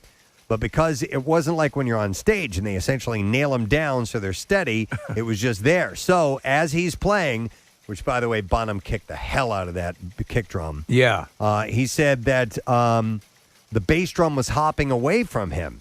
So Ringo then described how he and Charlie actually held down the bass drum on the floor as John Bonham was playing it. Oh, I'd love to see that. Affectionately adding, "We will miss Charlie. He was a beautiful human being. He was like the quiet man." Yeah, Ringo's always loved hanging out with other drummers. There's Yeah. the famous footage that's used in The Kids Are All Right with him and Keith Moon. Oh, yeah. They hung out a lot. Absolutely. Yep. And there you go. That's what I have in music news for you. We're going to break. We're going to come back and get ready to wrap up the show. So make sure that you hang close because we got some stuff for you to hear before we're done. We'll be right back. All right, TMZ reports that Davy Chase. Now, I looked her up, and it says she started the ring. She was Samara. She's the psycho. Yes. The scary girl. The girl in the well. And by the way, turns out she's gorgeous. Yes, she is. She was arrested, and she was arrested on a drug possession charge and spent some time behind bars. Yeah. But she escaped through the television, didn't she? She did. She managed to get out I of knew there we were through the going that TV. way. But she's had some run-ins. Last year, she was locked up after cops pulled her over for joyriding in an allegedly stolen car. She was locked up for 7 days. Is the phone rings after 7 days or something like In that? 7 days. Yeah, that's when you die. You have 7 days to get your affairs in order before you're... 7 days. It's been a while since I've seen that movie. 6.5. 7 business days. Business days? So that means I get the weekend, too? Well, it's Monday's Labor Day, so about 8 days. All right, just stay there. I'm going to come over and kill you now. Yeah, if you could be more specific, it might help in planning. So, What if I go across the international date line? Let me get back to you. coming up soon, we'll be addressing Halloween. But Yes. it's a favorite costume for Halloween parties and haunted houses. Which is the one where you go to where they have a girl who really does the full, clicking and the whole body gesticulation. Is that Penhurst? No, it's there's probably one there, but there's one, maybe it's it's the one way out where we always get lost going to. It's in Bucks County. Yeah. I know exactly the one you're talking but the girl who does Fear? Nah, might be Valley of Fear. It's out kind of in a woodsy area. It's Grotto of Consternation is the name of it. Hang on. Chrissy is on the line to tell us about that haunted attraction. And it is Valley of Fear, isn't it? So it's Valley of Fear? It is Valley of Fear, and the girl who does play the one from The Ring, who was there for a long time, Liz, is just a phenomenal singer, too. I just wanted to let you guys know. Really? Okay. Oh, yeah, she's incredibly talented. And she was good. As you were moving along, she'd move along, and she never sang really, but she didn't I'm sing. the chick from The Ring, and I'm coming after you. So her name is Liz? Yes, Liz. All right, cool. Thank you, Chrissy. Appreciate it. No problem. Cause in 7 days See ya. you're through. All right. It's not that scary. I know, it's not scary when you sing it. Yeah, right? Wouldn't it be a little less if it were a musical? I live in a well and my life's kinda hell and I'm coming after you. My life's kind of hell. I'm the chick in the well and my life's kinda hell, but I'm a coming after you. In 7 days. 7 days. 7 days. 7 days. 7 days. Coming after you in 7 days. Hey. The Ring, the musical. Turn my mic on. You turn his mic off. I didn't turn it off. I think you might have hit the button yourself there, dude. Uh-oh. No, there we go. I just hit that button. All right. Wait a second. What's going on? Wait a What second. just happened here? Your mic will turn off in 7 seconds. Your mic will turn off in 7 seconds. What? I don't have a mic.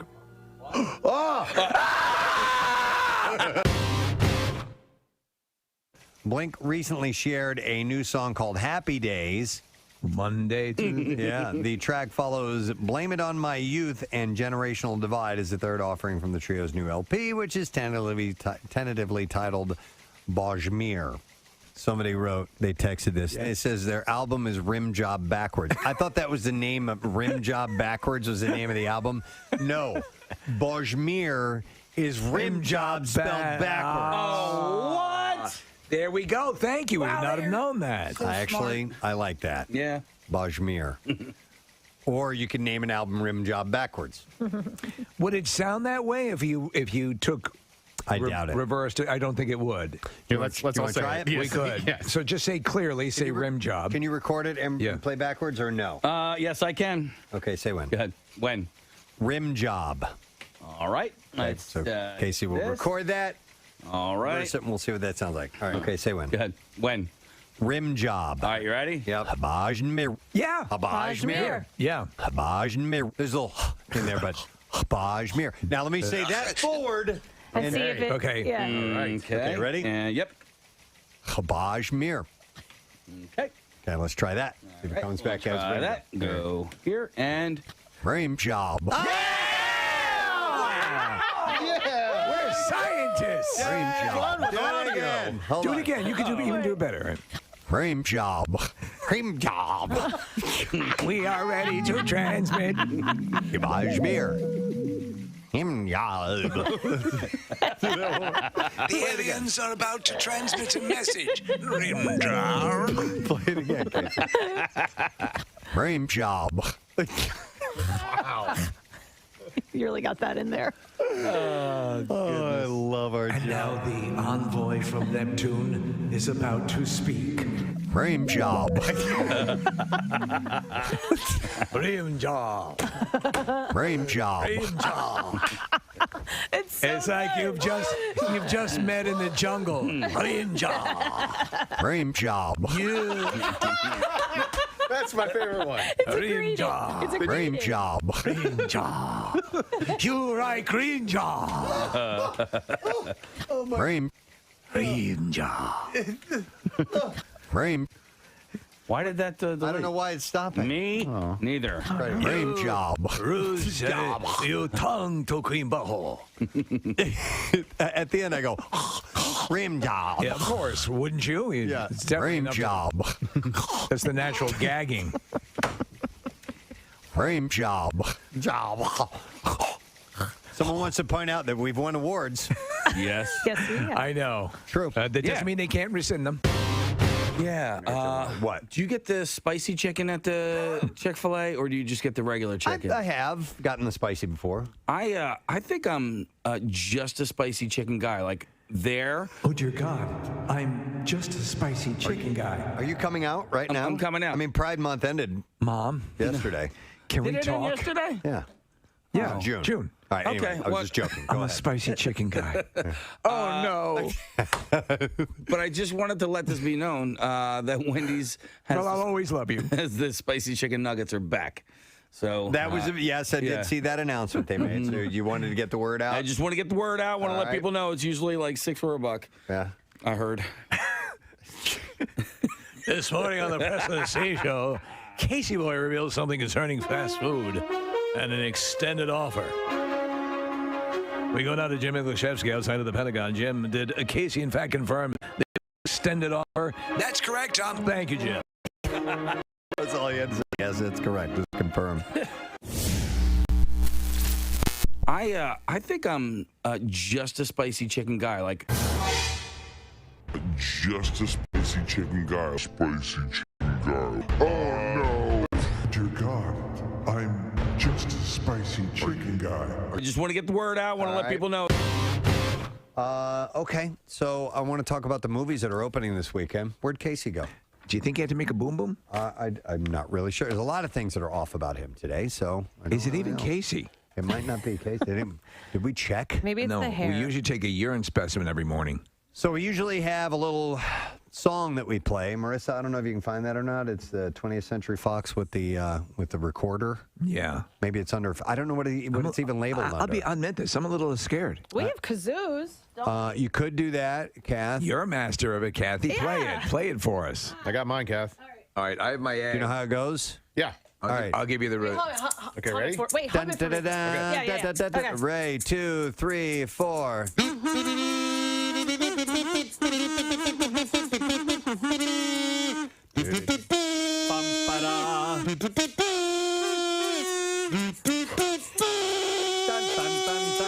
Yeah, ladies and gentlemen. You were way way better than me. Thank you. I went for it. That was sensational. A little lightheaded. You know what I realized? I have a recorder. I have a recorder right here. You want to do it again?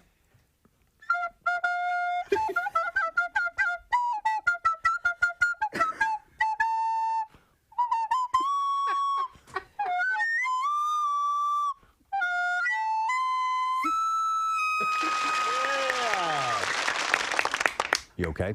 I'm better. Okay. Sorry, I don't feel good, guys. Right over here is Jason Kelce. How you doing so far? You enjoying the off season? Yeah, it's good. We just started up again about 2 weeks ago. This week was the first week on the field with the coaches. So we're kind of back at it. Kind of seems like there's really not any sort of real off season these days. The nature of the beast is that you just keep at it. Yeah, especially when you're playing playoff games and stuff like that. It shortens down. We're probably 7 months out of the year working, but that's. Pretty intensive work for 7 months. But Jason, is it a case of, and is it sort of better that way because you gotta do more getting up to speed? Yeah. If you take too much time off, and if you kind of sort of keep at it, you're always just to take off, fighting weight, basically? Yeah, I think most guys lift year-round pretty much. Yeah. You'll take a few weeks off here or there, go on vacation, whatnot, but most guys are always staying in shape. This time of the year is especially important for all the new free agents that we got in, all the guys that are trying to learn the terminology, the new playbooks. Well, your brother's like one of the best tight ends in the league. Yeah. He does a great commercial, by the way. He's tackling an eagle in that commercial, or have we talked about this yet? He's dancing in the commercials, the commercial that I'm talking about, where he's sort of fantasizing and he's doing like an end zone dance, and then you realize that he's like standing in the middle of a store or whatever. Yeah. So I wanted to ask you, because you guys are both at the top of your games and the top of your positions, who's the actual better athlete? Oh, Travis is not even close. Oh, really? Not even close. You got to call him as you see him. Yeah. Honestly, he's living it out in fantasy, and you're doing it. Yeah. No, he's a special athlete. Hey! And he has got Shyamalan 2021, Saturday, October 23rd at a secret location, and you can go to mnsfoundation.org or go to prestonandsteve.com and you'll find the info, but it's an incredible party. Steve Van Zandt, yes, of the E Street Band, was on. We had a nice conversation with him. He's got his memoir, which is available, coming out on the 28th, and we had a nice conversation. And then we had Dorothy, Barbecue, Saturday, BB&T Pavilion. And we have one more person to talk to, and I think it's Roseanne. Hi, Roseanne. Hi. Hi. Good morning. You're calling in because something happened to you, right? I just won $500. She did it. She did it. Roseanne walked away. But you know what? You're probably saying, man, she took my $500. No. I don't think so. No. Because we have many more opportunities for you to win. So, Roseanne, tell us just a brief bit about you, where you're from, and what do you do? I'm retired. I live in Redfield, Pennsylvania. We listen to Preston and Steve every morning. How about that? Nice. And retired, you can just use for absolute pleasure then. That's fantastic. $500. Excellent. Well, listen, we thank you for listening. Do you listen to Pierre Robert regularly? Yes. Who? There you go. Who? Never heard of him.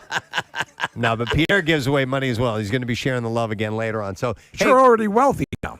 Yeah. Roseanne, we want to congratulate you. So, way to go, and thanks for listening to MMR. Well, thank you, guys. Have a great day. You too. $500 winner. Very nice. Right. Roseanne could barely contain herself. Trade nicey. $500. And like I said, Pierre's got more opportunities coming up, right, man? When you, yes, I do. Yes is the answer, yeah. Okay. Yeah.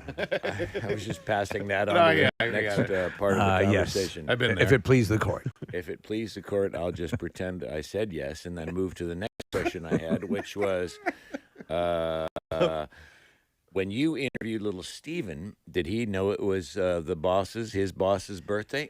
I'm sure he did, and I purposely didn't say anything to him because he was going to do a number of interviews today, and probably every single one of them was going to mention it's Bruce's birthday, so I stayed away from that. I think that was a wise choice, interview-wise. Thank you. Yeah. Appreciate it.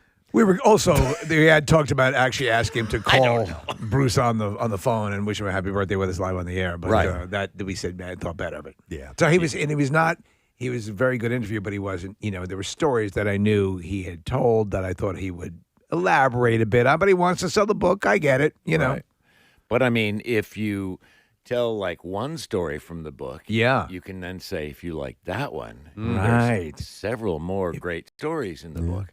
I think you got to tell a story or two. It's like when you say you're going to buy the whole chair, but you're just going to need the edge. Exactly. Yeah. You've got to have 4 legs in a stool. Exactly. Ha! Yeah. As opposed to the belief of there being 3. Right. I think that's correct. I think so too. Yes.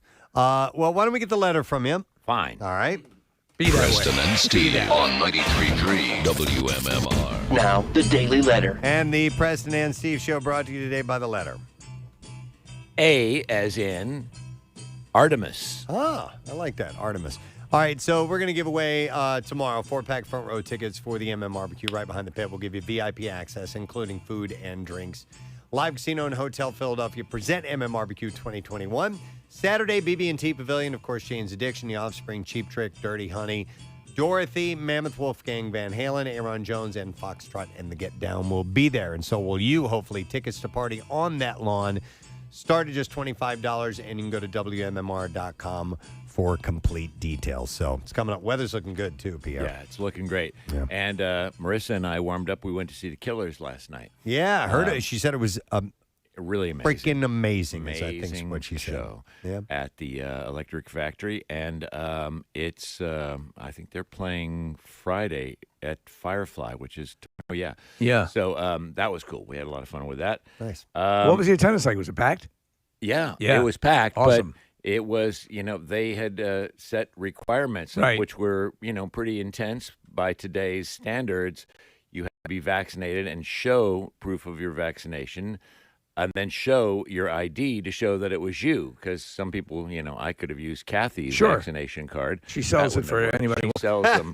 I mean, she's got a little van Yeah. downstairs, and she 2 to sells 400. Yeah, 2 to 400, Yeah. depending on what she thinks she can get out of any given person. And No, you it's need depending on the vaccine, which one it is. Oh, I get Johnson you. & Okay. Johnson goes for 200, Oh, 3, and then Moderna 4. You've got a good business sensibility. And you have to make sure you had a quick test. Yeah. And so I went around the corner. There's a little urgent care in Narberth.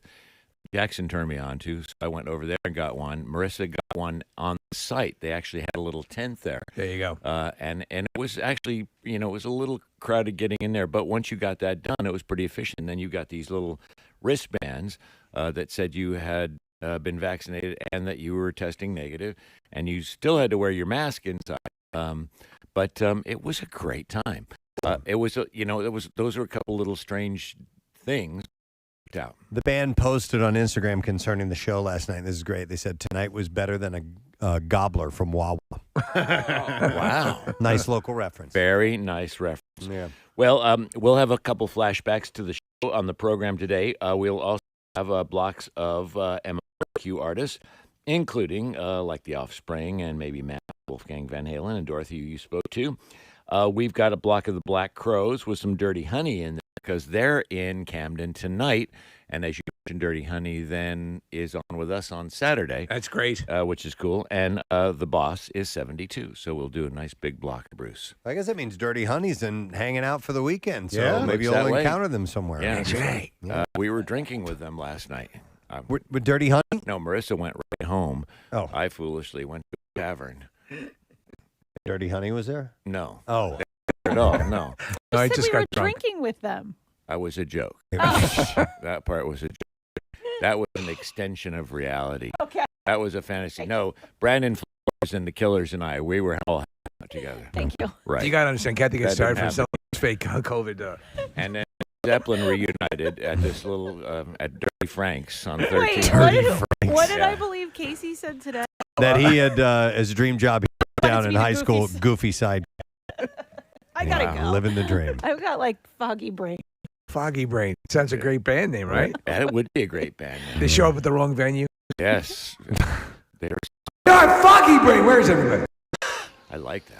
All right, that's all I got. All right, thank you, sir. I'm going to thank our sponsors, Preston am Steve I? Show, brought to you by Acme, fresh foods, local flavors. Also, Dunkin', the official coffee of the Preston Show. And the Pennsylvania Renaissance Fair, you can experience at p8renfair.com. Tomorrow, is No Sad Bro. It's a Friday, so we're stoked about that. We give away our Word of the Week prize and anything else. We also have comedian Joe List on the show, too. Nice. That is it. We're done. Rage on. Have yourself a great day. Stay dry. It's going to be getting wet in a little while. We'll see you tomorrow, gang. Bye-bye.